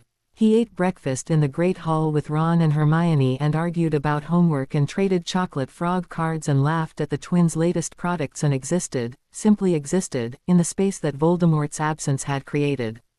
His power didn't diminish. If anything, freed from the constant drain of the Horcrux fragment and the psychic warfare of the Voldemort connection, it grew. He was careful with it, not hidden, never hidden, but deliberate. He helped rebuild the damaged sections of the castle with a few hours of focused magic that would have taken construction crews weeks. He reinforced the wards around Hogsmeade and Diagon Alley and a dozen other wizarding settlements that had been vulnerable during the war. He visited Street Mungos and healed the curse damage that conventional magic couldn't touch, patients who'd been in the long-term ward for years, including, in a moment that made Neville cry harder than Harry had ever seen anyone cry, Alice and Frank Longbottom. That was a Tuesday afternoon. Harry walked into the Janus Thicky ward, looked at Neville's parents, vacant, broken, the victims of Bellatrix Lestrange's Cruciatus, and felt the damage in their minds the way he felt everything now, completely, intimately, with perfect understanding of its structure and its cure. It took an hour. The healers watched in stunned silence. Neville sat in a chair by the door and shook. And when Alice Longbottom's eyes focused, truly focused, for the first time in 15 years, and she looked at the young man in the chair and said, "Neville, you've gotten so tall," the sound that Neville made was not a sound Harry ever wanted to hear again, because it was too personal and too broken and too joyful to be meant for anyone else's ears. Harry left the ward quietly and let the Longbottoms have their privacy. He found Ginny waiting in the corridor outside. She was leaning against the wall with her arms crossed and her red hair falling over one eye, and she looked at him with an expression he was still learning to read: affection, exasperation, awe, and the particular look she got when she was about to say something that would either make him laugh or make him think.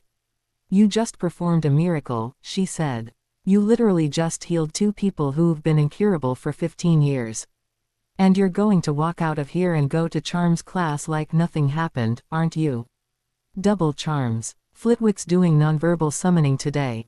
Which you could do in your sleep. With your hands tied. Possibly underwater. Probably. But Flitwick gets so excited when his students participate.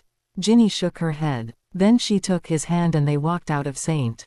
Mungo's together, into the grey London afternoon, and Harry felt the city around him, the magical and the mundane, the ancient and the modern, the vast, messy, beautiful tapestry of people living their lives, and he felt at peace. Not the peace of an ending. The peace of a beginning.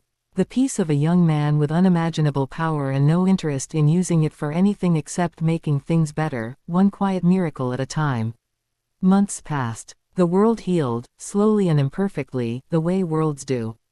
Trials were held. Death Eaters were sentenced, some to Azkaban, some to rehabilitation programs that Hermione helped design, drawing on Muggle approaches to restorative justice that scandalized the pure-blood establishment and worked better than anything the wizarding world had tried before.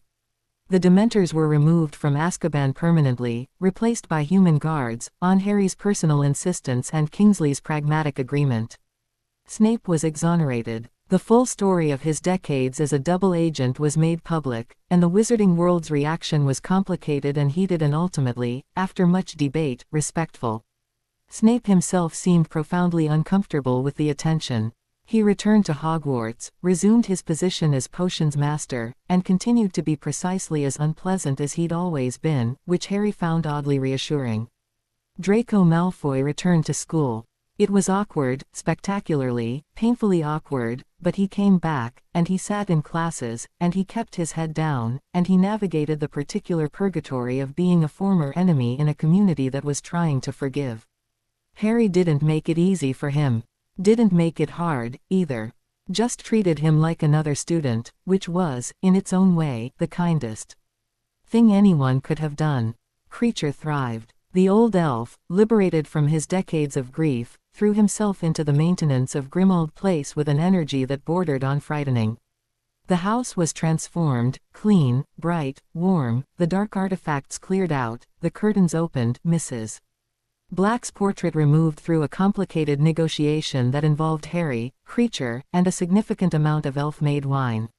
Regulus Black's note was framed and hung in the entrance hall, and Creature polished the glass every morning without being asked. On a Saturday evening in late spring, Harry sat on the astronomy tower with Ginny, looking out over the grounds. The lake was silver in the twilight. The Forbidden Forest was dark and deep and full of things that would probably try to kill you if you wandered in, which was oddly comforting in its constancy. The castle behind them hummed with the quiet magic of evening, students in common rooms, teachers grading papers, the slow, rhythmic pulse of a place that had stood for 1,000 years and would stand for 1,000 more. Hermione's drafted a proposal for house elf rights, Ginny said, leaning against his shoulder. It's 40 pages long. She's making Ron proofread it. Poor Ron. He's handling it. She promised him she'd come to every Cannons match this season if he got through all 40 pages. That's love. That's blackmail. But close enough. She was quiet for a moment. Harry, what are you going to do? After school. You turned down the ministry. You turned down the Aurors. You've been offered about 30 different positions, and you've said no to all of them. Harry looked out over the lake. The giant squid was visible just beneath the surface, a dark shape moving lazily through the silver water. I don't know yet, he said. I spent my whole life being told what I was supposed to do, the prophecy, the Horcruxes, the war. Every choice I made was in the context of a fight that was waiting for me. And now the fight's over, and I get to choose for myself, actually choose, for the first time. He paused. I don't want to rush that. Fair enough. She laced her fingers through his. But for what it's worth, I think you'd be a terrible minister.